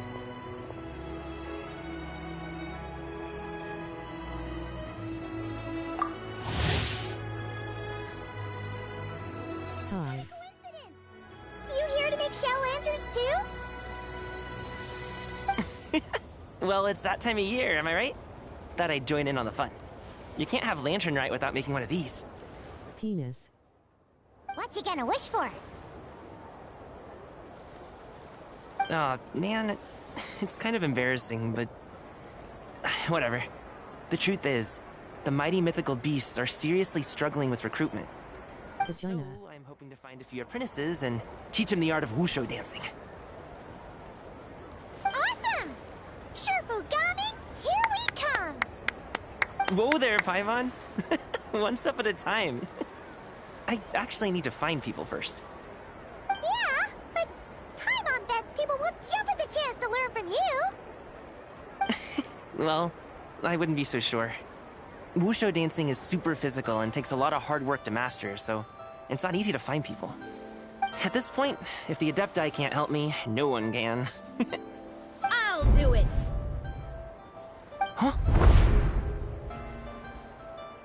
You just said you wanted an apprentice, right? Well, I'm offering. What do you think? Whoa, the White Horse Adeptus works faster than I thought. Traveler, it's her. Lu Shangshan. Our target! Hey! Didn't you hear me? I said I wanted to be your apprentice! No need to shout. I heard you the first time. What's your name? Step back a bit, Gaming. This person could be dangerous. What? Hey! What are you trying to do? Do you know who I am? Get back! Lu Shangshan, we have no intention of harming you. We just need to ask you a few questions. Get back, I said!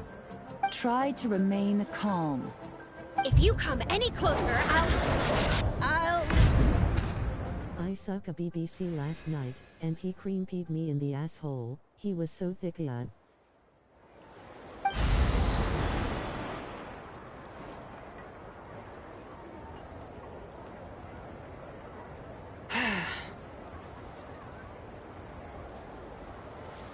Little wisp of a blue. How are you able to see me? So what if Oh, that was funny. leave at once?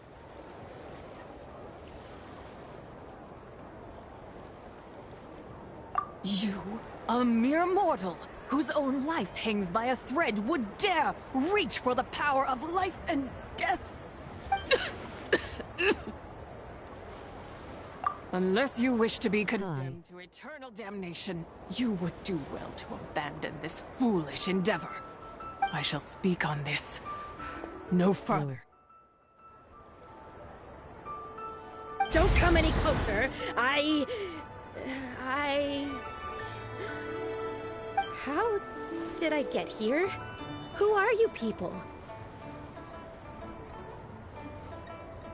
Playing dumb, are we? Save it.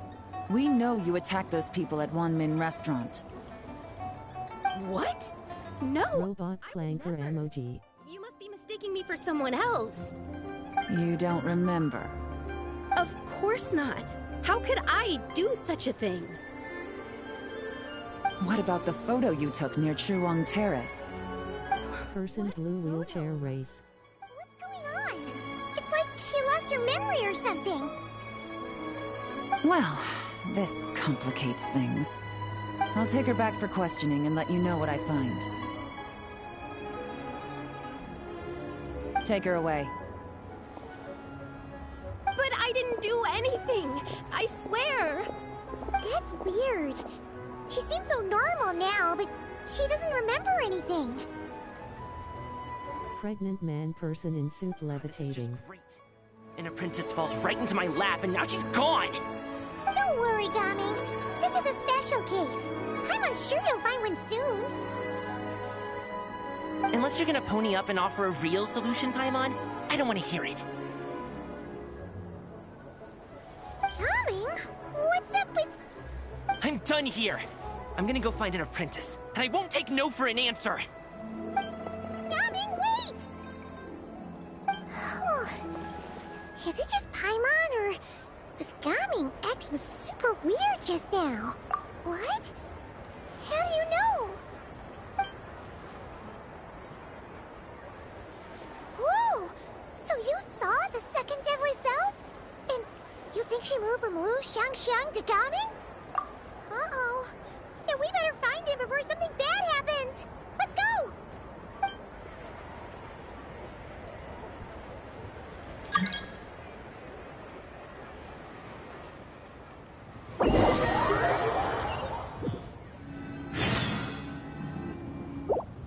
Alas, why must Cloud Retainer inflict such woe upon us, Mooncarver?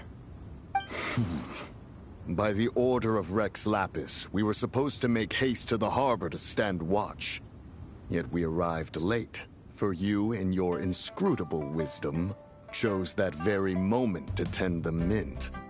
It is no wonder Cloud Retainer banished us to the wilderness in anger. A pity only that I, blameless as I am, was made to share in the punishment. Blameless indeed. You speak as if it was not you who decided to plant all that mint in the first place. Yet now, in its wretched state, overrun by blight and vermin, you would turn away? Utterly heartless, I say.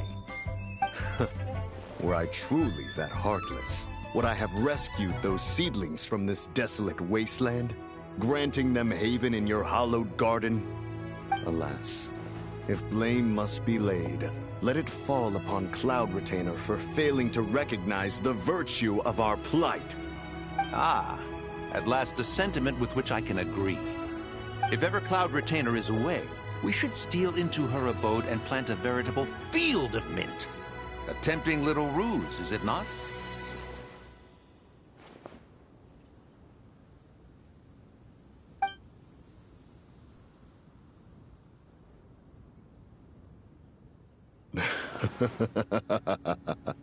Positively ingenious. Please stop chasing us. Just let us go. Get back here! If you keep running, I'll kill you! Please, we don't know anything about wushu dancing. Just leave us alone. What? You think I'm not good enough to teach you? Just agree to be my apprentices, and then we can talk. That child looks somewhat familiar. Ah, it appears to be the wushu dancer from Liyue Harbor. I have seen... Come, let us take a closer look.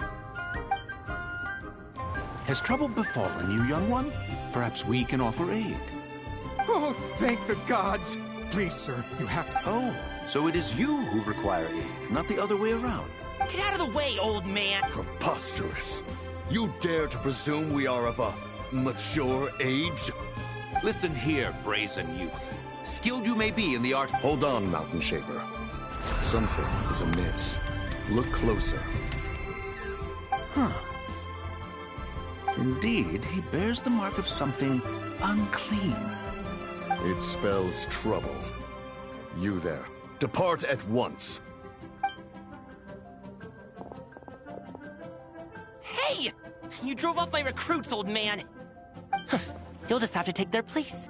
Many years it has been since a being has dared... Now let us see what evildoer has sought to... You two... Does that strike fear? Whoa! Coming! Jeez, take a hint, will you?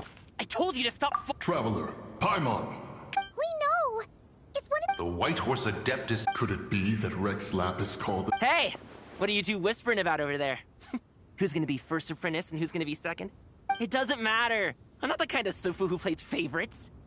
Insolent spirit! Be gone from this child at once! Little mite of a mortal. Getting in my way again, I see. That is no concern of yours.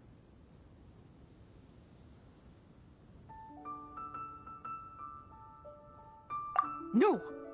Only by doing it myself will I find peace. Otherwise, rage will consume me. If I lose control, all will turn to the curse of time.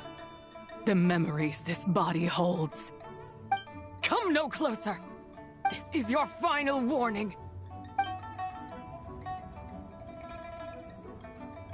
Insolent spirit! Be gone from this child at once! Huh? Where are we? Weren't we just... Ah! Sun is most scorching. And speaking of, Cloud Retainer has scorned this verdant wonder long enough. It is time for her, the wrath of Mint! Mountain Shaper? Oh no! No, Mountain Shaper's acting weird! You don't think it's... Spread to him. Quickly now. What? Was I really that rude? Jeez, someone get my dad to throw a slipper at me. I'm so... Oh, you okay, Gaming? He is fine. It is simply exhaustion. But to think Mountain Shaper would succumb to something like this, it is most unexpected. So, what do we do? We can't just leave Gaming like this, but we can't ignore Mountain Shaper either, right? My cultivation level rivals that of Mountain Shaper. Were I to give chase, Zizha would but flee from his form and take refuge in mine. Seek out Streetward Rambler. Cloud Retainer and the Conqueror of Demons should be with her. I shall take this child back to the harbor and join you post-haste. Oh! What are all the Adepti doing together? Rex Lapis charged us with keeping watch over Liyue Harbor should danger rear its head. I dare say this is the very crisis he anticipated. Come, we must devise a strategy before confronting Zizha.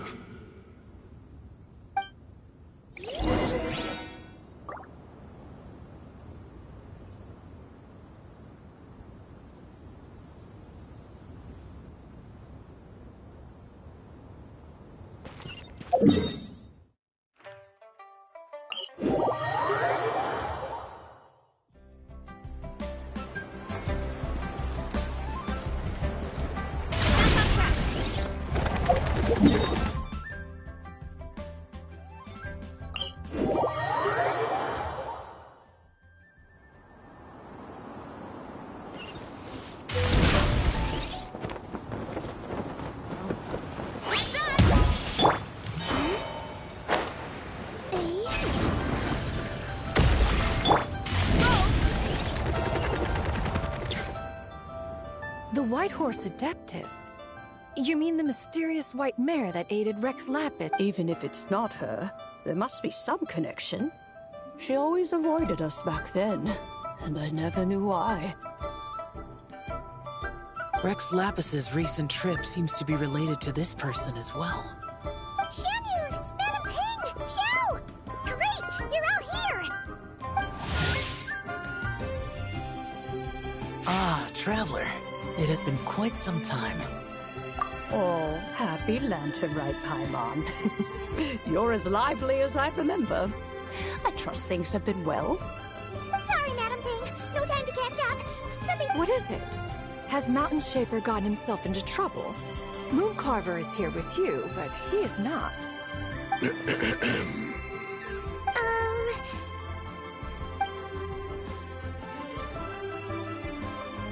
The Wrath of Mint? That old fool dares to utter such nonsense behind one's back. Yeah, that's not really our biggest concern here. So, even a mere deadly self of the White Horse Adeptus was able to possess Mountain Shaper and affect his mind. No wonder Rex Lapis told us to gather here and await his orders. Mountain Shaper's cultivation is inadequate. He was caught unprepared. Were it one of us, Zizha would hardly have found a vessel quite so... ready for the taking. Hey! That's not what you said earlier! Where is Mountain Shaper now? A question that hardly bears pondering. Obviously, he intends to plant mint in the vicinity of one's abode. Ah, then he poses no great threat. We might as well let him be. Once he fulfills his wish, it's possible that Zizhi will relinquish him of her own volition. Your ulterior motive is most obvious, Mountain Shaper. You two hope for Mount Eltsong to be covered in mint. One can see it clear as day. Not to mention, deadly selves are born of malevolent human desires, and naturally pose a great risk to the form and mind of all living beings. We cannot let this go unchecked. Let me handle it. I have relevant experience and know how to deal with such situations. One has no doubt of that. Yet your involvement would likely end in armed confrontation. In one's own estimation, the time for such measures has not yet come. Before his departure, Rex Lapis knew that Zizhi was active in Liyue Harbor, yet told us only to wait. It would seem, then, that Rex Lapis did not believe extreme measures were warranted here. Yes, this is quite a peculiar case. After all, Zizhi's possession does not seem to come with ill intent. It's more like she's guiding those she possesses to fulfill their own wishes. There is another matter of import, however. I sense tremendous resentment emanating from her. What could be its source to render her so unable to find peace? She was talking about the White Horse Adeptus memories, right? From what the Traveler said, it seemed like she was about to explode with rage. But why? With Rex Lapis away, if we wish to understand that which occurred in the past, we shall have to ask her directly. She also mentioned the Curse of Time. What could that be about? Perhaps erosion. Indeed. We are of the same mind. I heard that ancient clans in the mountains once regarded the White Horse Adeptus as the Daughter of Time. It seems there was some truth to that, after all. The Daughter of Time. Cursed by time? Time does not treat everyone equally. The longer you dwell in this world, the more it takes from you. Then what do we do? One has devised a solution. Based on what you have told us, it seems that Zizhi is in the habit of leaping to a different host when provoked. One's plan is for us to block all escape routes while you confront Mountain Shaper, forcing Zizhi to reveal herself. Then, if prior experience stands, she will have no choice but to possess you. However, not only are you able to sense it, you are also unaffected by the peculiar state of stasis. In other words, in that moment, you would have the chance to either subdue or persuade her. That is akin to walking straight into the lion's den. Allow me to go instead. Yeah! Isn't this plan a bit too risky? Why doesn't Paimon try first? After all, even if she got possessed, it's not like she would pose a danger to anyone.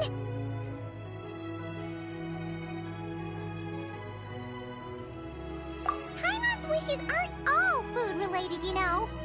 One would not suggest this course of action if one had any such reservation. Time and again, the Traveler has proved immune to Zizhi's influence. Consider for a moment why that might be. Oh yeah! That's what the first deadly self told you, right? Perhaps your time in Nodcry left you with the blessing of the newborn moon goddess, Traveler. And this White Horse Adeptus clearly has a profound connection to the moon. Indeed. Indeed. I see. Have you other concerns, Conqueror of Demons? I was just trying to fathom why Rex Lapis left without explaining the situation in detail. But now I think I understand. Rex Lapis entrusted this matter to the Traveler, which means in his estimation, the Traveler must be the key to its resolution. So I have no other concern. I trust Rex Lapis, and I trust you. Then we are all in agreement on proceeding with this plan? Very well. We should depart at once, lest we lose our chance. Let us see whether that old fool truly dares to face one's abode with Mint.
One mint, two mint, let us plant a whole slew of mint.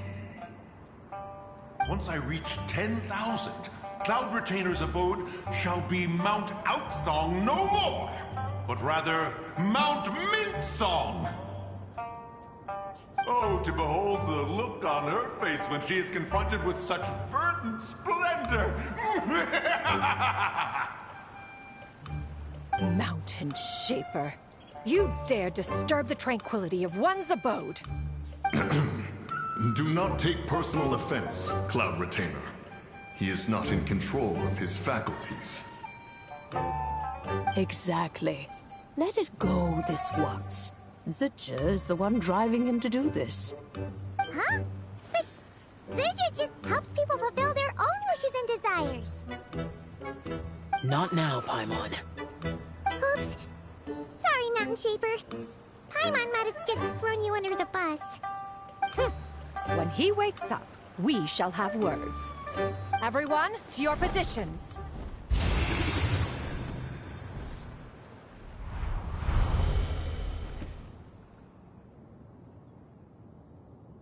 Be careful. A pest? I must catch it. Again!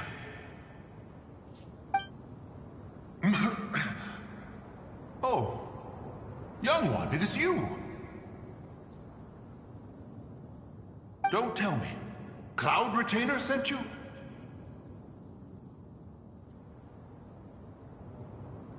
Ha! Such brazen insolence.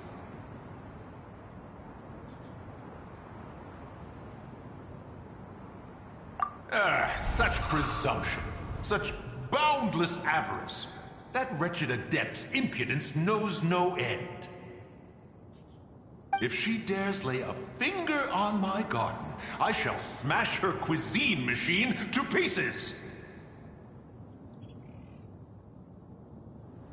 You think I am one to fold so easily?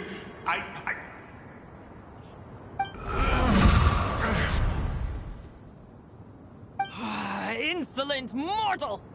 Time and again, you interfere in that which is beyond you. You make it exceedingly difficult to contain my rage. You have no conception of that which you seek. It is forbidden! You know nothing of my past. My warning was given. The cost entwined with this is beyond what you can bear. Stubborn mortal!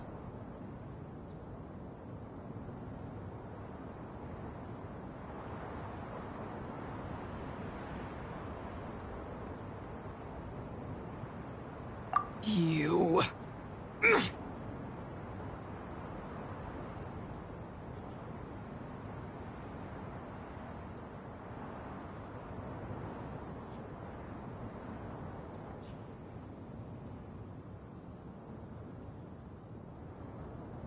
Very well. If death is what you seek, come. Let us see the extent of your resolve. Your wish is to behold the curse of time and the memories of this form? Then, let it be granted.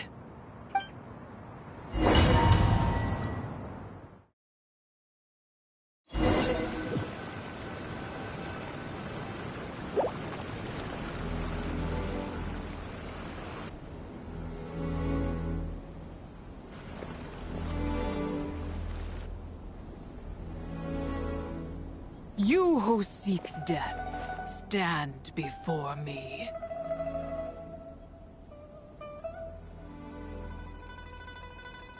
My prison.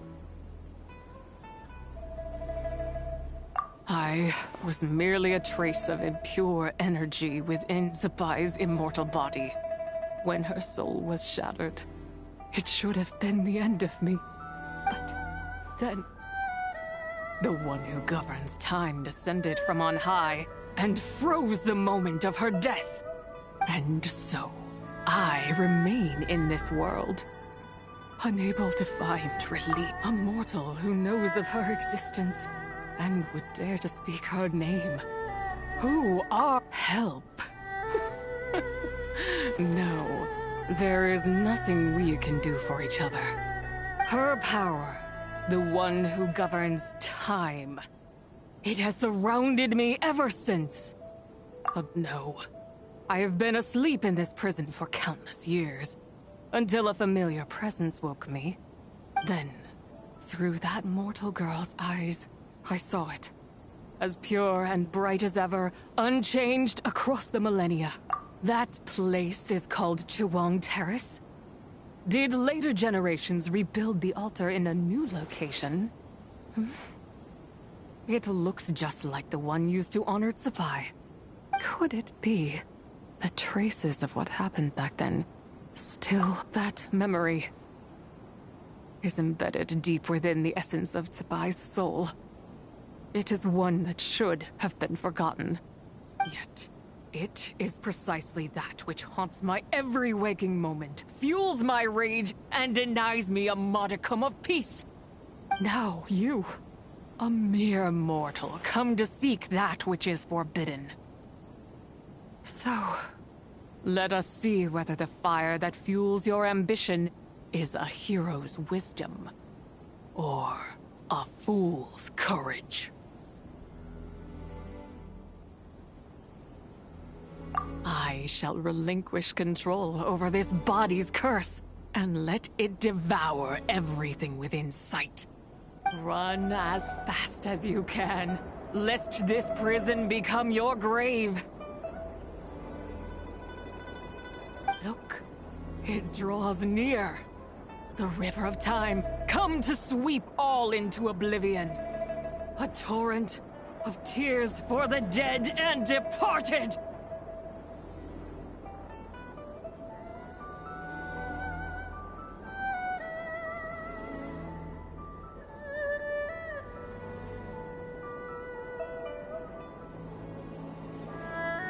I shall wait for you at the end, mortal.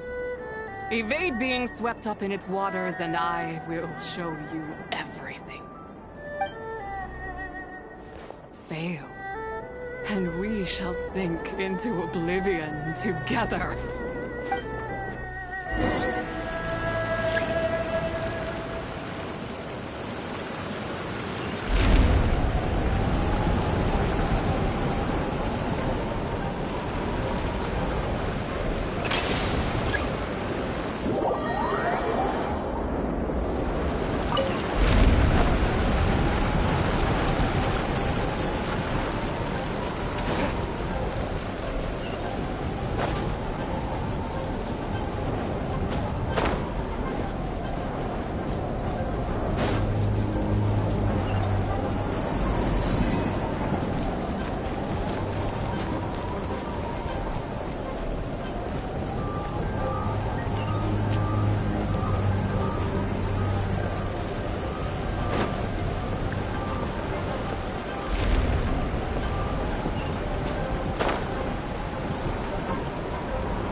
I did not expect that you would make it to the end.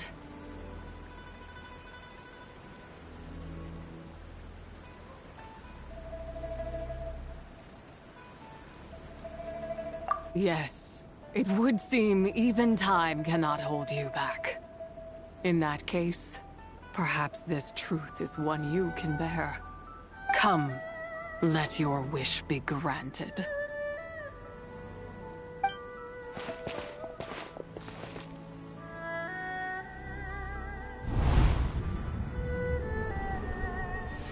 Under moon eternal, in radiant night, a maiden grants silk, soft and light. Under moon iridescent, in night divine, a maiden grants fiber, for cloth so fine.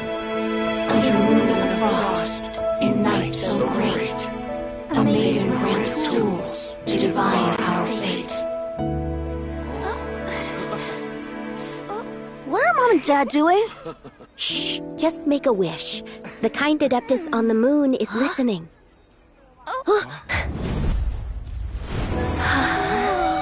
Look, it's Lady Tsubai. Wow, Lady Tsubai? Is she powerful? Of course. She taught us how to grow grain and beans, millet and rice, how to peel hemp and reel silk, spin thread and weave cloth, how to cut stone and build houses, cast bronze and forge tools. According to Mom and Dad, the Adeptus Tsubai is the god of soil and grain, who blesses our land and its crops. Huh? Lady Tsubai's leaving? It's all right. We just have to wait till next year. She'll be back.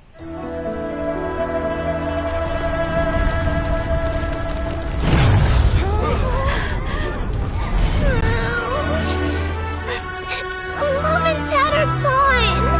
Why hasn't Lady Tsubai returned? She'll come. We just have to believe. What is that?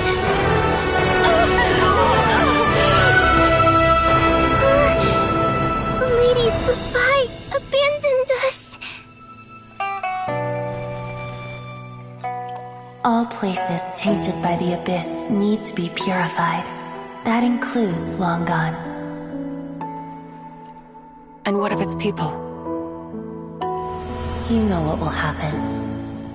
You are but an emissary to the mortal realm. This is Heaven's will. There is no need for guilt, and no place for hope. I wouldn't dare.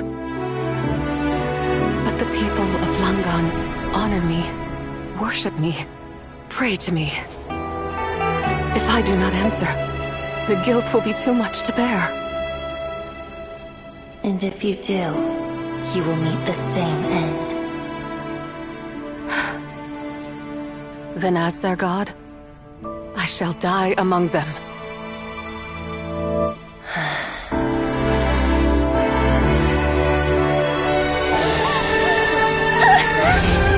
Look! Lady Tsubai came to save us! I knew she wouldn't abandon us! Run!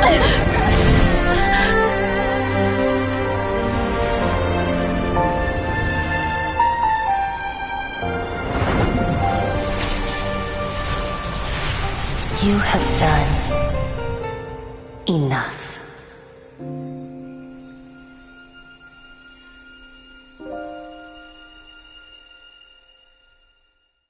Now you know the truth. These are the memories that suffocate me where I stand and crush me under their weight.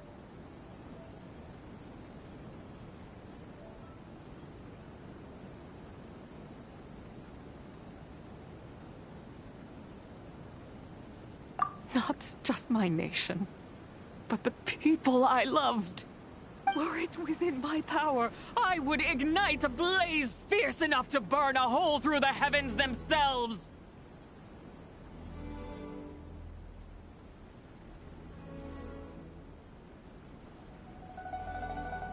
It was a time of war, one that ravaged heaven and earth. Remnants of the battles tainted with cursed power fell from on high and devastated Langan. The heavens decreed that the tainted filth had to be cleansed. No matter the cost, if I just had more time, I could have helped more people to escape.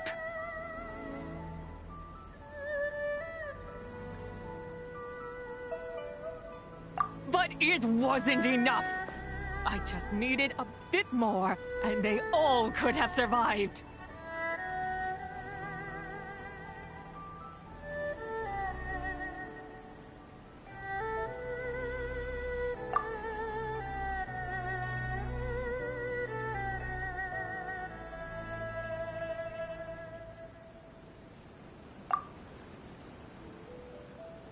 I never imagined there would come a day where I found peace. So long this rage has been within me. Yet here in this moment, it has stilled at last. Thank you. If you wish to bring Zibai back to life, mortal, then you may take the part of her soul that lives in me. Just remember, from this moment onward, the fate of Langan's fallen rests on your shoulders. And that cannot now be changed.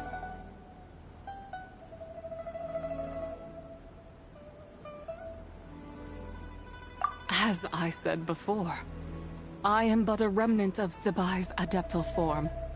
A manifestation of her wrath that was not meant to linger in this world. By taking away this fragment of her soul, you take away my shackles as well. So, let it be done.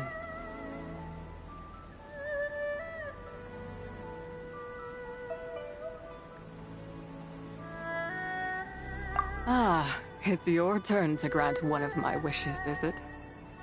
Very well. In regard to my fate, and that of Langan's fallen, I know there is little I can demand of you. However, should another raise a war banner against the heavens someday, let my name be set upon its cloth. I ask for this, and nothing more. Now, take what you came for. I was a lone moon, shrouded and dimmed in cloud-veiled night. Now darkness breaks, free and unburdened. I reclaim my light.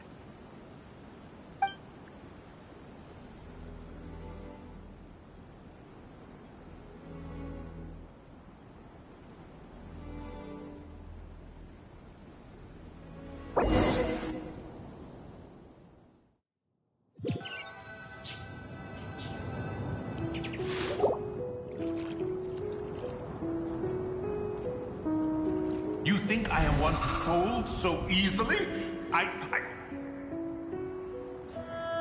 Ah, young one. What brings you here?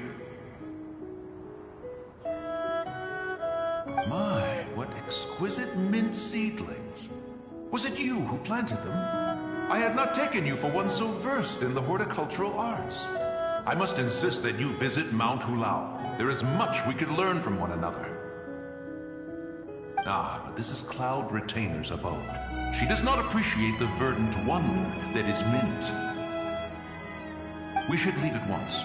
If she sees us here, there is little I can do to protect you. You weren't? Was it Mooncarver then? My, what nerve he has. What? Looks like Mountain Shaper is back to normal. Has the matter with Zizhi been resolved, then? Wow, that was fast. That took, what, like, a second? A second to us, perhaps. But for the Traveler, I imagine it felt much longer than that.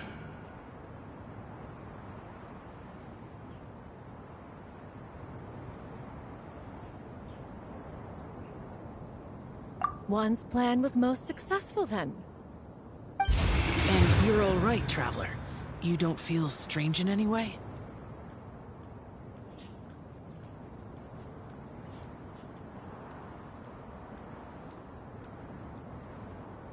Well, sounds like good news all around. I'm glad this matter is resolved. What is this matter you speak of? The possession of that mortal child? The matter of Zuje may have been resolved, but there is another that is far from over. The mint you planted around my abode. Perhaps you have a moment to spare for a little chat, Mountain Shaper.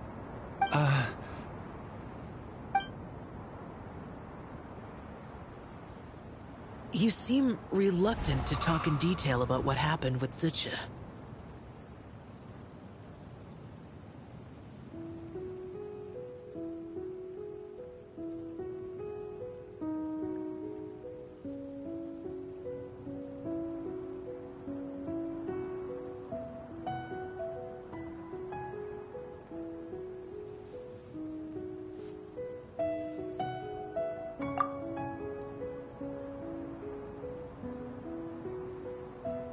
Don't worry. I won't ask you to reveal her secrets to me. And I doubt the other Adepti will either. Huh? You don't want to know what happened? The expression on your face. I know it well, Traveler. It's one I've seen Rex Lapis wear on many occasions. Whatever you learned, it must be too heavy to share. But you're okay, right, Traveler? That deadly self didn't hurt you, did she?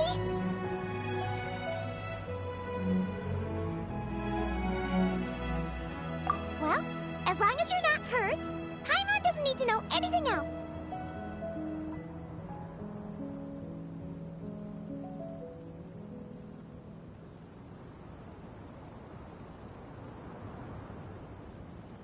Even so, I hope you feel like you can entrust me with it.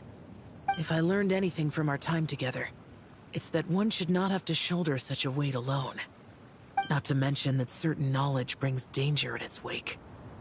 I would never want you to feel forced to be the sole keeper of such secrets. Yeah, kind of like how one person can't finish a whole slime, you know? Better to grab a bunch of friends and eat it all together. Exactly! Wait, no! Paimon's just saying we've got loads of friends who'll be more than willing to lend an ear.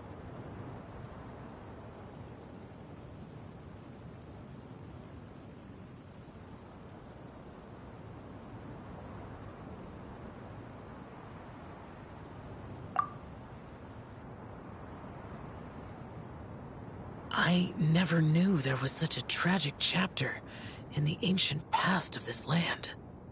So, the people of that nation worship the White Horse Adeptus as the god of soil and grain.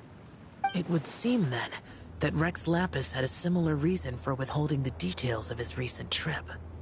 I've often wondered if he had companions to stand by him before we met, or if he was forced to face things alone. Regardless, Lantern Rite takes place in 2 days. Let's meet back up again there. If there's no news of Rex Lapis by then, we'll have to come up with a plan.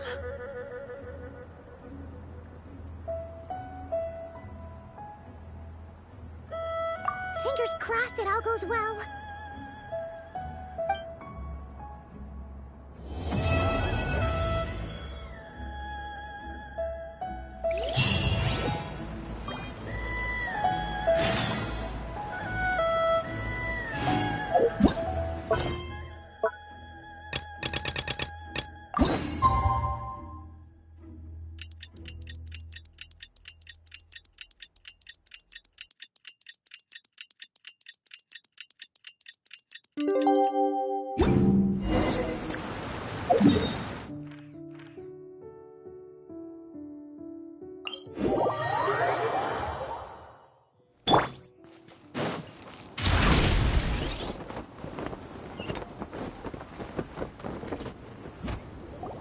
It looks like we're all here. Well then, time for me to announce the results of the assessment process. I won't drone on about the importance of the Tianshu role. Suffice to say that Uncle Tien entrusted me with the monumentally important task of assessing the candidates. And now, it falls to me to give him a satisfactory answer. All of us here know the score. Don't beat around the bush, just get on with it. Qianwei has many pioneering ideas, but some of his plans are lacking in detail, and he easily gets into testy exchanges with other people. Mingguo is reliable, but not quite ambitious enough, and because of his personality, he struggles to win people over. In contrast, Zhi is evenly balanced across the board, and enjoys an excellent reputation in Liyue. After much consideration, I have decided to recommend Zhi to the Liyue Qixing. What? Oh, congratulations. Thank you. Honestly, I'm a little surprised to hear my name being announced. In my estimation, all three of us are worthy candidates for the Tianshu position. As your competitor, I've become keenly aware of your great talents. Would either of you entertain the possibility of working with me in the future? And taking on some of my workload? I'll have to see. I'm in a bad mood. This is the last thing I want to be thinking about right now. I don't mind, as long as I can help. Okay, well, that's all from me. Zhi, you'll have some preparation to do. It won't be long before you're informed of your official appointment. I hope you will work hard and make Uncle Tien proud. I will live up to the Tianshu name. On this, you have my word. I should go. I need to pack my things, and then I think a celebratory meal is in order. Would anyone like to join me? Count me out. I'm not in the mood for a celebration. Zhi seems pretty relaxed now. This would be a good time to follow him. Hey, Traveler, tell me something. What exactly does that guy have that I don't? If you can't answer that, I'm not accepting this result. I, also wouldn't mind knowing. Oh no, if we get stuck... Follow him. Yes, ma'am.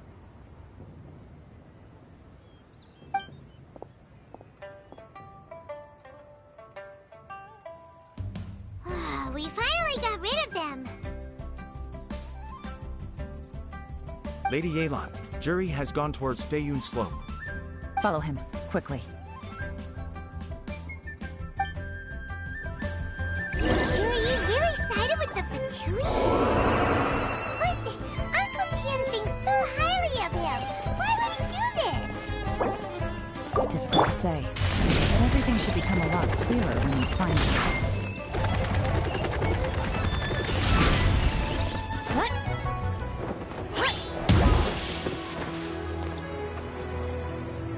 Sorry, Lady Yelan. We lost him. He's too good at this. We weren't able to keep following him without being seen. How the heck did he manage to shake Yelan's smartness? I guess Zhi didn't let his guard down. Still as vigilant as ever. No, Upei says he's much more relaxed than usual. Maybe it's just how he's wired. Perceptive enough to sense when he's being watched. But how? Don't blame yourselves. Let's not forget he was trained by Uncle Tien himself. Evading detection is not an unusual skill for him to have. If I'd asked you to tail Uncle Tien, you'd have ended up at a dead end too. It's fine. So, where did you lose him? Xinyue Kiosk. He only went in briefly. Upei and I were watching outside the whole time. A few moments later, a man dressed in a completely different outfit came out.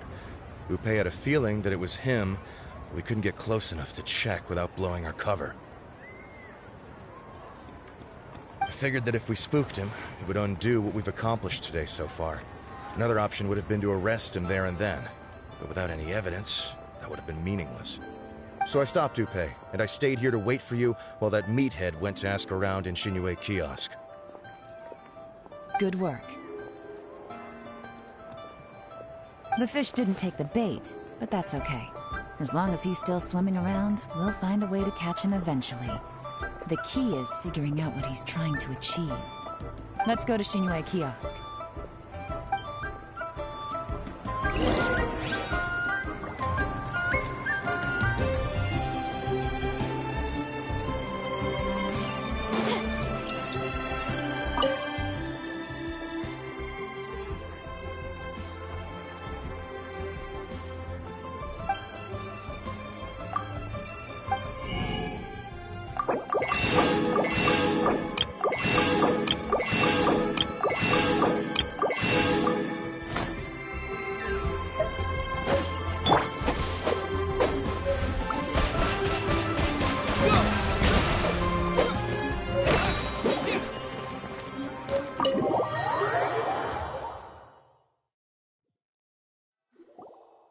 Could you explain to me how that works?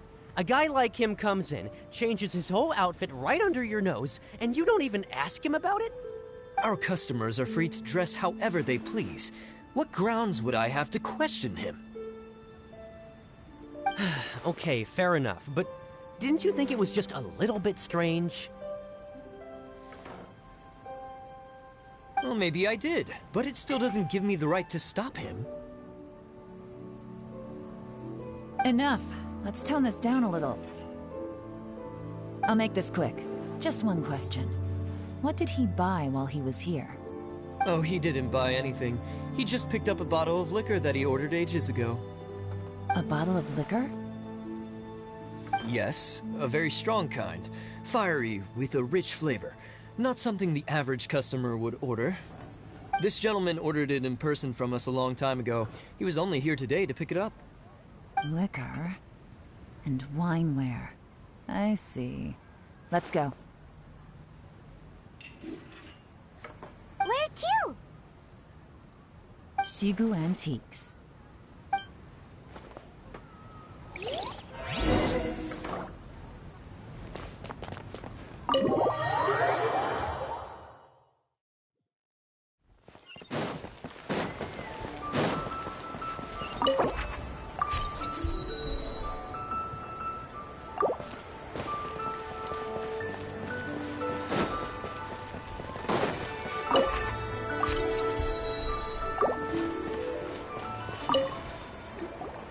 Hey, Miss Linlong. Sorry to bother you. Jur-E ordered a wanware set from you not long ago, right? We're friends of his. He's been telling us how impressed he is with the quality, considering how affordable it was. So we just had to come and take a look for ourselves. Sure. Which model are you looking for?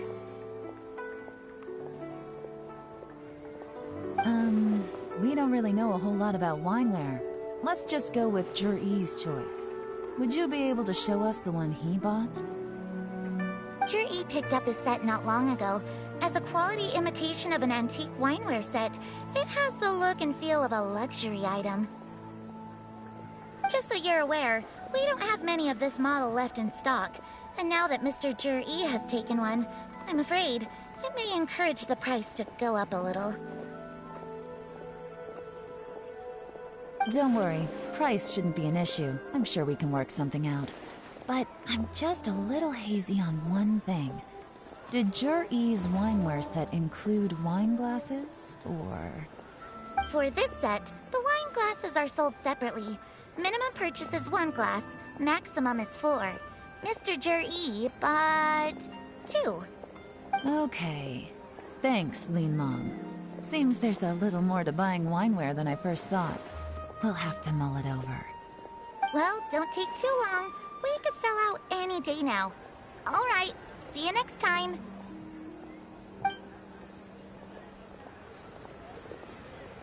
This is turning into a real headache.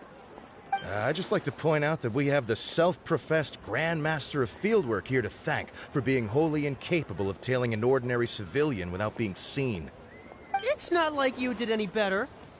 My specialty is information trading, okay? I don't have the physical agility. What's your excuse? Fair point. Yelan, so has the plan failed? Oh, if we can't figure out where Jur-E went, there's not much we can do. But why was he buying liquor at Shinue Kiosk anyway? To celebrate?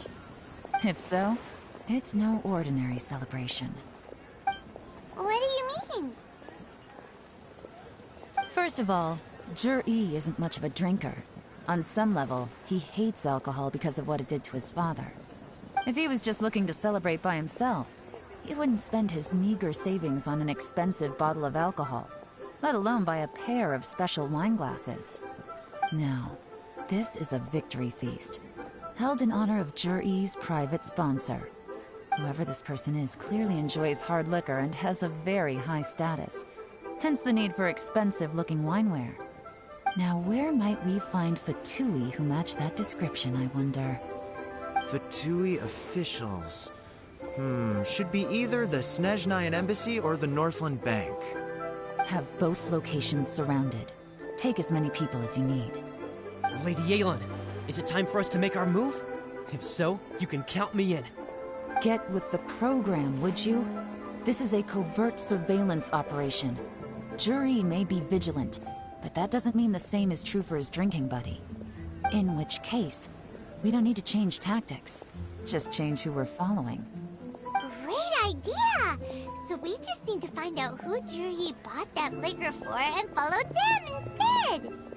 But Lady Yelan, if we get caught, this could become a major diplomatic incident. I'm well aware, but don't you see? Jury is gambling everything on this. If we really want to catch him, we're going to have to accept a little risk ourselves.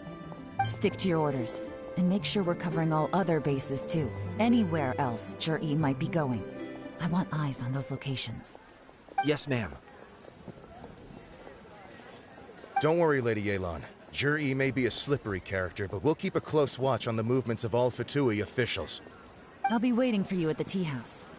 If I'm guessing correctly, Fatui officials are likely to take action at night. You should go and get ready. Then meet me at Yansheng Tea House.